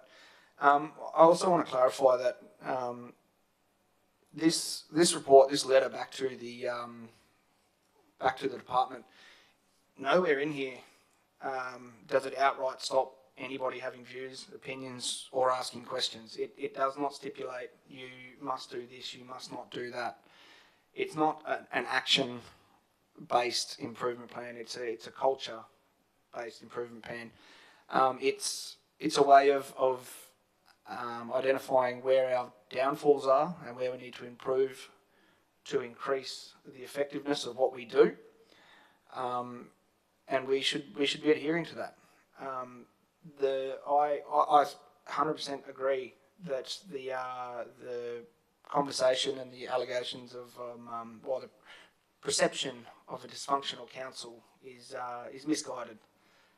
We're not all best friends, but I thoroughly believe that the council that we have here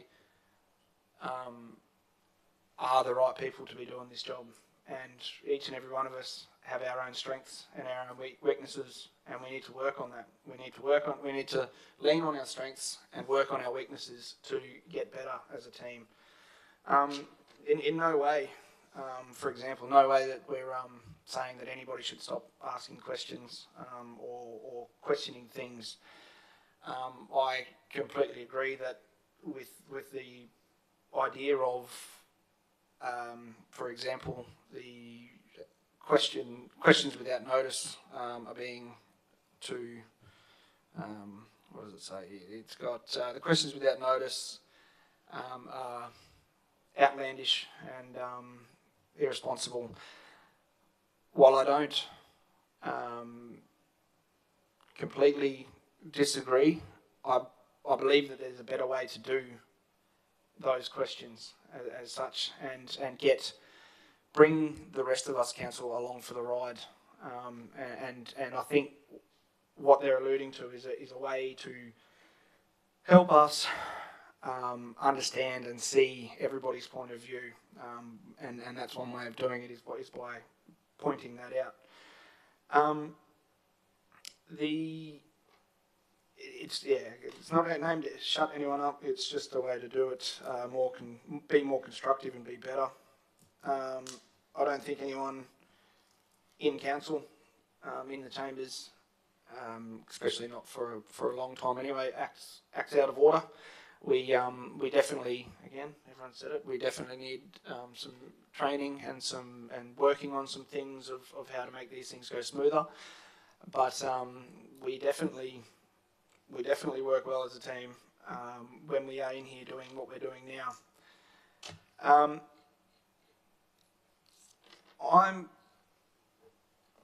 I'm wholeheartedly for this.